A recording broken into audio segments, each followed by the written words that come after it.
Okay, I have 5:15 on Tuesday, May 4th, and I will call the Planning and Budget meeting to order. Can we have a roll call, please? Anderson, Present. Sean Levy,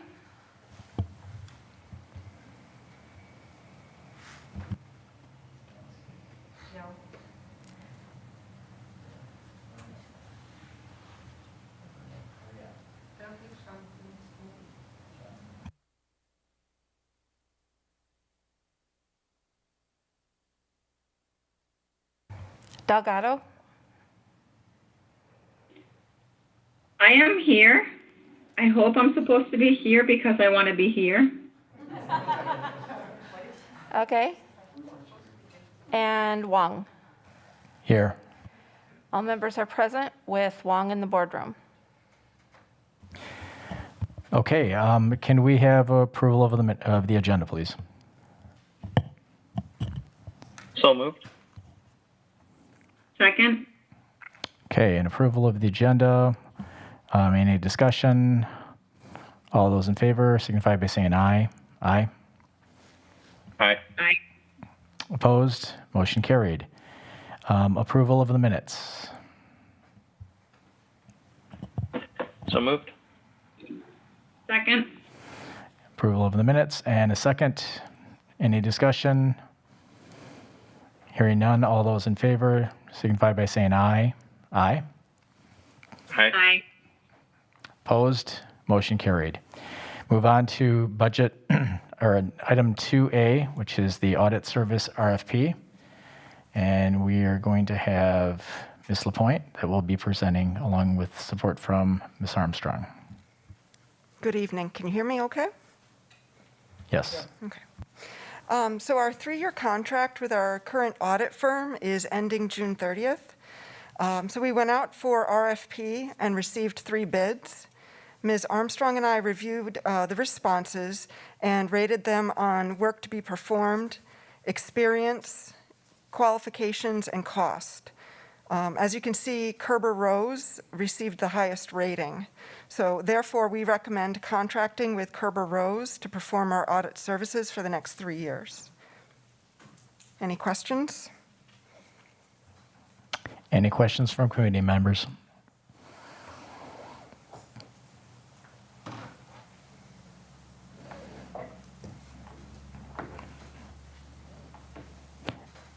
Hearing none, is there a motion?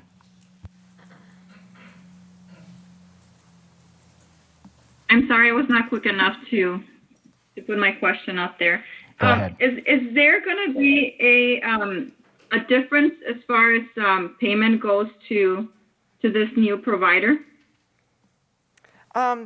They actually came in at a lower cost than we're currently paying, so yes, it will be a little less expensive. Okay, and that's something that we normally incorporate into the budget? Yes, we budget for that every year. Yep. Okay, thank you. Is there any transition that goes into play with this, or from the former firm? Who's the previous firm? Isn't it Clifton Larson? Clifton? Yeah. Is there any transition that's necessary? No, not really. We would start working with the new firm to get familiar with each other, and they would be looking at some of our books in preparation for the process this summer. Are there any references that you had, or did you check on, are there any other firms or districts that use them? They did provide a copy of one of their audits for this past year that we reviewed, and which was similar in size. And they did list some of the other school districts that they work with. We did not contact any for a personal reference, though. Okay. Board Member Anderson? Who was doing the audit before for the last 3 years? Yeah, that was Clifton Larson. Okay. And if you put them on this matrix, well, where would they fall? They did not submit a bid, so some of these answers would not apply. So, Okay. for example, one of the items to score on was submitting a previous audit, so they wouldn't have scored anything there. So you can't really give an apples to apples comparison. Did they give any indication as why they did not submit an RFP? No, they did not. No. Did you want to? Oh, okay. Are there any comments from committee members?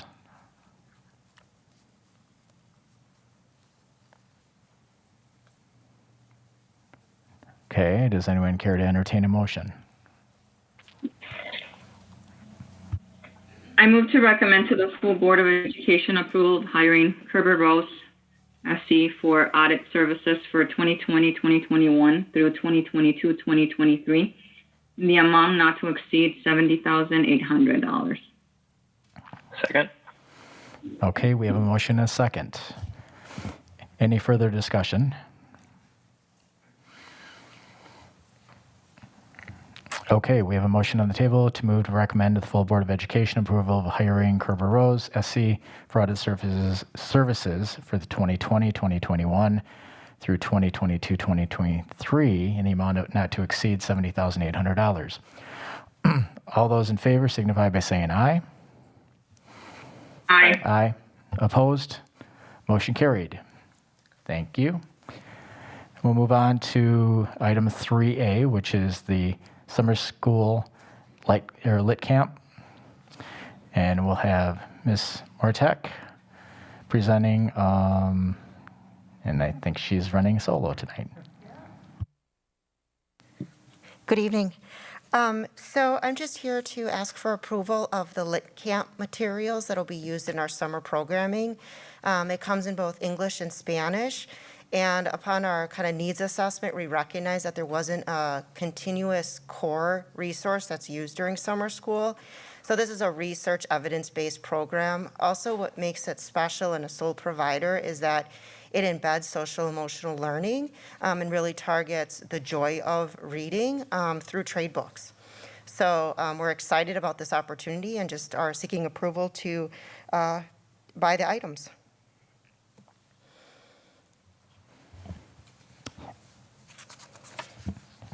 Questions or comments from board or committee members?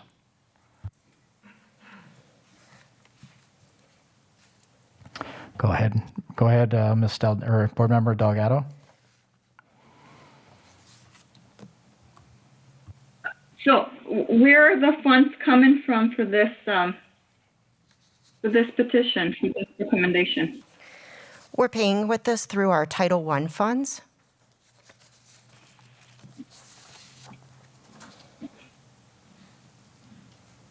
And I really appreciate the fact that it's, both in English and Spanish. I think that that's really important for our dual language kids that, come back to summer school. So thank you for thinking of that. And it looks like it's very complete and inclusive. So those are all my comments. Thank you. Board Member Anderson? The only comment or question I have is, what has our teachers that would be using this said about this course? They just want to make sure that they think it's going to be useful because, if the teachers like it, then the course is going to be taught at a high standard. Yeah, that's a great question. So the way that we've navigated that conversation was through those original empathy groups that we had when we were looking at our vision for literacy. And what really came out in those focus groups was building a joy for reading with our kids and also getting our students some time away from screens. So this entire program really kind of builds off of this camp feel, and it's the use of trade books. And in the research that's provided in the executive summary, it favored very well with teacher groups, especially in looking at the professional development module that comes with it. And so we're excited about that. Another piece of feedback that we received was just this idea of teachers having to do additional planning, and they still will obviously be required to do some day-to-day planning, but this comes with written out lessons for each day of the 20 lessons that we'll be spreading out over the course of the summer school. So I'm excited about that, and I think that it's very teacher friendly and user friendly.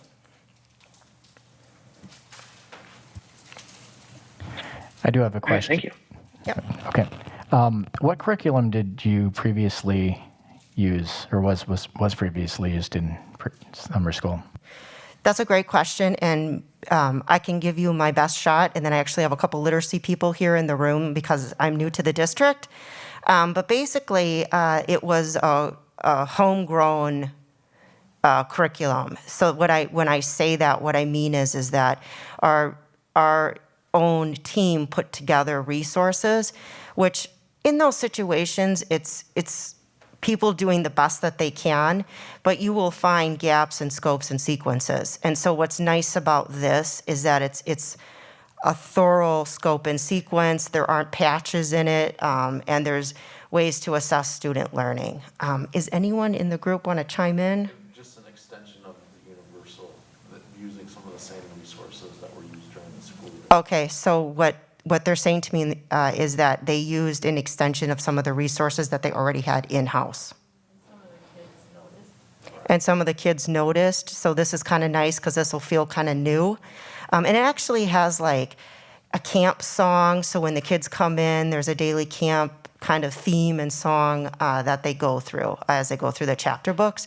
So this is really unique that it's meant for a summer camp. Thank you. Board Member Delgado? I do have a few more questions about it. So I'm looking into the summary of the price and all of that, and I see that there's quantity, like different quantities, and it seems like for like the English ones, it's like quantity of 6 under each. I don't know if it's like each book or each item or each package. How is it Is it books or is it packages or what is it? Can you explain a little bit more about that? Absolutely, Board Member Delgado. That's a great question. So each of the kits come with the idea of 15 students. So we were pre-ordering and planning ahead. We might have to come back and do some supplemental stuff, but for the most part, we were planning based on our numbers and projections. And then you'll see in that when you look through it, the number of kits that are in English and then the number of kits that are in Spanish, with the idea that we would run some sections for DLI. Okay, I see. My other question is,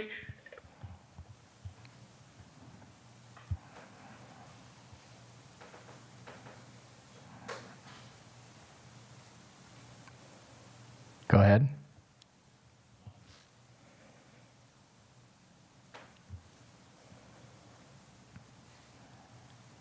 We can't hear you. I'm sorry, can you hear me now? Yes.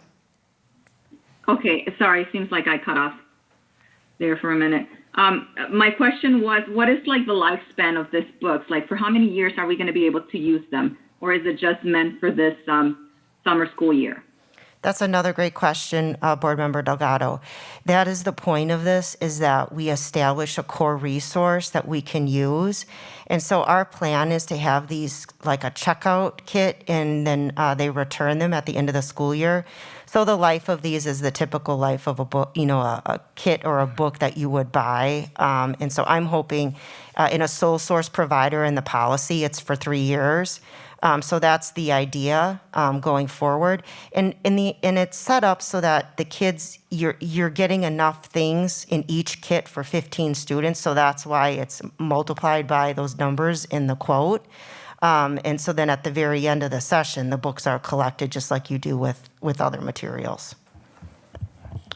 I'm going to jump in here, and I owe Board Member Levy an apology because I was under the assumption, because we just started the meeting, and I know that you probably were running in at the time, but he is a member of this committee, and Board Member Delgado is not. And I apologize because that's previously how it was up to this point. So I apologize, Board Member Levy.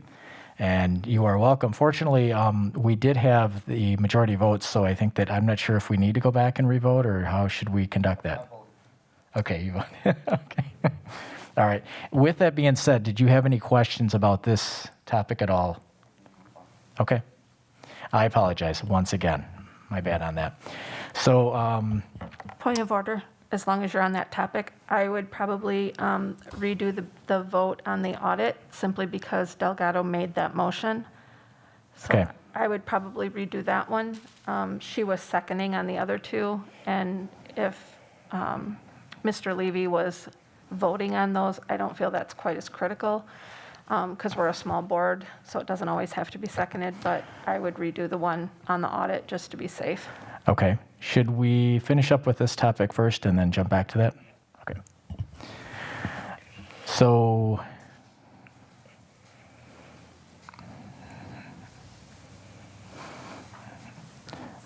okay, now that we've gone through the presentation, is there any other comments or questions from committee members?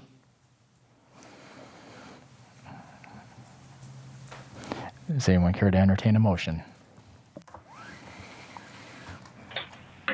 I move to recommend approval to the full Board of Education the purchase of the summer school lit camp materials in the amount of $46,157.20. Do we have a second? Second. We have a motion and a second. Any discussion, further discussion? Okay, hearing none. All those in favor for the recommended action to move to recommend the approval of the full Board of Education, the purchase of a summer school lit camp materials in the amount of $46,157.20, signify by saying aye. Aye. Aye. Opposed? Motion carried. So let's go back to item 2A.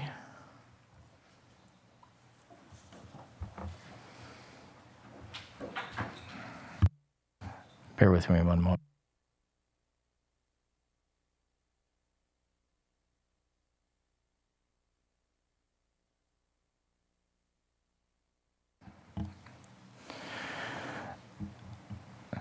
So according to the Roberts Rules cheat sheet,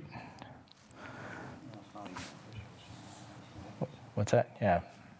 We did have 2 votes though, so I don't know, but she motioned it. Do we need to reconsider it or is it?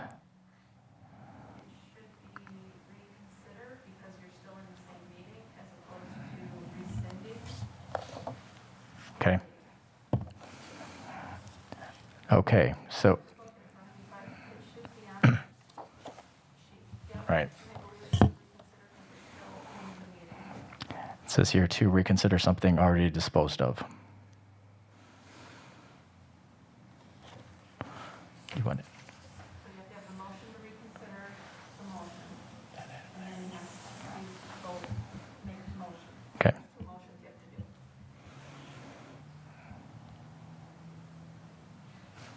Does that make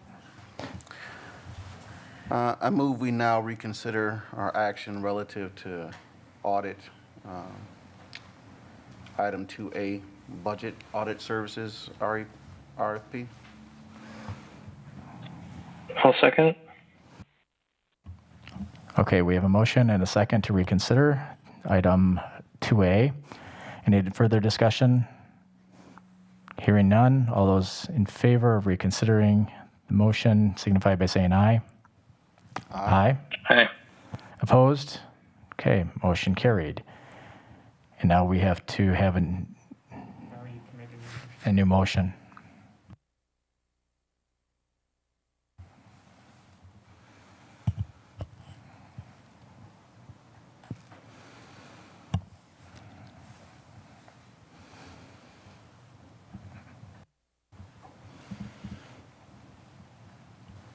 Move to recommend to the full Board of Education approval of hiring Kerber Ross SC for audit services for for the 2021 through 2022-23 school years in an amount not to exceed $70,800. Okay, we have a motion on the table. Do we hear a second? Second. Okay, great. Any further discussion on the audit service RFP? Hearing none, we have a motion to move to recommend to the full Board of Education approval of the hiring of Kerber Ross, SC, for audit services for 2020, 2021 through 2022, 2023, and not in an amount not to exceed $70,800. All those in favor signify by saying aye. Aye. Aye. Opposed? Motion carried. Okay, now that we're back on track, let's go to the item 3B, which is the Amplify Science Adoption. And we will have Ms. Mortek and Ms. Gorud, and who else do we have here involved? Polkovaj, is it? Polk. Go right ahead. Are you going to present?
Is the mic on? Either. There we go. Thank you for having us here. I'm Dr. Kelly Grorud, and this is Meredith Falkavage. I'm the Director for STEAM, Instructional Leadership in STEAM. Meredith is our Instructional Coordinator for STEAM, and we're here to recommend Amplify Science for our science curriculum for grades 4 through 8. We presented in November, and when we did, we shared that our vision for science in the district is to help engage all students in using STEM problems to really think about the world and engage in rigorous, relevant, and real-life kind of exploration. And we also shared that our goal is to adopt a single 4-8 science curriculum across the district that's aligned with our NGSS standards. Right now, we have 2 different curricular programs for grades 4 through 8. We also shared that the next-gen science standards are a little different than some of the other content standards in the sense that they're what's called 3-dimensional. And what that means is that anytime we're engaging in science in our classrooms, if we're going to align with the standards, we want to make sure that students are getting content knowledge and digging into that science content, but they also need to be practicing science and engineering, and they need to have access to what are called cross-cutting concepts, or concepts that they continue to draw upon as they move from kindergarten through 12th grade.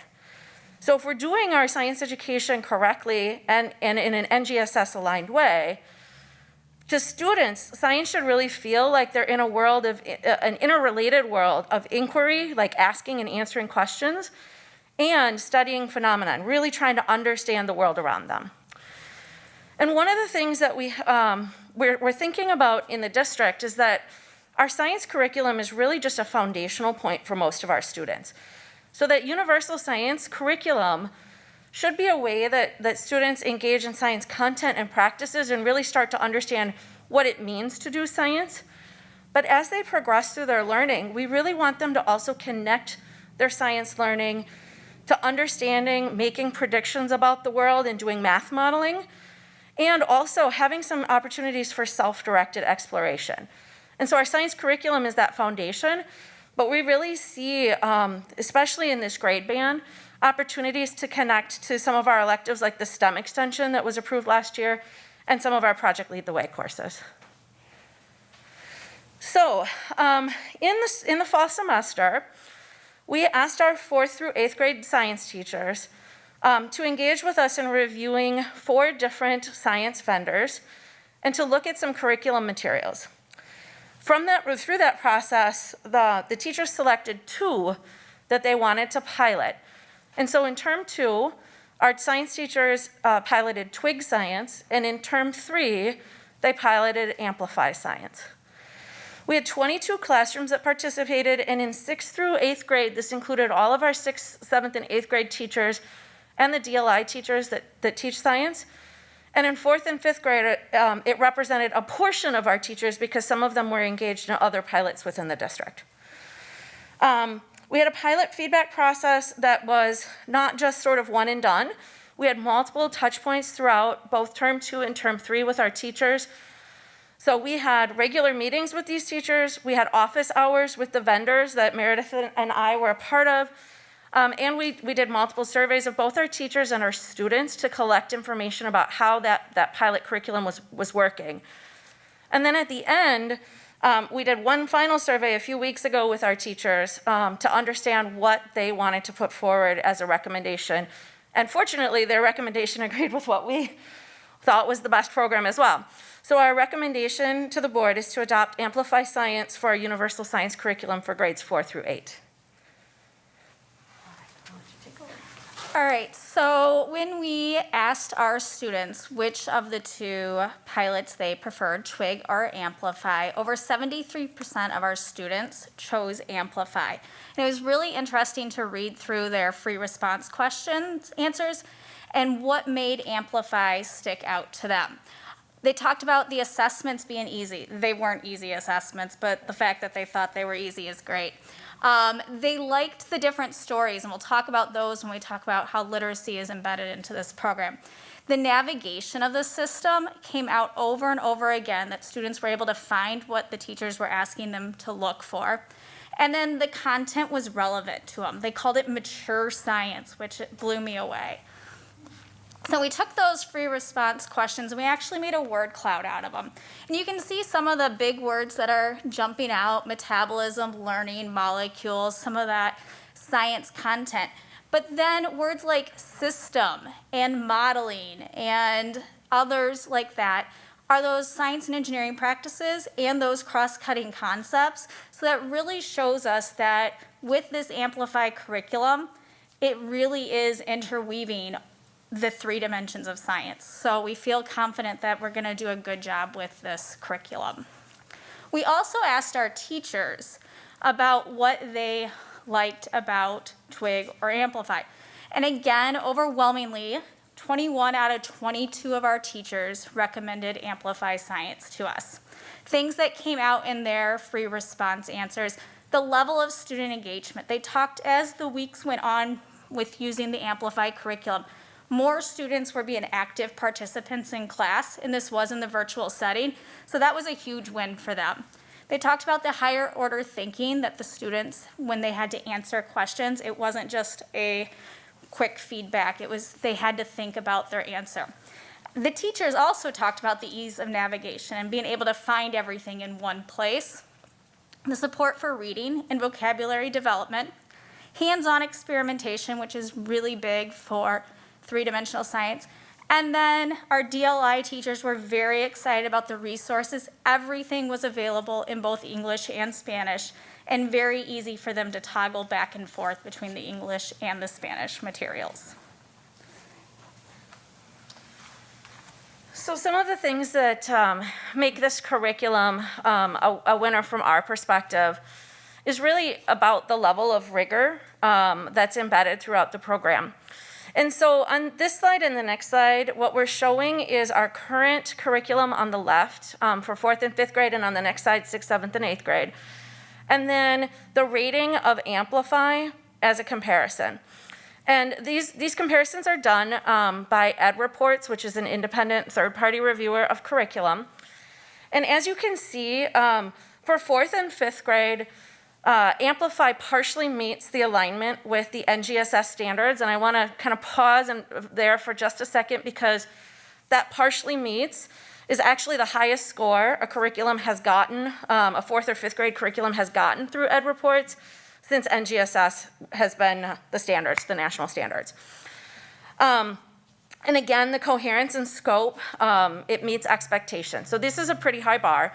No 4th or 5th grade curriculum currently meets expectations in all categories. So Amplify is the highest rated curriculum that we can find.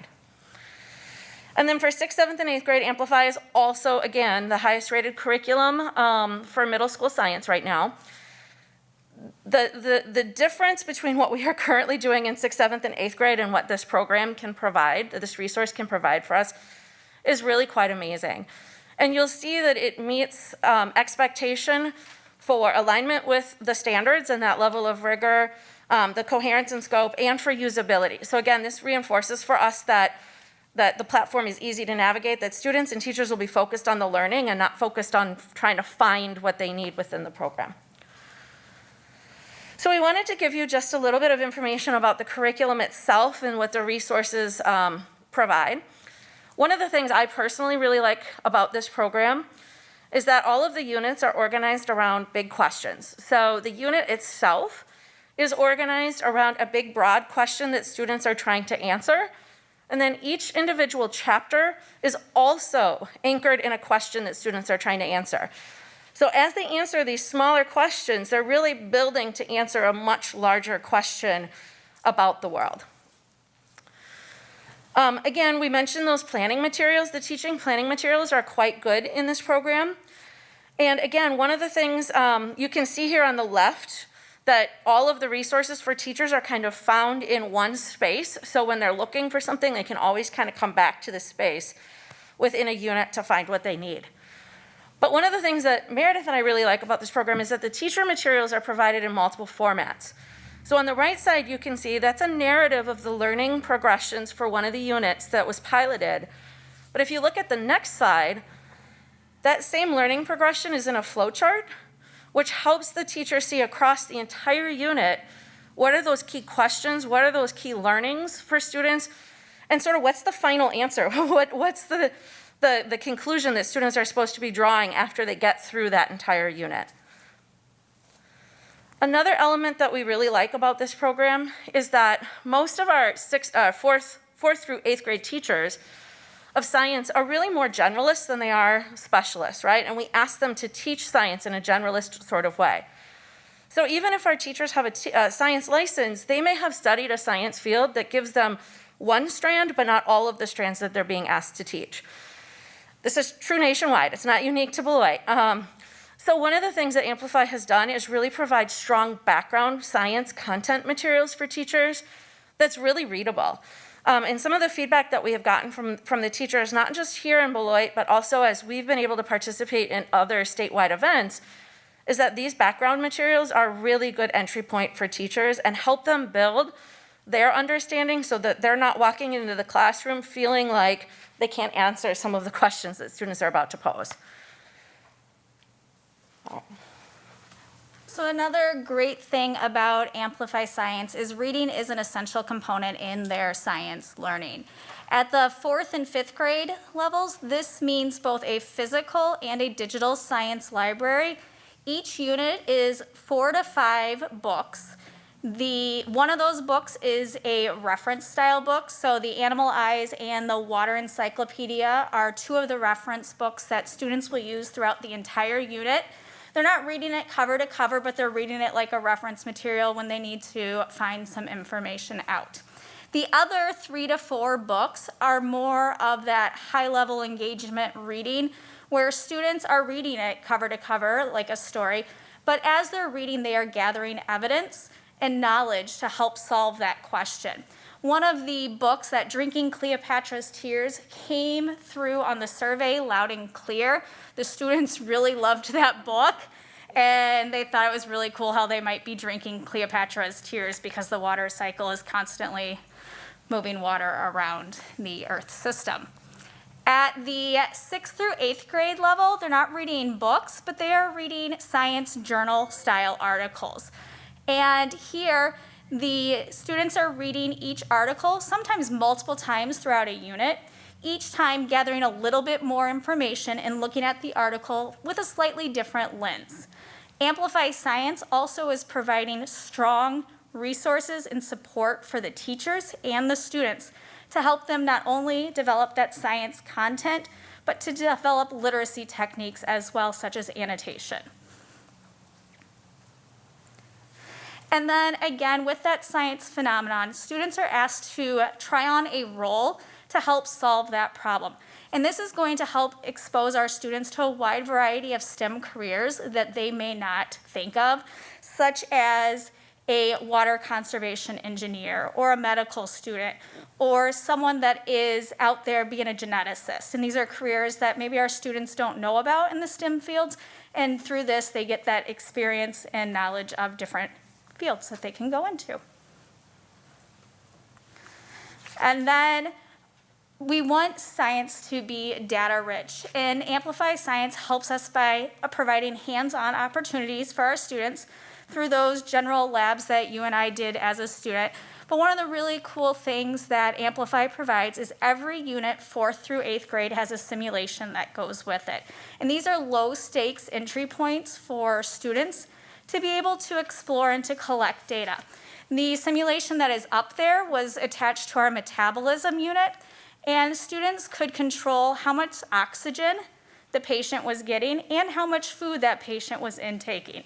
And then they got to change that exercise exertion, and sometimes the patient died. I think because we've all killed patients. Yeah.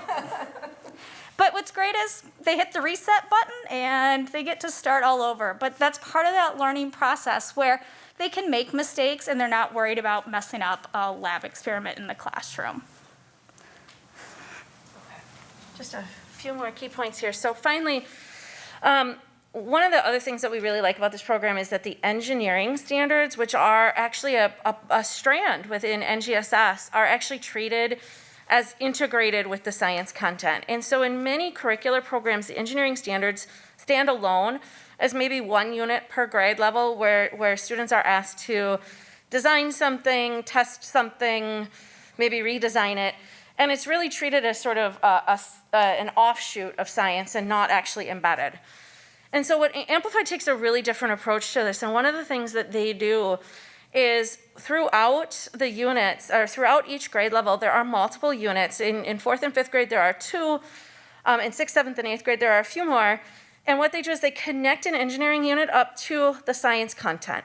So what you see here is an example from the 6th, 7th, and 8th grade curriculum of an engineering unit connected to the actual unit that the students were piloting in term 3. And what this engineering unit is doing is it's putting the student in the role of an intern at an engineering company, a food development company, where the students are actually designing, using their science information from the previous unit to design a nutrition bar to support individuals who have been a part of a natural disaster. And then the assessments are also quite strong. So there are 3 different forms, and we can kind of go through these relatively quickly. But the assessments come in 3 different forms, one of which is what they call on the fly. These are embedded formative assessments. These are questions that teachers can ask as they're interacting with students throughout the classroom. And you'll notice that there are look-fors and there are also what next, right? Or now what's. And so these now what's actually pinpoint for teachers if a student is responding this way, they may have a misconception. Here's what you might do to address that misconception or challenge that misconception. The second kind of assessment that's built into the program are what are called critical junctures. And so throughout a unit, there's usually one lesson that's devoted to assessment of very key science concepts. And they say that if students really aren't understanding these or if they have misconceptions, they might actually disrupt the learning process going forward. So it's a stopping point, a pause for the class to check their understanding. They come in multiple choice and written form, but if you look at the multiple choice questions, these are not rote questions. These are really truly designed to root out specific misconceptions that students might be developing. And then the last assessments are performative assessments. These are summative at the end of each unit. Again, the student is in their role, trying to answer that big question that was presented at the beginning of the unit. And from their role, they're really trying to build an argument based on the evidence that they've collected along the way, through their reading, through their experimentation, through the simulation. One of the things that we have found by talking to others in the state who have adopted this program, these are very similar to forward-like questions. So districts that adopt this as a curriculum don't do additional practice for forward. These questions really help drive that learning process so that when students hit that science forward exam, they're really prepared for what they're supposed to be doing.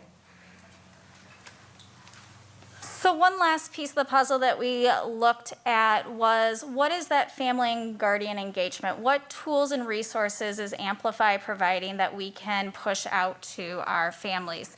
And they have those typical beginning of the unit letters that you see curriculums have, but they actually have an entire website devoted just for this material, where students or parents can explore sample materials.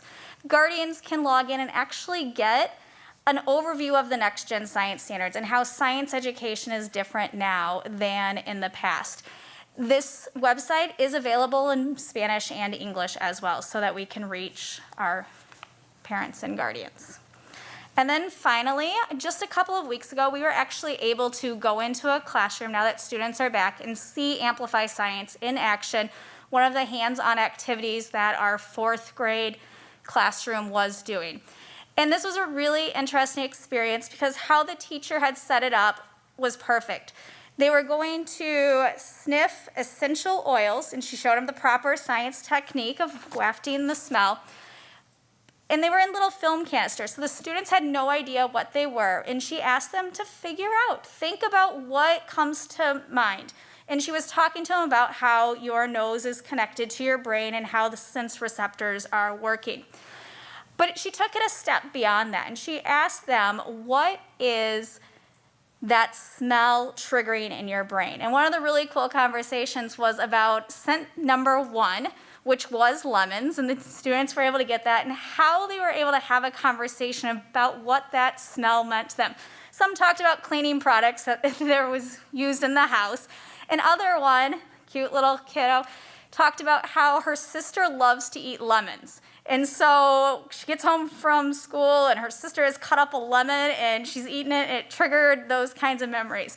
So it really was interesting how this community conversation was developing just completely natural, because not only were they doing the science, but they were having those deep conversations about it.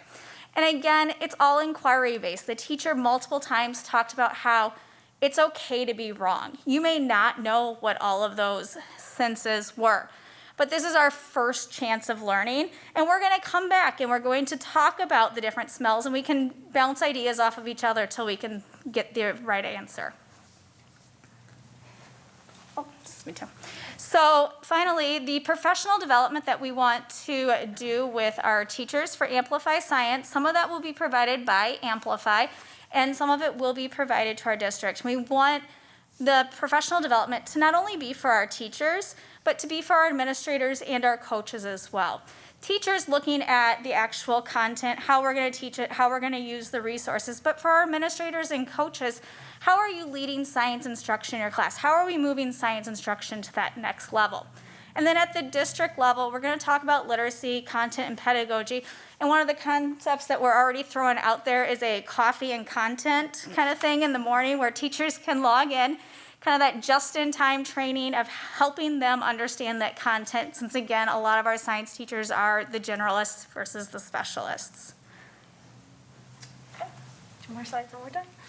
So, in terms of cost, so what we are going to be recommending to move forward with is an 8-year license for this curricular resource. The 8-year license includes all of the digital content, lab kits for each classroom, In 4th and 5th grade, both those digital and hard copy libraries, classroom libraries, so that students can have books that they can use in the classroom and books that they can access from home. The Spanish materials to support our DLI learners, and then teacher materials, right, to support our teachers, and then those 7 days of professional development. All totaled, this is $383,000, $383,520.27. And then finally, our timeline. If we move forward tonight, we would hope to take this to the next board meeting. If approved, we would be working through the remainder of the school year with implementation teams to drive what the implementation process would look like. We would use our summer months for ordering materials, making sure that those units are written for teachers, setting up the back end. There's a little bit of back end technology work that needs to be done. We would begin professional development in August, and then we would start our school year implementing those first units. So, all right, thank you. Are there questions? Hopefully there will be, but first of all, I want to comment and say thank you so much for the presentation. I think this is another great example, and I think the last meeting we had was another curriculum that we had approved, and I really appreciate the work that's gone into it, the research over a course of time, the input that's received from teachers, from students. It's great to see the comments about the colors and all of that. I think it's not only kids learning from their own life experiences, but probably learning from each other as well. And I know that having my boys go through the intermediate stages as well, I think the concerns of lack of science and the curriculum that we've had over the years, which is, I think it's always been a constant concern, and hopefully we're going to address that here. So with all of that being said, are there any questions or comments from committee members?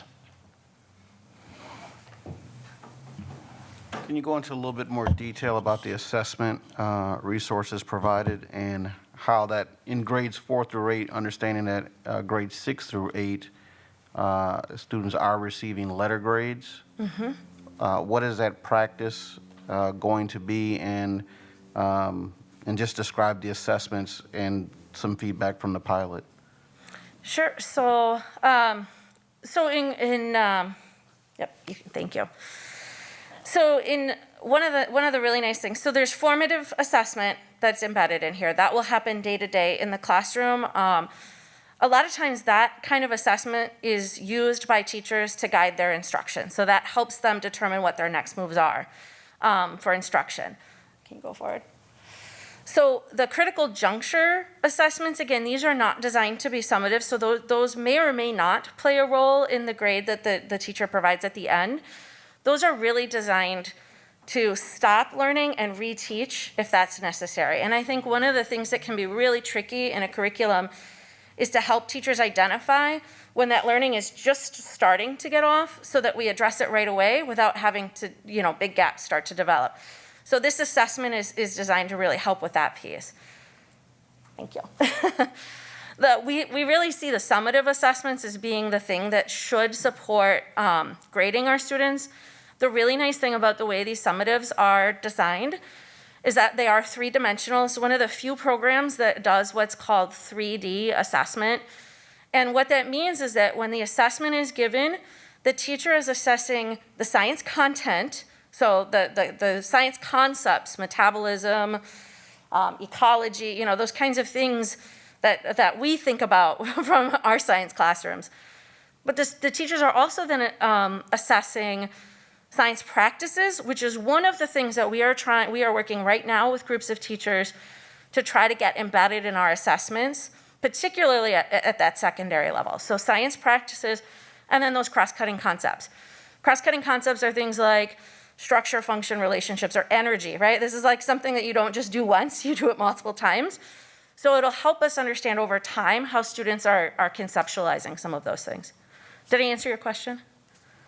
Yes. Also with, having those three components, that 3D, this is kind of, this could probably apply to all curriculums, but as we're talking about the adoption of this science curriculum and the work that'll happen in the summertime, that balance of formative and summative and how a grade is actually made, I'm talking again from 6th to 8th grade, where students are doing homework and taking tests.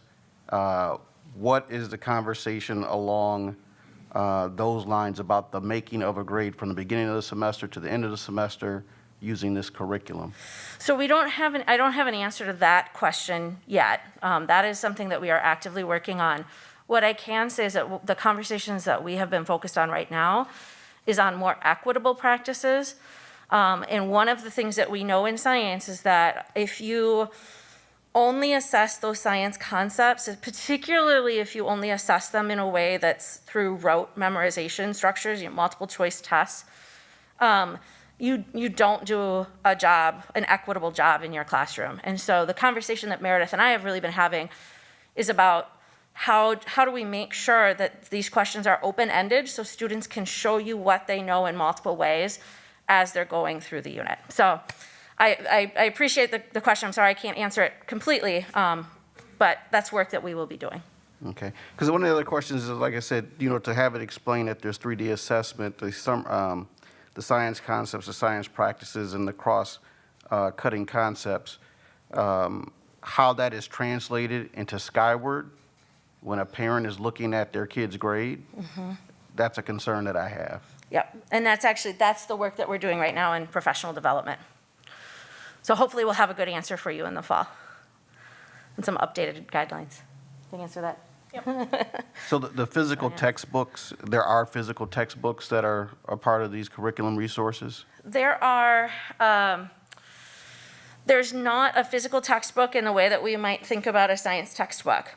There are student workbooks, or not, workbook is a notebook, interactive notebook? Yeah. They call them interactive notebooks.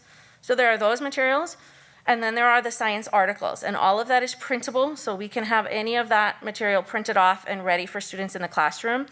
They really shy away from that giant science textbook that we might think of as a resource, because they want students, particularly as they get into that middle school grade, to be drawing from those science journals as their key reference source. Right. But the materials are printable, though, for that. Absolutely. For that tactile experience to highlight, work, manipulate. Absolutely, it's all printable. Yep, all those student notebooks are printable, as well as those reading books at the 4th and 5th grade level. Another reason a lot of companies are going away from the traditional science textbook is we know science changes pretty much monthly, so that having it available electronically allows them to update and push out the most current science. And then lastly, I have just a question about the DLI process. So all the materials are in English and Spanish? Correct.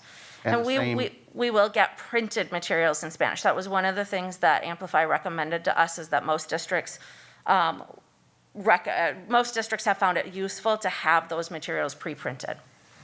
Another really nice thing is the teachers, those DLI science teachers, can actually go into the platform and select that students are getting the materials in Spanish, and then the students can, whether they're at home or they need a second or third read of it, they can actually switch for a temporary into English. So as they're also learning that vocabulary development, they can toggle back and forth between the two languages. And then this is last. So with the curriculum review cycle, as we're adopting a science curriculum that is going to be 8 years long, is there a schedule of subjects, what year they come up, the different stages? 'Cause That's another thing that the Teaching and Learning and Equity Department is currently working on. We've actually been in the process of revising those materials this year. Yep. But we are aware we need a cycle. Okay.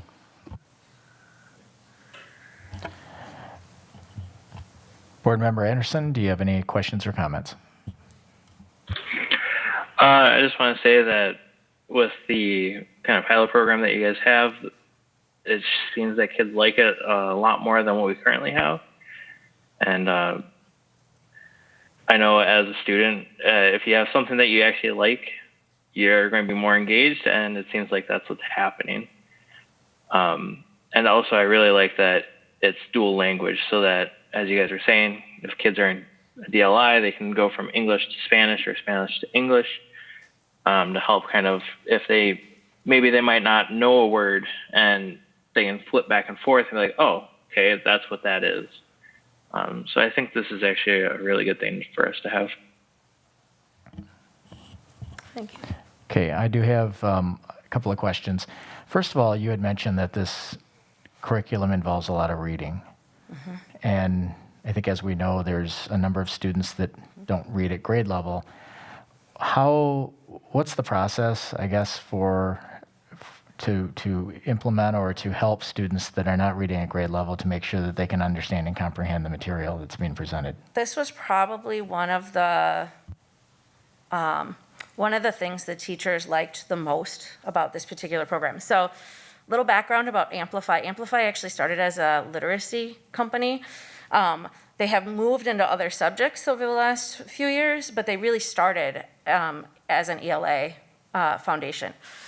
And so they provide a lot of scaffolding and supports for teachers, ideas for how to help support readers. And if necessary, they even have, like, one of the things that's embedded in the platform is a feature that will allow, it's a feature teachers can turn on that will allow students to have the materials read to them. So there are a lot of different kind of scaffolds built into this particular program. The idea being that as students gain a deeper foundation in the content and in that particular subject matter, they become more interested and they become better readers of that material. Is there anything you want to add? Okay. And then I would echo the idea of the cycling of the curriculum, because I know that this one has probably been 6, 7, a number of years since it's been addressed. And that's an awfully long time, and you're talking about, an entire, I don't know how many hundreds of students that are going through that are not getting the proper education. So I know that the staff is limited, of course, with the resources that they have available, so hopefully we can address these concerns going forward, not just on this topic, but all topics. I'll just address that real quick for you, Board Member Wong. Kelly's having that response because it's literally you're landing on the work that we're doing right now. And so it's actually affirming, because it's like, yes, this is exactly where we want to go. And we've been working on a curriculum renewal process booklet, which kind of encompasses when we want to develop and come forward with course design. So it's all folded into one thing. And we finished that up this spring. And so what comes with this then is that schedule of renewals. Because exactly to your point, we found some textbooks, it's been a decade, some textbooks, it's been last year, and we're really working on updating that so it's relevant to the work that we're doing now, and we can just move forward with a cycle in place. And then, can I just add? Oh, go ahead. So, one of the other things that we're doing through this curriculum renewal process is that we have a program assessment component embedded in it. So we already know the questions that we're going to be tracking through a new adoption. And the nice thing about adopting something right now is that we can start right from the beginning and do that. I have a really broad background in assessment, and this is something that I feel personally really committed to, is knowing up front some things that you want to track on, and then really keeping track of them as students experience a curriculum so that you know if the curriculum is working or not working for you. Great. Thank you. Go ahead. So there is a cycle that has been completed, a document, a guiding document, for the purpose of, like I said, this is 300,000 plus, and then what's coming next year and the year after that. So that's Yeah, things. there's a document. How was science determined as a priority? Yes, sir. Sorry for interrupting you. Yes, Board Member Levy. There is a document that has been completed and shared with schools about a curriculum renewal process. We are working on updating the chart to identify, for example, this is what we have. So going forward, we had Amplify a Science. It was adopted in 2021. 5 years out is when we would look at this again. We just did ARC, our reading program. So that would also be there. That would be part of that cycle. The other piece of that we've been tried to be very thoughtful about is we don't want to overburden teachers. So we were strategic in not just the adoption, but the way in which we're implementing it. So for example, with ARC coming out, that's K-5, we wanted to then say, okay, science teachers, you're getting this, and then these are the different grade levels we're targeting for the rollout, because we don't want to have one classroom teacher getting multiple new text or things like curriculums all at the same time. So part of this puzzle is not just identifying the cycle in which we need new curriculum, but also the order in which people are receiving the materials in the implementation cycle, so that we will have completed. Thank you for that explanation. Okay, any other comments from committee members or other board members? Pardon? Maria, Board Member Delgado? I hope you were not ignoring me, John, since I'm not in this committee anymore. I just want to say, what an awesome presentation. I am so excited. And I wanted to ask, thinking about not just 4th grade through 8th, is there anything, being planned or maybe in the works, as far as a science curriculum, or maybe just an enhancement of what's already being done through high school, maybe 9 through 12? Go ahead.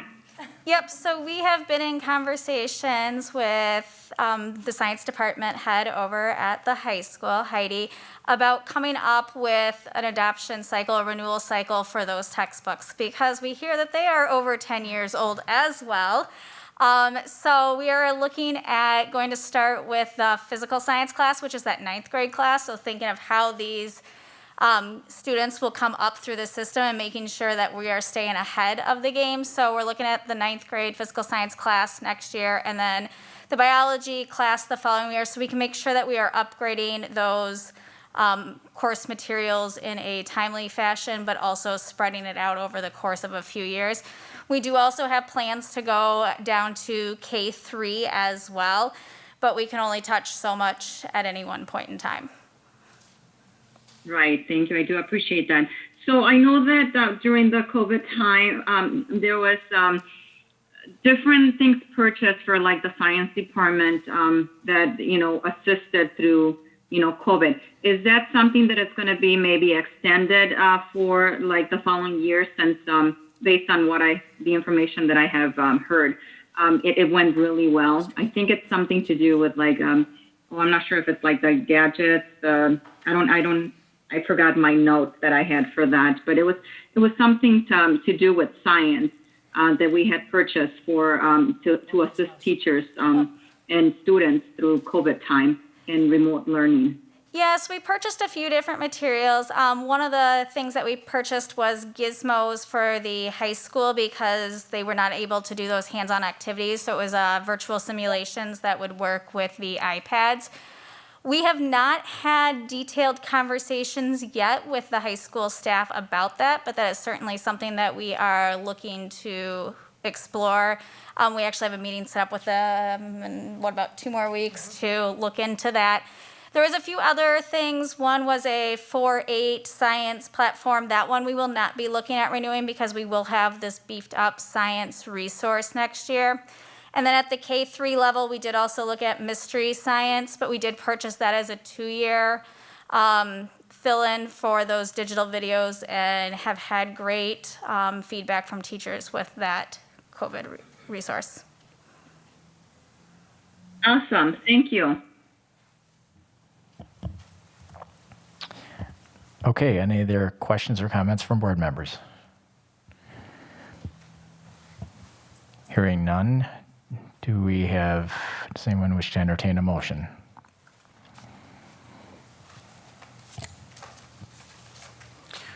Move to recommend to the full Board of Education the purchase of the Amplify Science materials in the amount of $383,520.27. Second? Okay, we have a motion and a second. Any further discussion? Okay, we have a motion to move to recommend to the full Board of Education the purchase of Amplify Science materials in the amount of $383,520.27. All those in favor signify by saying aye. Aye. Aye. Aye. Opposed? Motion carried. Thank you very much for the presentation. Next item is 3C, which is the intermediate level course proposal, Money Talk. Good evening, board, and thanks for having us. Spring every year brings the scheduling for the following year process, and we're in full swing on that, getting ready for 21-22.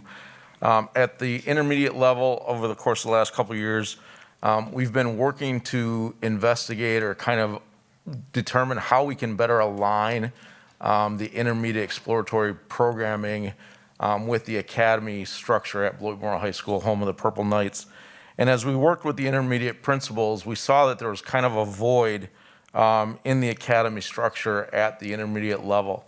And so the course proposal that we're bringing tonight, Money Talks, is a means of helping to align the intermediate exploratory program with the high school academy pathways, and to also start to develop more high interest offerings for students as they start transitioning from the elementary model in 4th and 5th grade and start having more choice and being able to explore things that interest them as they transition to 6th, 7th, and 8th grade.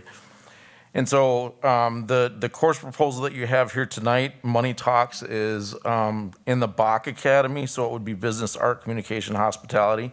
At the intermediate level, currently there is no business offering, and so we worked with high school business staff to kind of develop a course proposal, and then we'll write that curriculum over the course of the summer for implementation for next year.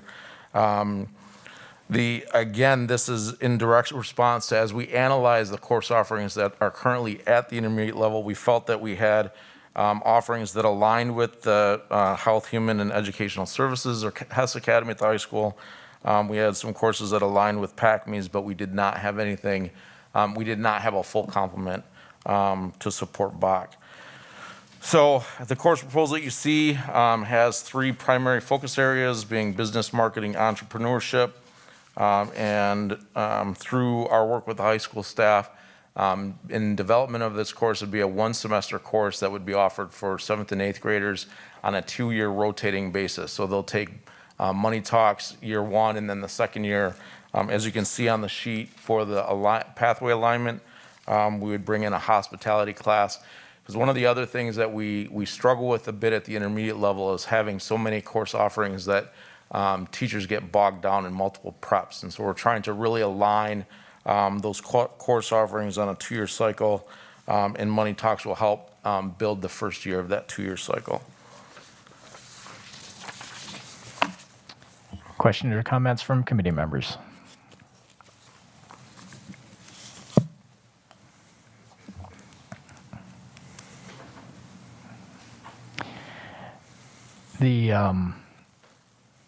So the curriculum is not, you said you're writing it this? Yep, they'll be writing it this summer. So we have the course proposal, we have the standards that course for 7th and 8th grade will focus on, and then there'll be a team to write the course this summer. Okay. And so as far as the cost of materials or anything like that, there is, I mean, you have, where's that at? In discussion with Tony Capizella from the high school, there was not an anticipated cost of materials for that course. Based on free resources from the state of Wisconsin, there would be no additional resource requirements. And the Money Talks curriculum, is that, or that's the course name? Right, that's the course name, and Okay. then those the 3 kind of areas of focus would be business, marketing, entrepreneurship, and this is right out of the Wisconsin State Business Standards. And as we looked at the standards, we looked at by grade band which had most kind of applicability for the intermediate students, not only to expose them to business concepts, but also to begin to pique the interest in business as they transition to the high school. That was the other thing that we talked about with the name, is it took us a little while to come up with a name that we thought the kids would, the double entendre of Money Talks and Money Talks. I think I said that right. Okay, great. Glad to hear it. It's an area that's right up my alley, so I'm glad to hear that there's work being done at the intermediate level. Do we have any questions, additional questions or comments from committee members? All right. So this course is being proposed, this course is being proposed for inclusion of, like, students will select it to take it next year, possibly? It'll be in a rotation, so if, on the academy structure, the alignment structure, so students will be able to select into academy course pathways, so to speak, based on the other courses they take. So if they take Spanish, but not music, they'll have one additional academy to choose from as an elective in 7th and or 8th grade. And so they could choose Bach, and in that academy, they'd have a Money Talks class and the Art Exploration class. They could choose Hess, they would have medical detectives and a health class. Or they could choose PACMEs, they'd have technology education, design and modeling, or another PLTW class. Right. So well, that gives actually a separate question. First, this is a question about like a course proposal cycle and adoption. Because this is being planned for next year, this is now, is there a regular, just like with the curriculum review cycle, is there a regular cycle for the adoption of courses for inclusion and selection for scheduling? There is, and that's a part of the same process that we just talked about with the curriculum renewal process or cycle. All of that curriculum work is really contained in one guidance document where it talks about how to propose a course, what the hierarchy is from the classroom teacher level, the grade level, how the building, kind of vets that process, how COLEC intersects with that process, and which coordinator director would be working with the proposing building team to develop that course. So that process is also embedded in that curriculum renewal document. And then,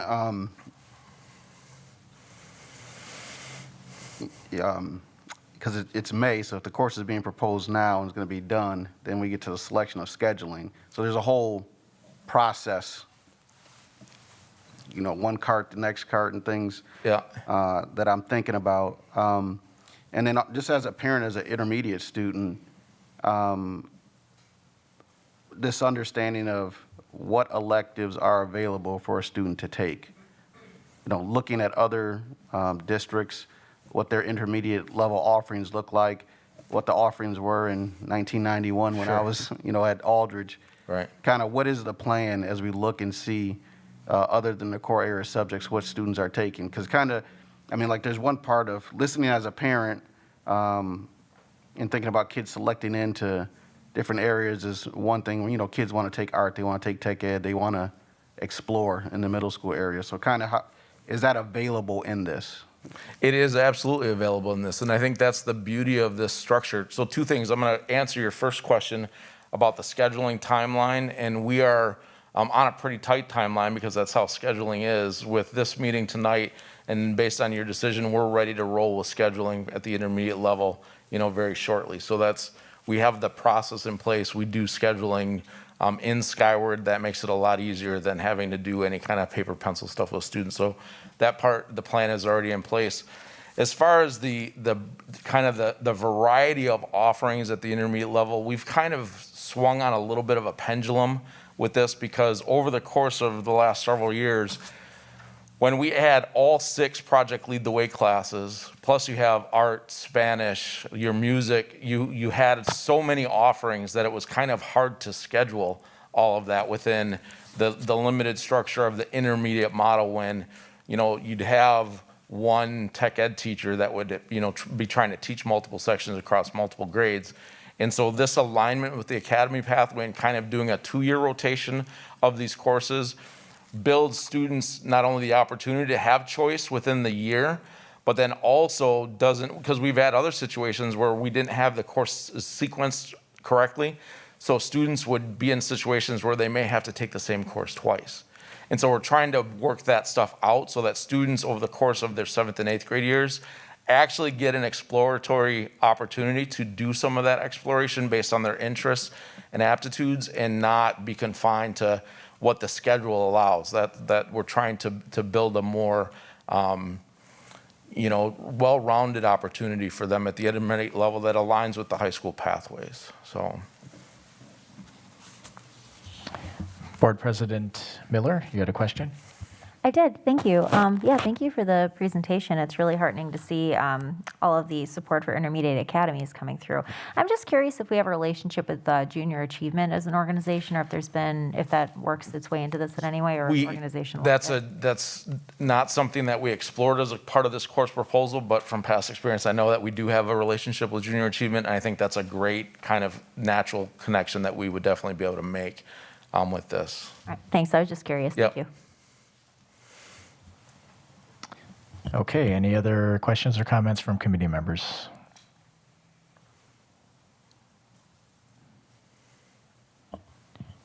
Hearing none, let's see, this is an actionable item. Yep. Does anyone wish to entertain a motion? I move to approve the intermediate business course proposal, Money Talks, that aligns with previously BMHS's Career Academy structure. A second. Okay, we have a motion and a second. Any discussion? Did have one question here. You had mentioned that there's not a budget amount aligned to this, but it shows on here that there's a $3,500 amount. Right, we're not buying a resource. That budget is just for the curriculum writing. Okay, Yep. just want to clarify that. Yep. Okay, any other questions or comments? Hearing none, all those that wish to approve the intermediate business course proposal, Money Talks, that aligns with the previous BMHS Career Academy structure, signify by saying aye. Aye. Aye. Opposed? None, motion carried. Thank you. And then the next one is the intermediate level school course change name for art. Thank you. This is kind of extension of that last presentation, just us being able to communicate to students through the course selection process what courses actually entail. And when you think about art, I think that's one of the areas where coming through the art as a part of their music art Phi-Ed rotations, the concept of art can be a little not as kind of open and exciting as we'd like it to be. And the idea that students are able to explore art in art class and not just do art, I think is something that we're trying to convey. And again, this is an opportunity for students as they take those courses or select those courses in 7th and 8th grade to have a better understanding, and for those course descriptions to have a little bit more meat to them, so that students, we can again increase that interest level on the part of students. So it's just a course name change from Art 1 and Art 2 to Art Exploration 1 and Art Exploration 2. Committee members, comments or questions?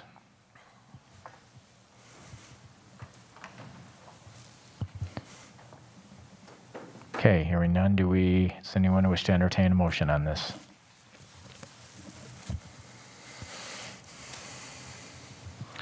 Move that we approve the intermediate art course name change from Art 1 and 2 to Art Exploration 1 and Art Exploration 2.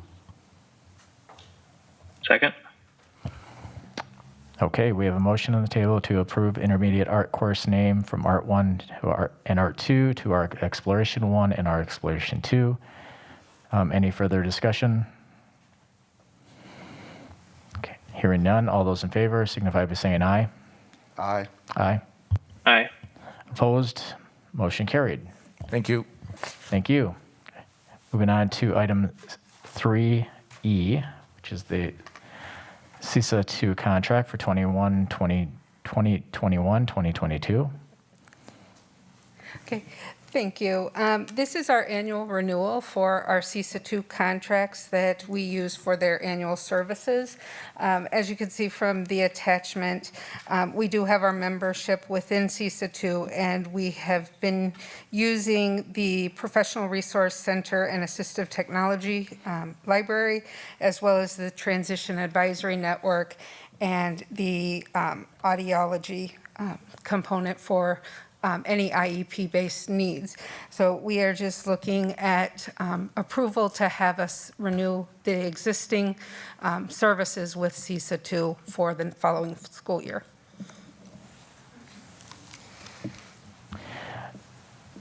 I do have one question, and I think it's more just for public knowledge than anything else, but we hear the term CISA used frequently in education. It's another acronym that's thrown out there. Could you give us a brief 1 or 2 minute explanation about what CISA does and what it provides to our district?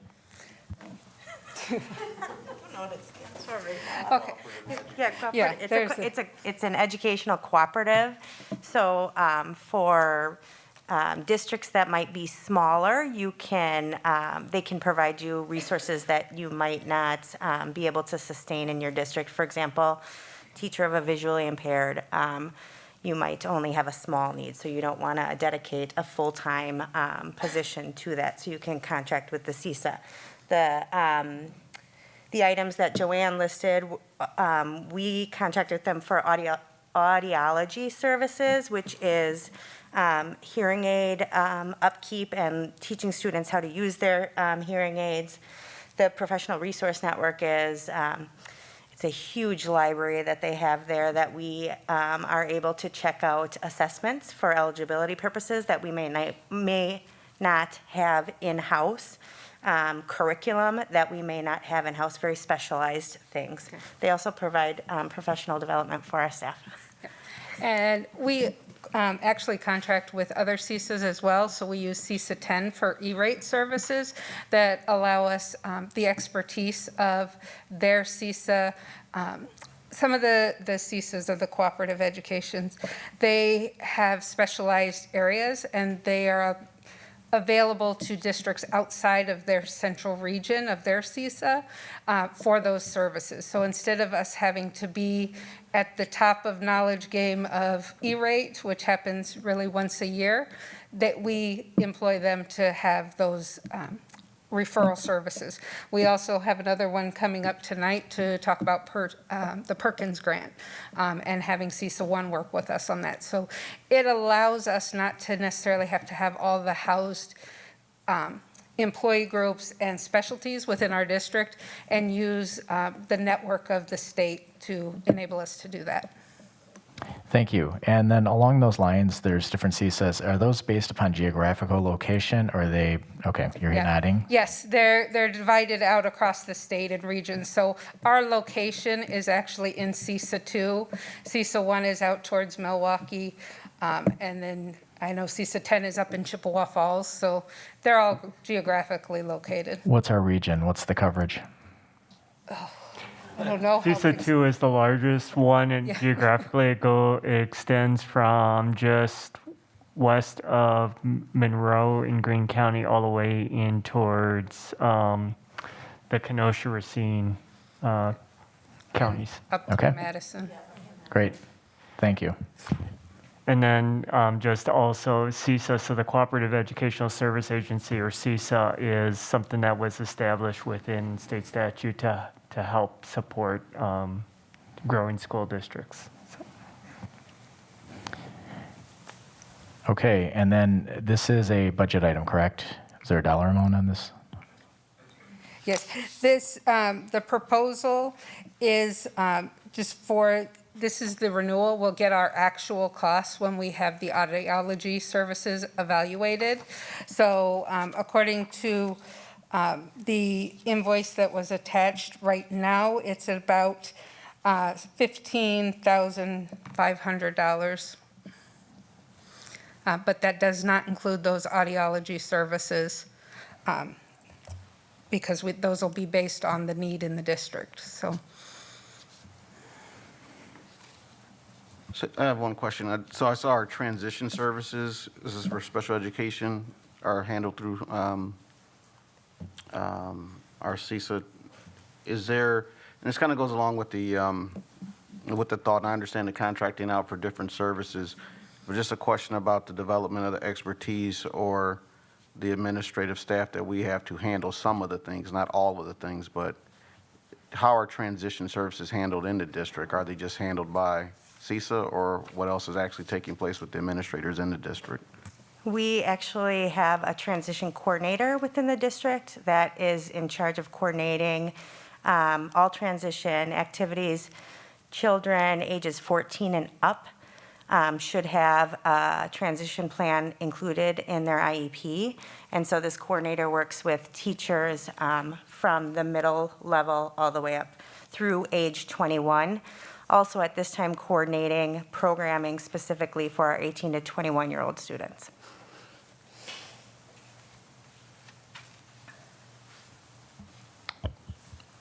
Okay, any other board questions from committee members or board members?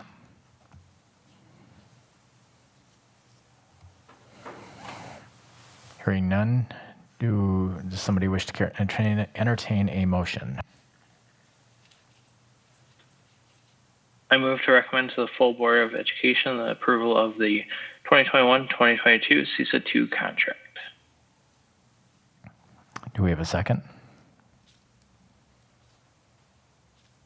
Second. Okay, we have a motion and a second. Any additional comments or questions? So last year, the 2021 contract was, or just saying the what you said, 15,500 is this one? Yeah, it would be the $6,075 for the membership fee plus the $6,000 for the professional resource and $3,500 for the transition network. The IEP-based educational audiology will be Right, based depend on on the what our needs of need the is. students and the Yep. billing and things, okay. Okay, and this is all coming from Fund 27, correct? Yes. Okay. Yes, and it's all aidable. Okay. All right, we have a motion to move to recommend to the full Board of Education the approval of the 2021-2022 CISA 2 contract. All those in favor signify by saying aye. Aye. Aye. Aye. Opposed? Motion carried. Thank you for your presentation. The next topic is 3F, which is the CISA 1 Carl Perkins Act Consortium contract. Ms. Mortek? Hi, lots of Ms. Mortek tonight, thank you. So I am coming just to ask for approval that we join a consortium for the Perkins Grant, and that will allow us access with 23 other school districts that are part of this consortium in CISA 1. Kind of the big picture idea here is thinking about programming. So right now we're operating in a silo, but by joining this consortium, we have this think tank of 23 other districts and what they're doing to build out their CTE programming at the intermediate and secondary level. And then in addition, we get services. So they will do our needs assessment, our application, align our objectives. And then we still have our localized sort of wish list that aligns to the objectives within the Perkins Grant that we will, we just did that with the teachers and figuring all of that out. And then those items that we wish to purchase have to align with the objectives within the grant through the needs assessment.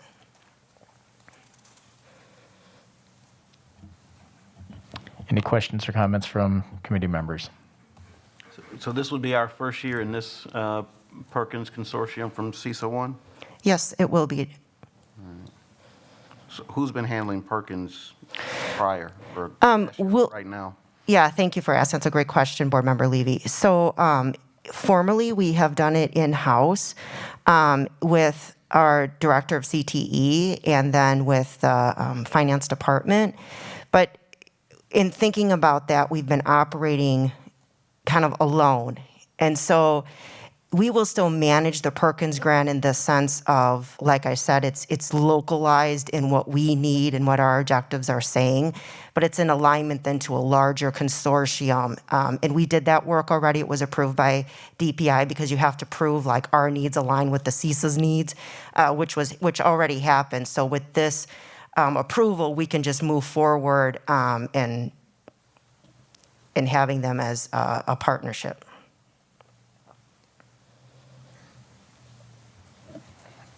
Okay, any other comments or questions from committee members or board members?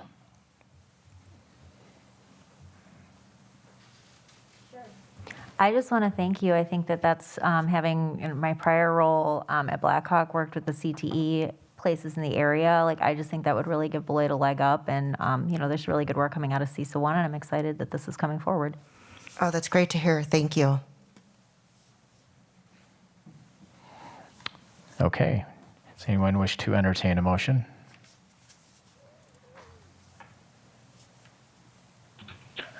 I move to recommend to the full Board of Education approval of the agreement of the CISA 1 Carl Perkins Act Consortium contract. Do we have a second? Second. Okay, so we have a motion and a second. Further discussion? Okay, hearing none. We have a motion to move to recommend to the full Board of Education approval of the agreement for the CISA 1 Carl Perkins Act Consortium contract. All those in favor signify by saying aye. Aye. Aye. Aye. Opposed? Motion carries. Next topic is 4A, which is the recommendations from the Ad Hoc Committee, or Ad Hoc Language Barrier Committee. And we have a couple of presenters, including Ms. Galito and Ms. Delgado, Committee Board Member Delgado. Go ahead. Thank you. It's an honor to present to you the Ad Hoc Language Barrier Committee and the recommendations that were put together for all of you. I'm not sure if anyone in there is able to share the screen. Otherwise, I can share it. Either Evelyn or Tony. Yep. You want me? Board Member Delgado, I can do that. Okay, thank you. Okay.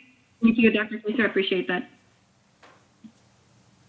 So I am part of this, of the Ad Hoc Language Barrier Committee. This actually came to be like some years ago. It got put into a hold for some time there, and then it came back together. And we have really awesome people participating in this committee and putting ideas together for us. And so the agenda for us, if you can move forward, Dr. Geter, thank you. The agenda for us today is to talk about the Ad Hoc Language Barrier charge and what our goal is to do. Information gathering and data on how we have gathered the information that is being presented to all of you. Different priorities, recommendations, development process, and then our actual recommendations. So our charge is to assess current language barriers in the school district of Beloit and advise action to remove those barriers between parents, community, and the school district. So we have worked really hard to put these recommendations on for you. So now I'm just going to give it to, I think it's Tony who's next, to go ahead and do the presentation. Thank you.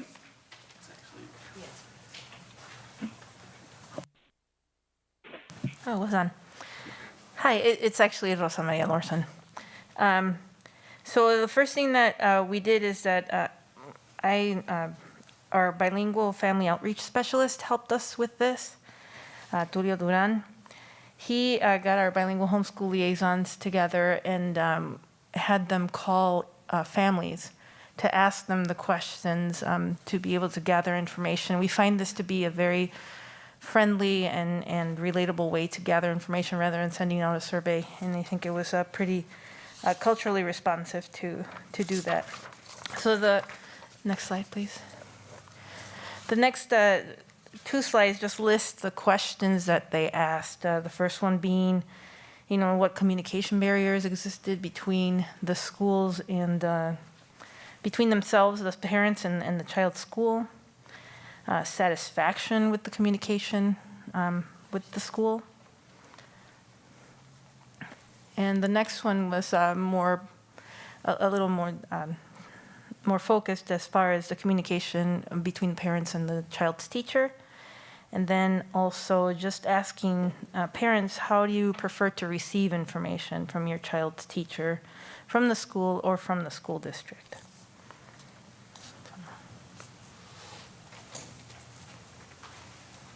And so aside from that survey that you saw, another thing that we did was we brought in students and talked to them to see what barriers their families faced and how they were engaging with online learning. We also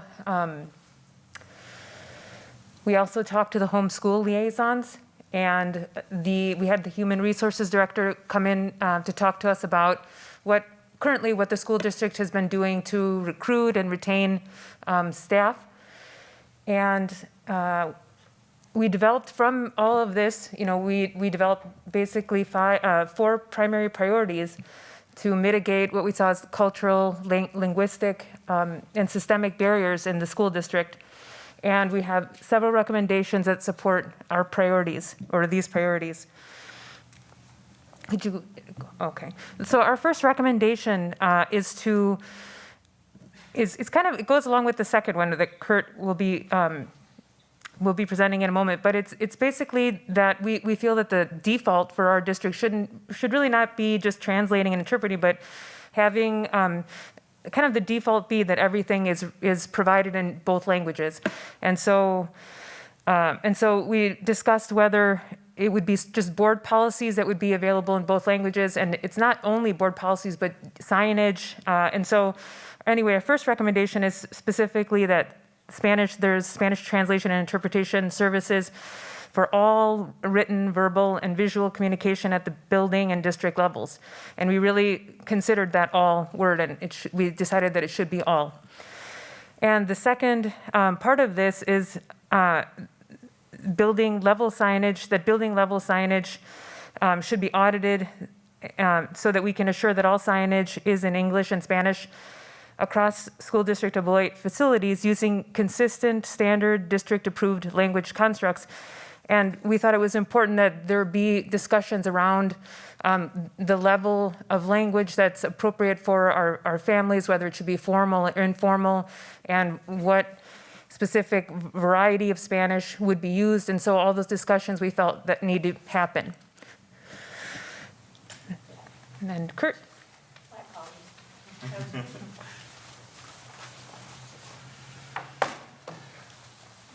So we're talking about a district-wide multilingual, multicultural mindset. And when we were talking about this, I felt like this was something we need to unpack a little bit for us to understand. Talking about mindset, in my previous career, and when I served on the board, my son was in 2nd grade, and we'd asked his teacher about taking Spanish. And she said, well, when he gets to 7th grade, he can do that, all right? Now we have dual language all the way through 8th grade. It's the norm, that's an option that you have. But back then the mindset was, well, that's what you get in 7th grade. And so we're talking about mindsets. How do we look at this? How do we see how we do things? And I think beyond that, like my roommate in college spoke 7 languages because he was from Copenhagen, Denmark. And there, everyone always learned multiple languages. You just didn't opt into like DLI. It was the norm. It was what everybody did. And so we're saying, if we live in this multilingual, diverse, multicultural district and community, how do we embrace that as staff? And so we're looking at that our professional development would increase that proficiency. And language is just one aspect. I mean, we're talking about how do we interact? How do students learn? Is it individual? Is it in group? How do we even approach one another, from eye contact to interpersonal interactions, so that teachers and staff understand that and have some growth in their linguistic capacity with the large increase in students who speak multiple languages. And to do that, we really feel that our strategic planning process has to incorporate Latinx stakeholders. And when we talked about this, when we talk about inclusion, we were thinking not just about people being there who are representing this community, but even how we do this. Like one of the things that came up is like PTO meetings where the majority of the parents might be Spanish speakers, but the language used is English, and they're having to translate. Well, why not alternate? Next month it's Spanish, and English is what we translate into. So we're having the mindset that says we want to include everyone in more than just at their presence, but in all ways, multicultural, multilingual. And 3. Okay, the next couple of recommendations have to do with recruitment, retention of staff. So the first is strategically diversify professional educator and administrative staff to reflect student demographics. And we had a lot of discussion about what our current demographics are as far as our students and how we can develop plans over the course of the next several years to try to match those demographics in our staff as much as possible. So here are some of the things that we talked about. To explicitly develop and expand and grow your own, we have a great opportunity here in the School District of Beloit across our demographic groups to recruit kids to come back to Beloit and teach for us. And I think through expansion of Grow Your Own and having an opportunity to develop that program further, we have a real opportunity to send kids off to school and then bring them back home to teach for us. Second, to make sure that as we are onboarding non-certified staff, that we have a very clear plan between human resources and teaching, learning, and equity on how to support those staff to get their licensure over the course of the 3 years that they have to be able to do that. And we're in the process of developing and building those programs, not just in ESL bilingual, but also special ed in other areas. And then lastly, as far as recommendation 3, making sure that we're reaching out to historically Hispanic serving institutions to make sure that we have those pipelines built to bring students to Beloit, Wisconsin. And we've had some of these experiences in the past. We've done recruiting at UT San Antonio, UT Austin, we just had a recruiting fair at University of Texas, El Paso, home of the Miners. I don't know why I know that, but I do. To try to, look at bringing people to Beloit that can help us fill the need for our ESL and bilingual program. But again, going back to the first bullet on the slide, we have a great opportunity in Beloit with 33% of our students being Latino to be able to grow some of those students right here at home as well. And then the next slide, as far as recommendations, we're talking about increasing and maintaining support for ESL staff. This is one where as we continue to work with Concordia University and other higher education agencies, the support that some of our non-native English-speaking staff may need in those courses is something that we have to provide here in the School District of Beloit, because ultimately we're as invested in their successes as they will be. And by being a part of that process and supporting them every step of the way, that really helps us in the retention game as well. And then a couple other things that were a part of this recommendation were trying to decide or figure out a way to provide tiered incentives for bilingual, bicultural certified staff, ESL staff. A lot of school districts are doing that, and just exploring that opportunity is something for us to bring to the district. And then last, this came up in a discussion about the intermediate model and how teachers at that level in 4 different sites are stretched as far as the different courses that they have to teach, both content-wise and then also across grade level. So being able to evaluate the intermediate model and focusing on that workload as a means of helping them do fewer, prep for fewer classes and be more efficient and productive in their capacity as teachers, which will lighten their stress and again, be a mechanism for us to be able to retain in our school district. So those are the last 2 recommendations. I think we as a committee would take any questions that you might have, any feedback on these. And Board Member Wong, we did work through some responses to your questions, and if you wanted to ask any of those, we could address those as well. That's fine. You can just address them one by one, but are there any questions or comments from committee members? Yes, thank you. I guess before I took on this role, I was delighted to be a more active part of the ad hoc committee, and I'm just really, I think that the work that you've done is, I guess I just want to thank you, because you've clearly defined the scope of the work, and I feel like pushed it absolutely to the max, which is what I was really hoping would come out of this, and I am really happy to see the recommendations that you brought forward tonight. So thank you so much for all the work that's gone into this. Board Member Levy, did you have questions? No, thank you for the work. It's very familiar work. Sounds like the ad hoc committee on diversity. These are issues that perennially, annually, every year come up in the school district of Beloit. So I am thankful for the work for this specific community to address these issues that are unique. What is the hope? I see, when I look at the recommended action, move to recommend to the full Board of Education approval for the ad hoc language barrier committee recommendations. What is the committee's understanding of your charge, and what are your hopes and aspirations for the work that you have completed?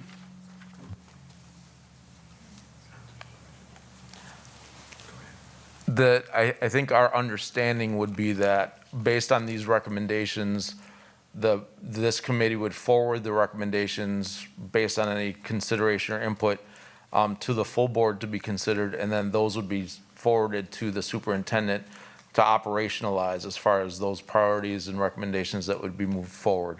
I think that's our understanding as a committee of the charge. So hopefully we're. And then I know we have a diversity consultant now. There was an RFP for some work that went out. There was a group. Yes, so our equity RFP, we are actually meeting this Thursday with the Cambio Group to move forward with the district equity audit, and then next fall will be work with our district and school level teams. Right, because in addition to the district strategic plan, these efforts, like I said, these efforts come up yearly in Beloit. Some progress is made. But progress is not just people occupying positions and then 2 years later, those people are gone, that their work is gone, that effort is gone. Since we look at the demographics in our district, to make purposeful plans like these recommendations that have come forward, that has to be the core of our work so that we really are serving the students and the families. So I thank you for your work. Absolutely agree, Board Member Levy. Are there other questions or comments from board or committee members or board members? I'm going to agree with what Board Member Levy said. And I also want to take the chance to say thank you for all the work that you guys put into this.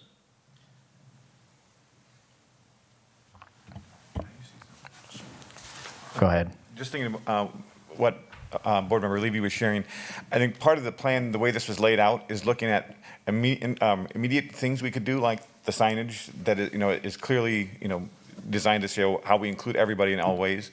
But the other things we're looking at, that we want to look at specific long-term plan of how we implement this multicultural mindset. And so if you look at that, the way it's presented, it's steps looking at that as short-term, long-term, but very intentional change over that time period. Would that be fair to say? Yeah, I would just add that if you think about each of those 4 recommendations, every one, it really deserves its own committee to kind of investigate, the signage, for example, exactly, the conversation about language and culture that need to go into that to do it in a thoughtful way. It really requires a lot more than what was the scope of just our ad hoc committee. And then other things like the professional development. If you think of the student body that we have and the particular, if you think of them as clients, in order for our counselors and teachers to really meet their needs, we have to understand DACA, we have to understand what status they have and what that means for their, college outcomes, or what we're actually able to guide them, how we're actually able to guide them into college and beyond. And so we really just, the scope of our committee that we saw was just defining barriers and then putting it kind of to you to really, create committees or maybe a further ad hoc in order to really make these concrete steps happen. So. One more thing, I'm sorry. Evelyn shared one thing came to mind. Like one of the things we looked at was when we were looking at the development, Mr. Bosco was sharing about our staff and Grow Your Own, and that was that we looked at the percentage of minority people of color in our district, and we noticed that a large percentage were in things like paraeducators rather than as educators or administrators. And so part of that was to say we really need to see the transition of we have these people here who are serving, helping them to come into positions of more authority, of power, of pay to help change that. And so I think that's part of what we're addressing with that. And I think with Board Member Levy, I hope that addresses what you were talking about, looking at not just each year we look at it a little bit, but really wanting to have this long-term change for that representation. Yep. I just need to hear you say it, that's all. That's why I asked the question. Go ahead, Board President Miller. That's great. Thank you. I just again, with the 2 cents, I was so excited when we had the opportunity to actually kick this off. And I just wanted to address too, hearing what you're saying. I think that the hope always was that this would be like a very first step to like just create an entire mindset shift that's not only going to benefit, but very importantly, benefit our communities that are, English as a second language and everything else. But like, it should just be an entire mindset shift to like move the entire progress of the entire district in a sustainable way. Because, by identifying those barriers, like Ms. Galindo was just saying, like we have to, or sorry, Dr. Galindo was just saying, that's how we create sustainable change. And I just want to appreciate you for starting us off in that work. Yeah. Well, that's the place at the board level as you're receiving this, because like I said, an action like this, which you just said is a first step, that first step has been taken in this district many times. So with the strategic plan and commitment from the board, even as the board changes, that these first steps, we don't keep taking first steps in a district. There are districts that are far less diverse than we are, that are actually a lot more serious in their commitment of the work that has been done around equity. They're multilingual students, and we are actually behind as a district when we think about the community that we serve. So we do thank you for your work, and hopefully it will not be just another first step. And that was part of the questions that I had, because I haven't worked on ad hoc committees as well, and I would agree wholeheartedly with that there was charges that we were given, they were presented to the board with specific recommendations, and we were very specific, I know, before, and that's why I was kind of challenging you on my questions that I had to you. I think I had 5 or 6 questions that I threw out to you. So I don't know if you wanted to address those or if you had answers to those. So I don't know if how this works as far as like access to the questions, or should I just read the question? Just read about. I mean, so it was essentially, are there any additional board costs to the district for items laid out in recommendation 1? And recommendation 1 was about the translating interpreting services. And our response to that was currently at the board level, the board is paying for the board meeting translating services, interpreting services that are taking place. And we are currently in the process of building district capacity to be able to do that internally. We've done training with our bilingual homeschool liaisons. We've done training with our bilingual paraeducators so that we can continue to build that capacity across the district. So that is something that as an ongoing cost, I see it being contained in the capacity that we already, in the people that we already have as we build their capacity. Signage? Signage will be a cost. That's one where, that's why, as a part of the audit, we'd have to do some costing for that. I think that's something that at some point, again, as the board decides that these recommendations should move forward, that's when we would, intersect with facilities to do that study and see what that cost may be to make sure that that signage across the district was responsive to the needs of our families. And then when we talked about professional development, we've talked about not only diversifying like we have a equity leadership speaker series that we've been going through all year, and to include the Hispanic Latinx voice in that speaker series so that our staff as a whole, we had a great speaker at a Riabe conference this last weekend that we think would be a great part of that speaker series for us. But then also continuing to develop our focus on building our cultural capacity within this district, and to expand that idea that we're when we talk about equity, we're not talking about one group. Just what board member President Miller said was this concept of we have a multicultural district, and we are about all kids and all families in this school district, and really using our equity work to convey that and practice that over the course of the next several years. So that PD focus, continuing to build on building those capacities at the classroom level all the way up through our system. Another question was about making sure that Grow Your Own was, that we reached out and tried to kind of branch out or make connections with that Grow Your Own committee on how we could, continue to grow that program to offer more opportunities to students in the district to try to keep them home. There was a question about, are we not currently a member of historically Hispanic colleges and universities or Hispanic serving institutions? We have made contact or done recruiting at UT Austin, UT San Antonio, like I said. But as far as an affiliation for districts that are Hispanic serving, we found one that is available, and Rosemary can talk about that a little bit. So the Hispanic Association of Colleges and Universities has an affiliate program for Hispanic serving school districts. It's a membership. Any school district that is over 25% Latino or Hispanic is eligible to join that membership. The cost is like $1,050. We don't know what the benefits are. We are reaching out to the person that's in charge of that and asking, so what are the benefits to being members of this organization? Okay. And then the next question was about the cost of what it would take to support staff that were in ESL bilingual certification programs, not only for the cost of coursework, but also just that academic support that we talked about. And we're currently building structures for that right now. Today is Tuesday, so we just had a meeting last night with the cohort of teachers that are working with Concordia.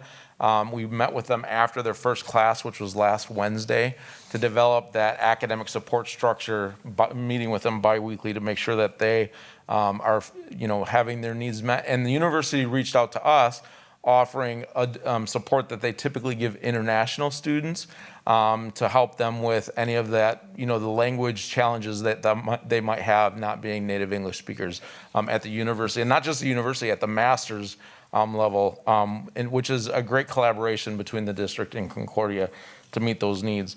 Additionally, we have Title III funds available to help support certification of these folks that are non-certified now. And that's something that we've used sporadically over the last several years, but we're really looking to build that cohort of teachers to be consistent until we have our staffing needs met in those two areas, ESL and bilingual. And then additionally, something that we've talked with Tanya Williams about is, as the recruiter in the HR department comes online, how they're able to support both the entry into those licensure programs, but then also working with teaching and learning equity. So we have ownership in it. Human Resources has ownership in it, so that we're able to wrap around those non-licensed staff and make sure that they're making progress in their programs. And then the last one, as far as tiered incentives for hard to fill, that would take some research based on the district's, kind of larger look at what those kinds of things, might look like in the future as far as salary, and compensation plans, that kind of thing. And then lastly, the recommendation of looking at the intermediate schedule to kind of look at how that the being in 4 buildings offers multiple opportunities that teachers have to teach classes across different grade levels and content areas. I kind of answered that in the larger discussion about how by looking at that, can we be a little more strategic about which classes teachers are having to prep for, and more in the dual language program than anything else, I think. Okay, thanks for answering. And my reason for the last one was more that's a broader topic. It is much broader. It's a huge topic that we've heard about over and over and over. So, and we had that discussion. Right. I don't think it's specific to language barrier. I think it's something academically that we have to be looking at as a district after we've been in this for 6 or 7 years. Sure. I guess one comment that I would make regarding a lot of the questions, because a lot of the questions that I brought up were revolving around money. Mm-hmm. And in a district that's probably going to be seeing budget constraints, my concern is that, if we have this shiny new object that's out there and it's out there this time, how long is it going to last? And if it's not specific, if you can't, and I don't know if that's necessarily the work should be done of the administrative team or other individuals, or it should be falling on the ad hoc committee to come up with ideas and recommendations for that.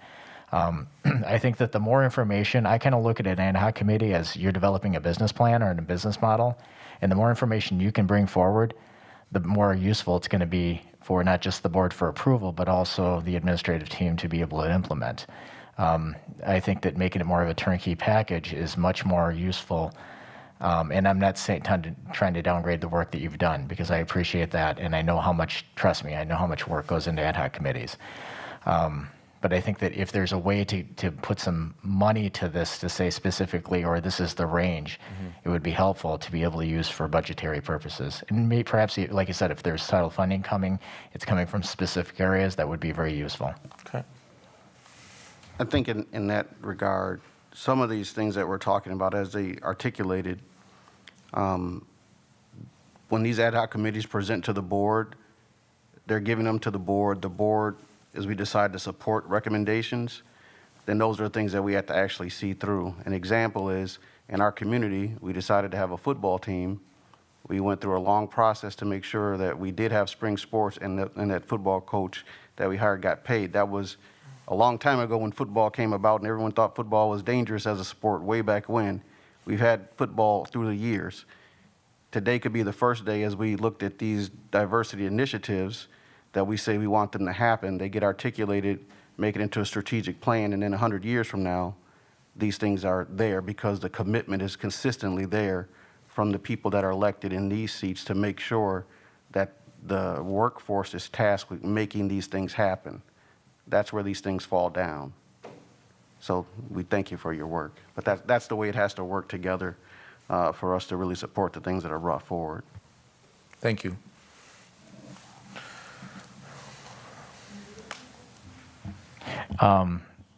Board Member Delgado, you had a question? A question and a comment. Well, not necessarily a question, but mostly a comment. I do agree with Vice President Levy regarding that. It would be a lot more easier to approve or disapprove or pass on to full board when we have accurate numbers. But to be, to the defense of the committee, I think, when we were tasked with finding, of getting recommendations to the committee, putting a whole budgetarian proposal as far as, what would be a good range for providing an incentive for, bilingual speaking or Spanish speaking or bilingual speaking, because it really doesn't matter the language. I think it would, it would go across the board. I think that requires a lot more time, and I don't think we have the expertise on really doing that as far as the members in the committee go. So for an approval, and we're looking for an approval of the recommendation to continue the work. It's not necessarily to say, yes, we're going to provide an incentive to, to the bilingual staff. It's to continue that work to see if, what the path that we're taking is, appropriate and it would be approved by the board, so that we can continue that work. And just one last thing that I just wanted to do is to give a shout out to Evelyn Galindo, who was our chair on this committee, who did an awesome job in leading us and keeping us on track and really putting a lot of effort to make sure that this was structured correctly. So I just want to give her a big shout out, and to all of the staff members that were in the committee, because they provided so much information and enormous help in trying to piece it together and see what's available already and what's needed and whatnot. So just want to give a big shout out to the whole committee because they did an awesome job.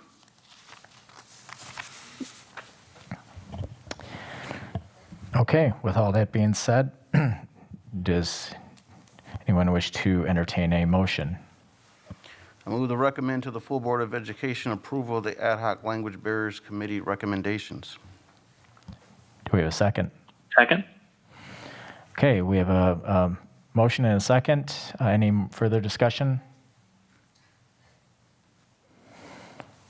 All right, the motion is to move to recommend to the full Board of Education the approval of the ad hoc committee language area committee recommendations. All those in favor signify by saying aye. Aye. Aye. Opposed? Motion carried. Thank you so much for Thank you. all your hard work and your presentation this evening. Okay, the last item on our agenda is number 5A, which is the Comprehensive Coordinated Early Intervening Services. And Ms. Beavers, you're going to be presenting? Yep, and I have Eric Weir here with me. I don't know if you guys have met him in person. This is our Director of Special Education and Student Services. And we're going to be talking to you tonight about the IDEA Federal Identification and CCEIS, which is the Comprehensive Coordinated Early Intervening Services. So next slide. Joanne's going to run slides for me. So our federal identification, we have ESSA and we have IDEA. Identifications under each law use specific data and criteria to identify schools and districts that are having difficulty meeting the needs of all students.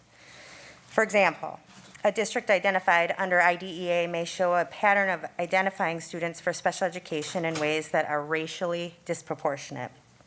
These types of issues can be difficult to detect without looking at specific data.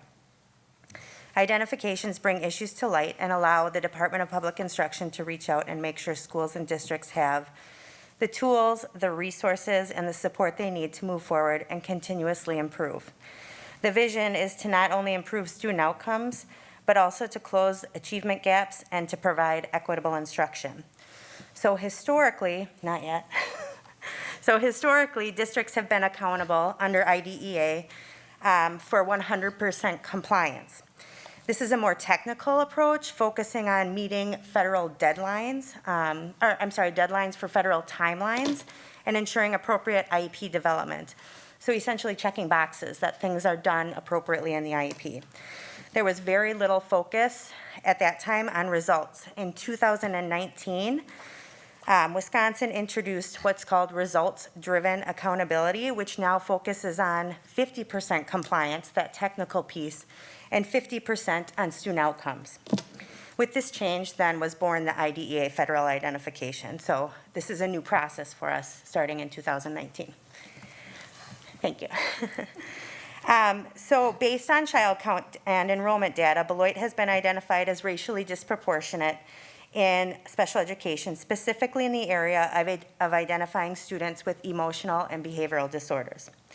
There are 4 levels of identification: meets requirements, needs assistance,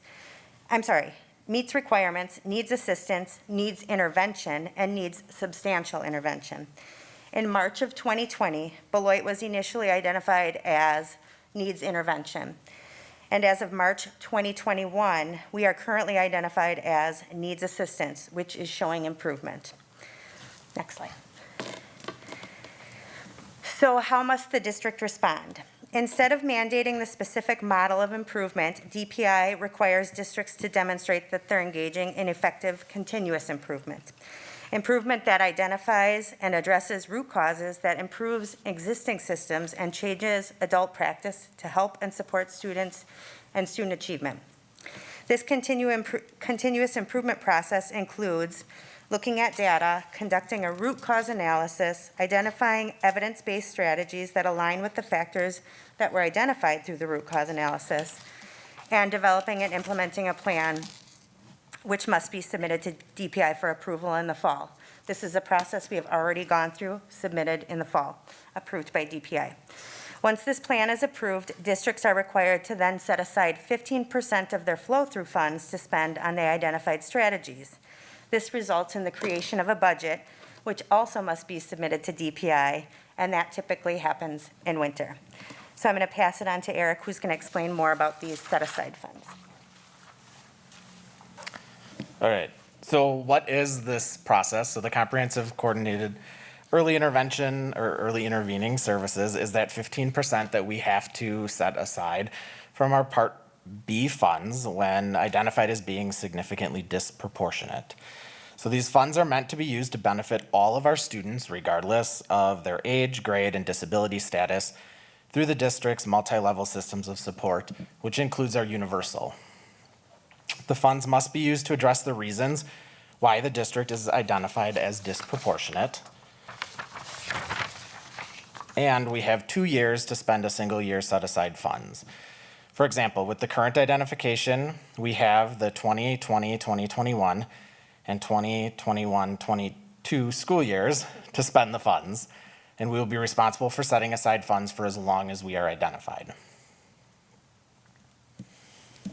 Next slide.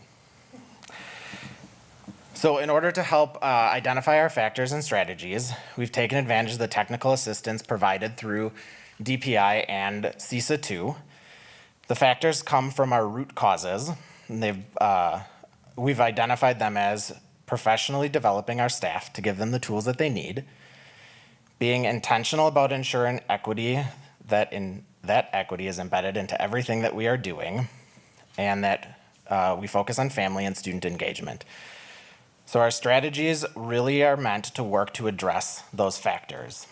And the strategies that we've identified in terms of how the set-aside funds will be used are the creation of a coordinator of specialized behavioral support, which would be a district-wide capacity to provide and monitor evidence and research-based behavioral strategies within our district, and to really focus on that student and family engagement piece. An additional strategy would be the use of a behavior coach, which is more of that school-based and classroom-based support to provide direct interventions to students that struggle with behavioral needs and social-emotional needs. And then also ongoing professional development. So professional development that we have done and then continue to do around the area of providing positive behavioral supports to students to help reduce some of those negative. Last year, the funds that were set aside were specifically for family and student engagement in all of our 4K classrooms, as well as the expansion of our academic parent-teacher teams, which again is to help increase that engagement at the family level. So how are we going to monitor this progress? We have to be able to track its impact on students. So we would do that through identifying students within our student information system. We would be looking at behavior data and office discipline referrals being monitored, as well as academic achievement and test scores. School staff would be surveyed and meetings would be held to provide feedback on the implementation of our professional development strategies. The behavior coach and coordinator would work closely to support buildings and strategies and progress monitoring of students and their growth in the area of their behavioral and social emotional needs. And ultimately, we would be looking to compare our eligibility data in special education to determine the effectiveness of the strategies, hopefully seeing a decrease in the number of students being referred, specifically in the area of emotional behavioral disabilities. Questions or comments from committee members? Yeah, I think you hit it at the end. There's a question I have is, so we're identified as being disproportionate. So if we have a student in a racial group and that racial group is only 11%, but they're identified at 33% with EBD labels, that's what has happened? Yeah. So in that sense, what I kind of heard you say at the end, what is happening in our screening or our eligibility in those determinations? Like, is it sometimes, it might be that we've got 10 kids and all 10 of them are, that they're labeled and they qualify. So when you look at the results from DPI as you see it, that we've been identified, is it, people qualified so they got the label, but are there cases where you feel like maybe we didn't or not, or kind of, can you address that? Do you want to address it? So I don't know that I can say specifically whether or not students were had qualified and maybe they really shouldn't have. The intent behind this process is really targeting that early intervention so that students don't get to that referral. So it could be a student that really truly would have needed the benefits of an IEP in the area of EBD. But the hope is that we're providing comprehensive supports and structures within our district to address those needs so that they don't then end up with that label of having an IEP and needing those services. And can I just clarify one thing? That was a good answer. When he says early intervention, it doesn't necessarily mean like 3 and 4-year-olds. It means early prior to being identified. Right. So that took a little bit of time because I always hear early and I think littles. So. And the referral process for a student with thought to have, regular special education referral process, correct? Correct. Right. Board President Miller, go ahead. All right. Oh, I am sorry. Board Member Levy? Thank you so much, Chair Wong. So if I'm understanding the data that the presentation that you've provided, more students of color with respect to their percentage of the overall population are being identified as needing special ed services. In the area of emotional lower and the number of children that are identified for special ed services. We want to make sure that the right children are being identified to receive the correct services. So in order to do that and not just lower the number, we need to figure out where this is happening, because Black and brown children are being over-identified for special ed. So in order to remedy that, you need to figure out where this is happening, if it's a classroom management issue that's being masked as this child needs special services. So what work has been done in that area? So you reiterated that perfectly. I just wanted to specify it's in the identification of the area of emotional behavioral disability, just to clarify that. Currently, we've worked on creating the plan for DPI and doing the root cause analysis. Like I said, this is a newer identification, and we were halted last year because of the pandemic. And so right now, as of March, I think the date is March 9th, was when we got our confirmation of identification. So at this point, we just have the plan and the budget approved from DPI. So when you say the plan approved, could you, because, okay, if it's emotional behavioral, I'm thinking of that as classroom disruptions, outbursts, et cetera. So I would want to understand, is that a classroom management issue, or is that a child needing additional services issue? So not to stick my finger in a pot where it doesn't belong, but I would put in a screener for all disciplinary actions so you can do a root cause analysis, however admin chooses that could be best done, to determine, is this a child issue, is this an educator issue, or both?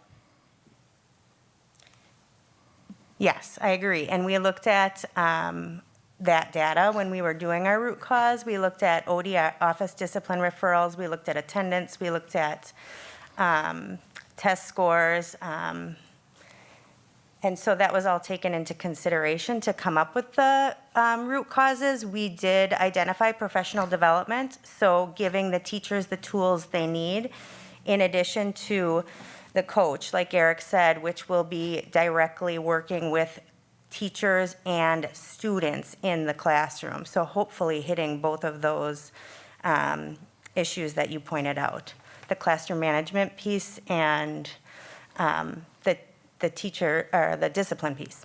And I would just add too, so the family engagement piece that we spoke to then comes from, in order to be found eligible, we're not just looking at school environment. Mm-hmm. So these students have to be demonstrating these negative behaviors or these hurdles in school, but also in another location, primarily either home or community.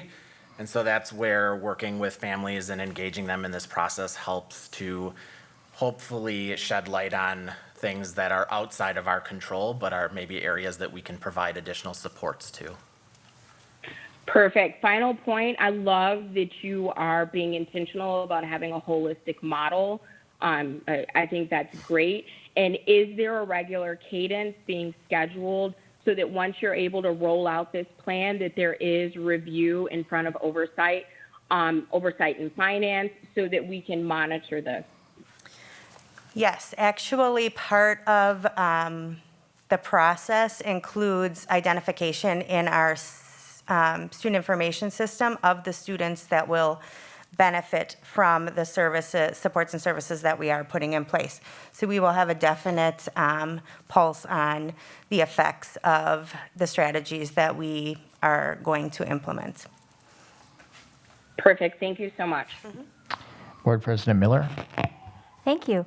Yeah, I was excited to see this come up, and I guess my question is, and I apologize if you addressed this, but it was a lot, but it was a really good presentation.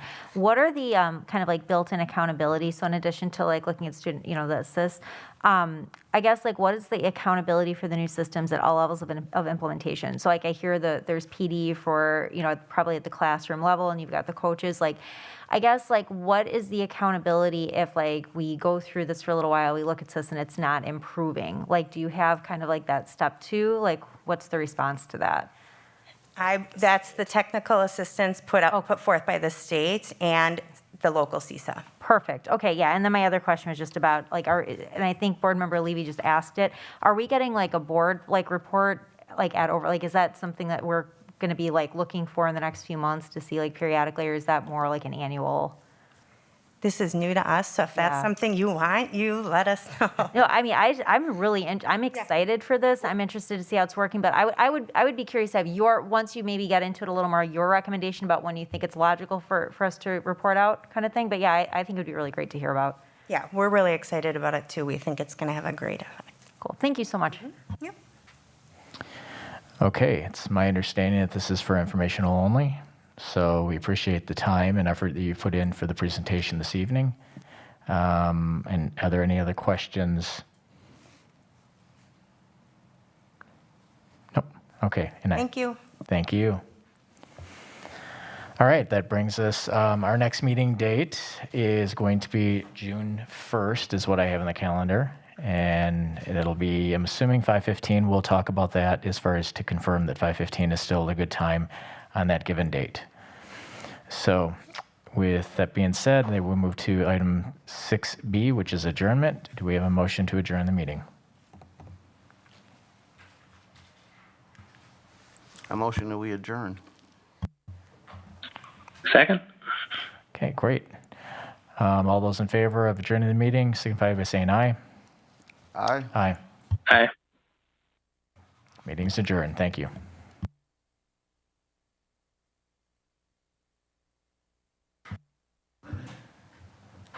Do you need a minute before we get started? Okay, why don't we take like 5?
sounds good. All right, should we? Let's try to. Yeah, this is the meeting efficiency meeting, so. This feels like a Monty Python sketch ready to happen here. Okay. All right. Oh, you're right. All right. It is 7:44. At this time, I'd like to call to order the governance committee. Could we get an approval of the agenda, please? So moved.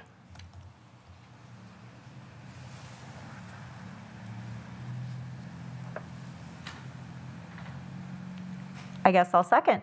All right, there's a motion and a second. All in favor of approving the agenda, please say aye. Aye. Any opposed? All right, next is the approval of the minutes. All right, and so I don't know if everybody was able to take a look at the reposted minutes. Does anybody have any questions, or is there a motion to approve the minutes?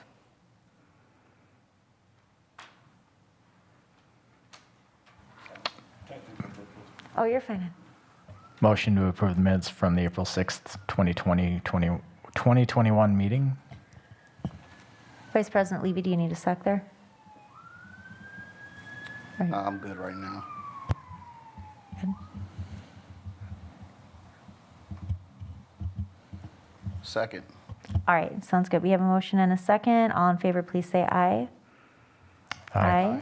Any opposed? Okay, getting on to item 2A, committee structure. Our Dr. Kieser is going to screen share for us our committee structure presentation. So I would say, since we've seen the presentation at the full board meeting, I guess I want to open it up to discussion. I know Vice President Levy, you had a lot of really good questions at our full board meeting. Did you want to just start us off with some questions and comments, and we can kind of steer from there? Well, I kind of feel like I'm up to date on that with the questions that I asked at that meeting. I think it's a matter now of just kind of sorting out, if that's what we're doing, working through how it's actually going to be aligned so we can approve it, then that's what I'm ready to do. That sounds great. So in terms of how it's going to align, were you interested in, like, if we pilot this in July, like which chair goes with which committee, or help me When we understand? say pilot, what do we mean? Like, we're going to do it for a month or two and then, or what are we? So the recommendation was that we could, once we settle on a structure, both the structure as far as the calendar and structure as far as makeup, we would pilot June or July and August, and then come back as a governance committee or a full board and just say we're going to continue with this or we're going to revert back to our current structure. And then based on the conversation, on this particular slide, I had put down which current committee structure would then be piloting the new or the proposed change in committee structure.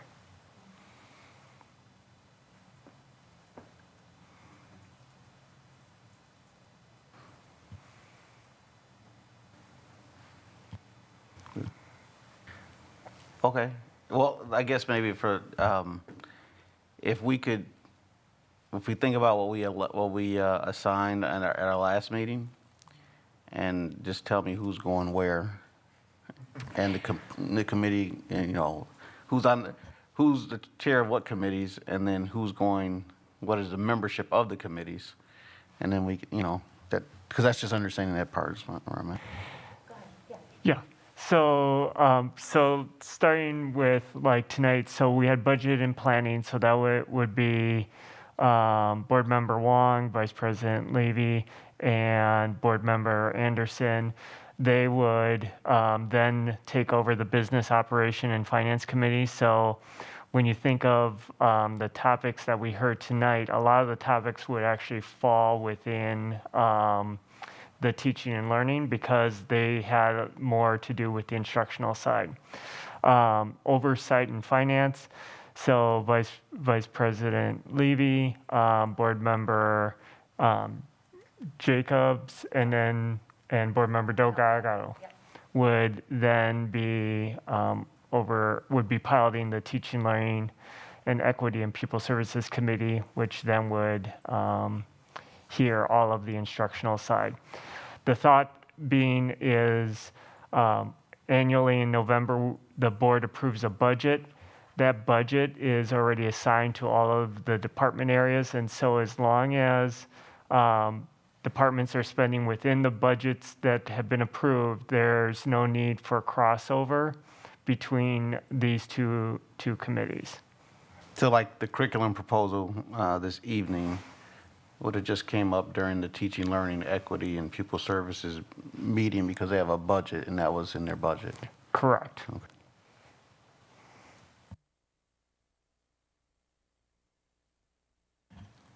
Are there any questions about the proposed structure of the committees? And I guess I'll just clarify that we asked the administration to put forward what they felt, or Dr. Kieser felt would operationally be best for them in terms of how they implement board policy and direction. So and then the policy committee is separate, correct? Correct. So then policy committee would be board member Levy, board member Jacobs, and board member Delgado.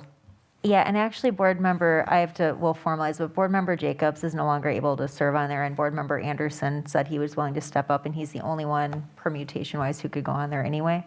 So, but yeah, just to clarify, so yeah, it would be board member Anderson, board member Delgado, headed up by then board member Levy. Correct. And then structurally, what would change in this pilot would be that we would create a 30-minute full board meeting ahead of the 7 o'clock regular board meeting to just handle employee recommendations. And so the policy committee would strictly be focused on policy review, development, review and development. So the personnel committee would be a committee of the whole that meets before the business meeting? Correct. Right.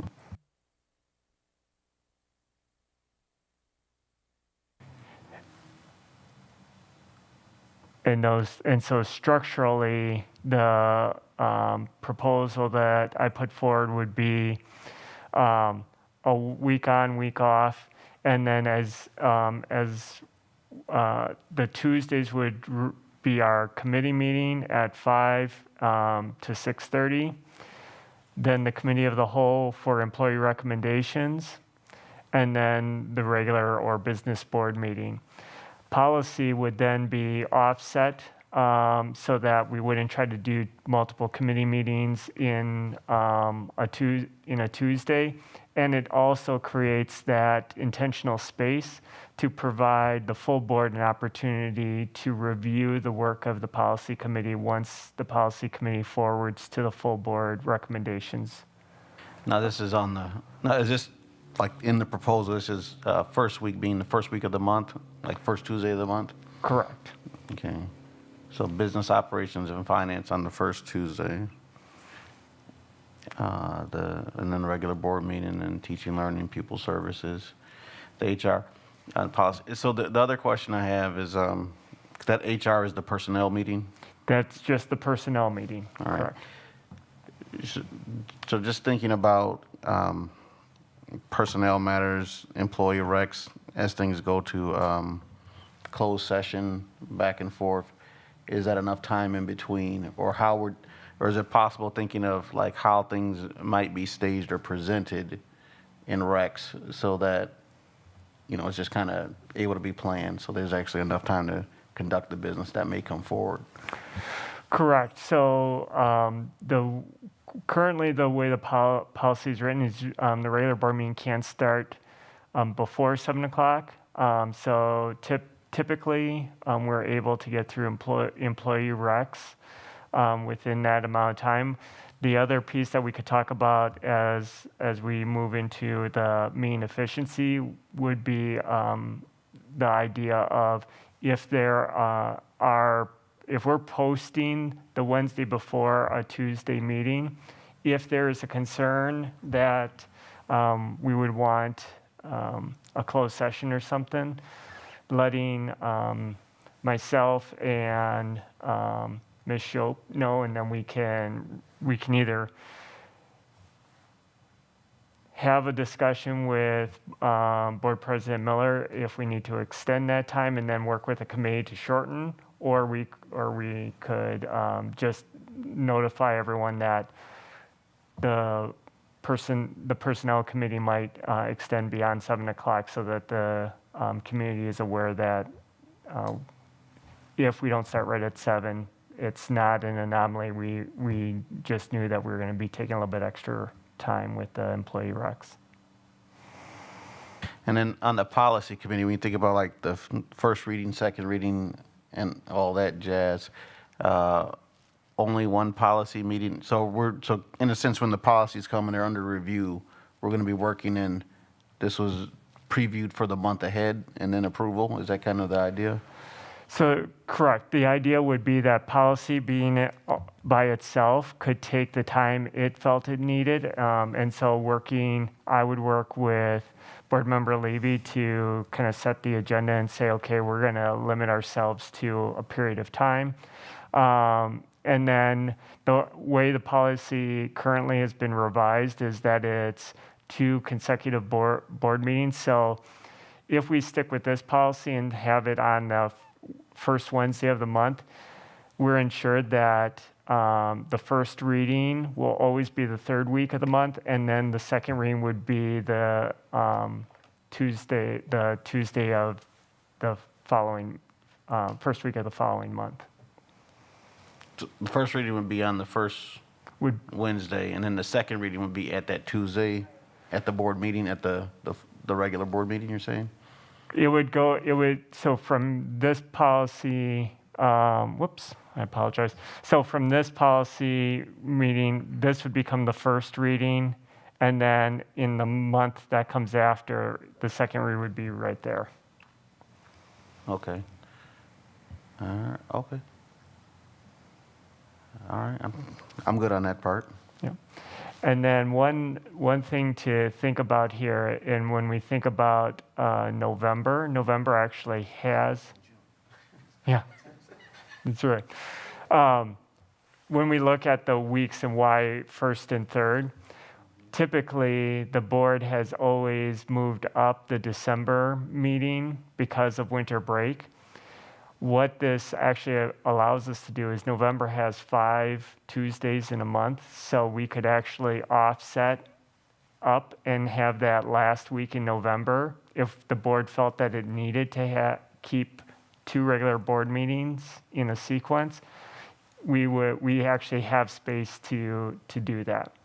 The other advantage is in April, after the board elections, it would allow the current board to complete its work before the new board is seated. Right. And that work being like the board evaluating itself before it takes on a new member and becomes a new board. Correct. All right. And new committee assignments and so forth. I'm fine with the calendar. We can move to the next. Sure. And so then, so that becomes the committee structure and the committee, the calendar, and then the other piece that we've had conversations on is the committee structure makeup. So I just want to check in quick. So are we because I feel like this is probably the most that we need to unpack, I guess. Does anybody, before we get into this part of it, have an issue with how the committee, like the current proposal is structured with teaching, learning, equity, and people services and finance and all that, or the calendar? So Board Member Wong, you're cool. Vice President Levy, you're cool. Okay, so we're okay on those 2 pieces. So now we can really roll up our sleeves on this one then. Dr. Kieser, you were doing a really nice job presenting. Do you want to continue? Certainly. So, and I appreciate that. So the thought in terms of the committee structure makeup and conversations that has been had was the committee membership, in order to try to foster more community involvement, to create opportunities for individuals to participate in civic engagement that may lead to future board member candidates or candidates for other public positions, was to expand or go back to a structure that had been utilized in the past, where we would expand the committee structure to include a limited number of voting members on the committees, specifically the teaching, learning, equity, and people services, and then the budget, finance, and operations. Policy cannot be delegated away. Governance is just the chairs of the board president, the chairs of the two committees. So this would be limited to those two committees, and then the idea would be to add voting members. We could add more members that are non-voting to foster the participation and input, but then quorum would be dictated by the number of voting members. So currently, with 3 board members, quorum is always 2. If you expanded participation of voting members to non-board members, if you would have to do it in increments of 2 to always have the odds. So if we added 2, then quorum would be 3, and so forth. So I just want to jump in quick. I think that I want to address from the notes that I have from our last board meeting. The 2 things that stick out to me the most that I'd like to discuss tonight was first, Vice President Levy, I wrote down that one of the things I appreciated that you contributed was your point that we need to be consistent with community understanding. So before we move forward tonight, I want to make sure we address that point.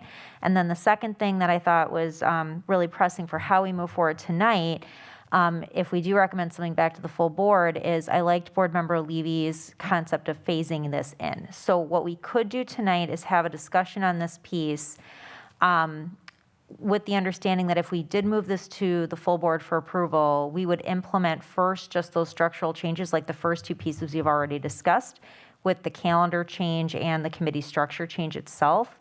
See how that goes for a determined amount of time. I'm open to everybody's thoughts on that. And then assess at which point we would, if we were going to, bring in either voting or non-voting members outside of the board. So I just want to kind of throw those 2 pieces out there. And then my one comment on that then would be, if we did decide to do that, I think that prior to taking any action on that, we should actually survey at least our staff to see, A, what the level of interest is, B, if there's interest in being a voting or non-voting board member. There are a lot of really good ideas I thought that were thrown out, and I agree with Board Member Levy's comments at the full board meeting that it's like kind of a lot to take on and overhaul that all at once. So I would want to have that information way ahead of time so that we could kind of not only evaluate how these changes are made if we make them, but then also determine what the correct time would be to phase into those changes. So those are just kind of my thoughts. I guess I'll just jump in. So when it comes to the structure and committee makeup, I'm not in favor of this. Like I said, there's 7 board members. As we're composed into different committees, there's 3 of us in those committees. And I think that the process of understanding and the team building process as we work together to understand and craft and shape a vision for our district, and then be able to give our administrative team by Dr. Keyser's lead, and then our teachers all the way down to the kids, a vision of what we're moving towards. I just think that is complicated by adding so many other voices at that point. I do appreciate and understand and value the input of the people who are actually doing the work as they make different presentations. That is part of the job. So there's moments for that to be received and for the input to be shared. That's fine with me. And as a citizen, I mean, I've participated as a citizen, as a parent, as an educator, come to the meeting. It's open. So additional steps to expand that work, I don't see that as necessary. And then lastly, it's kind of like you said about delegating out different things, the same as with policy, as we're not delegating our policy-making responsibilities, I don't feel the need to delegate out the responsibility that we have in these areas. This is kind of like, the legislative process as like sausage making. People want to eat the sausage, but they don't necessarily want to see it made or work on that part of it. So it's just, and like I said, when we talk about efficiency and being able to move faster, I just don't see that happening with 9 opinions at the table, 12 opinions at the table.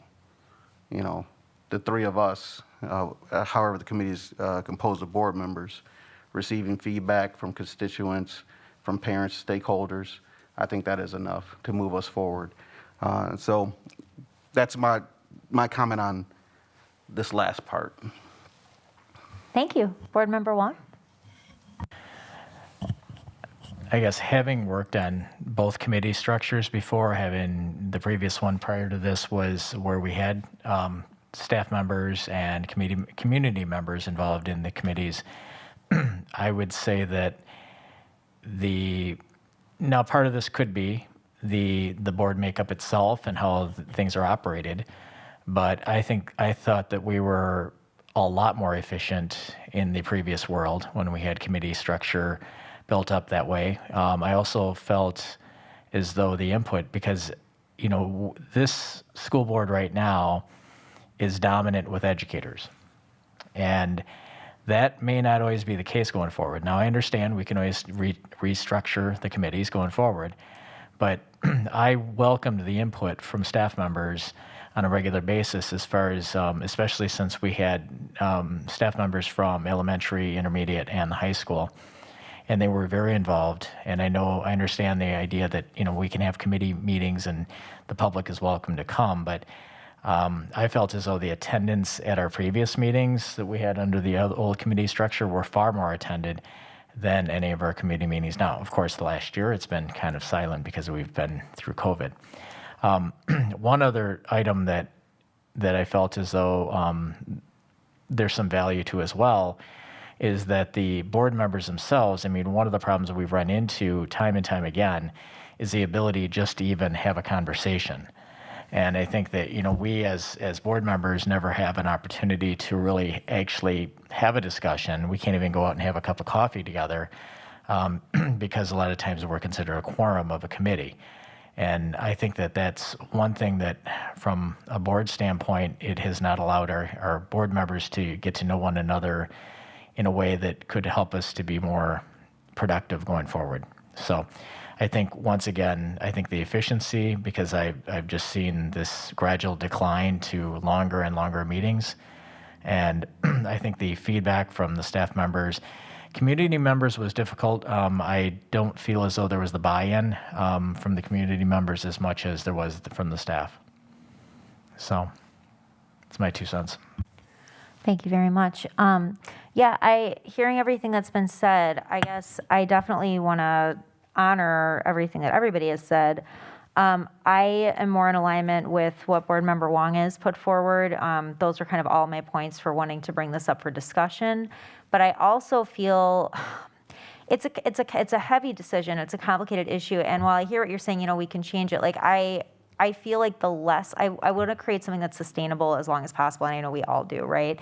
So what I would consider right now as being the best step forward at this point would be to put forward just those first 2 pieces to the full board if we're all in agreement on those first 2 pieces, with the understanding. I guess my question to you, Vice President Levy, is whether you would be willing to even survey staff to see if interest is even there in any capacity, and then reevaluate at a different meeting. I would not be willing to survey staff on that. And the reason why,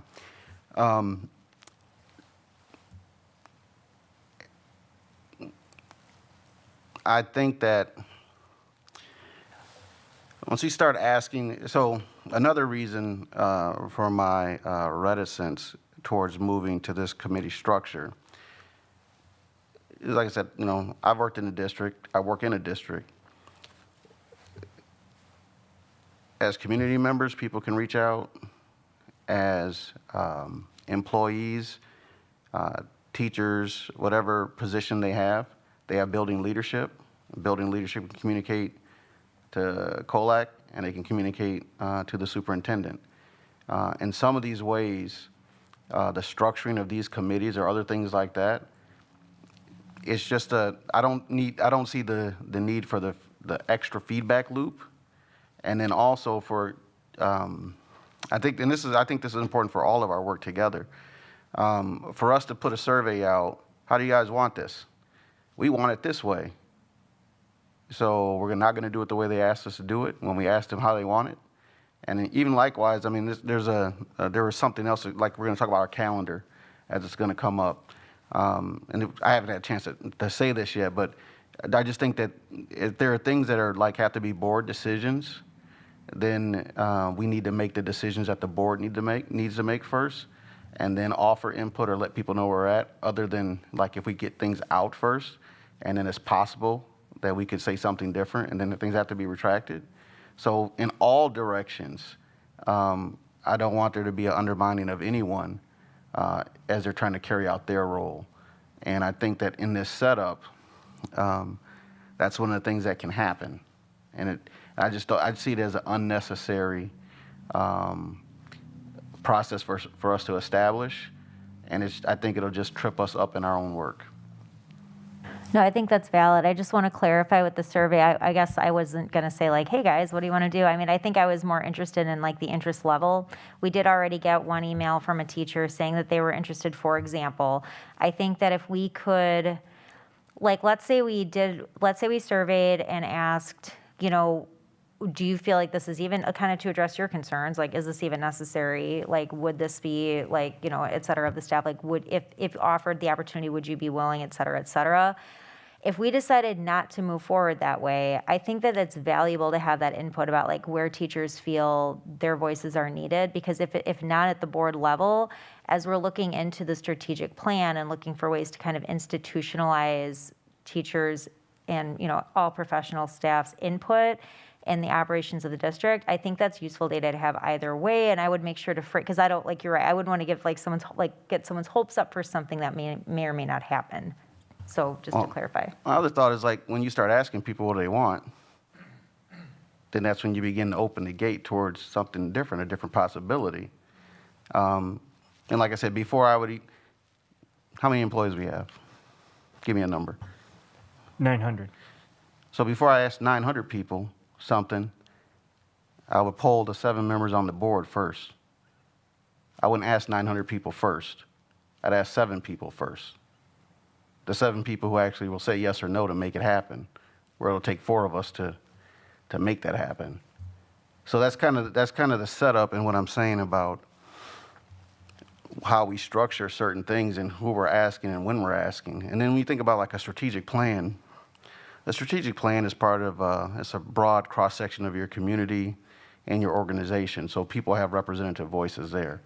But like I said, to me, I wouldn't want to ask 900 people something first without asking 7 people to understand where 4 of them are at. You know, so that's my process.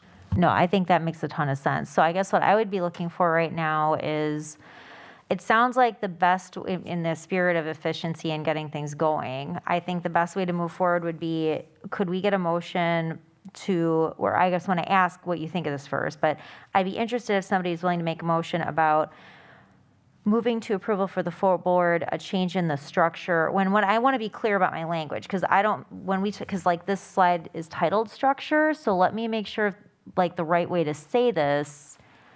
I don't know if it's about a naming convention piece. So like if we want to make a motion to the full board asking their full approval to change the committee structure to teaching, learning, equity, and people services, business operation and finance, policy, and then personnel, along with the calendar as one piece to start with. And then if there is, I want to start there, because what you were saying about like, let's put it to the 7, I would be interested to see what the full board thinks about serving and getting that input. So here's another example. Go ahead. We're in a committee. Yep. So as we sit on this committee, as we're talking, we kind of see that, well, I mean, like you and John could vote to make this thing happen the way you want it to happen, or the way it has been presented, and I'd be fine with that. This is what happens.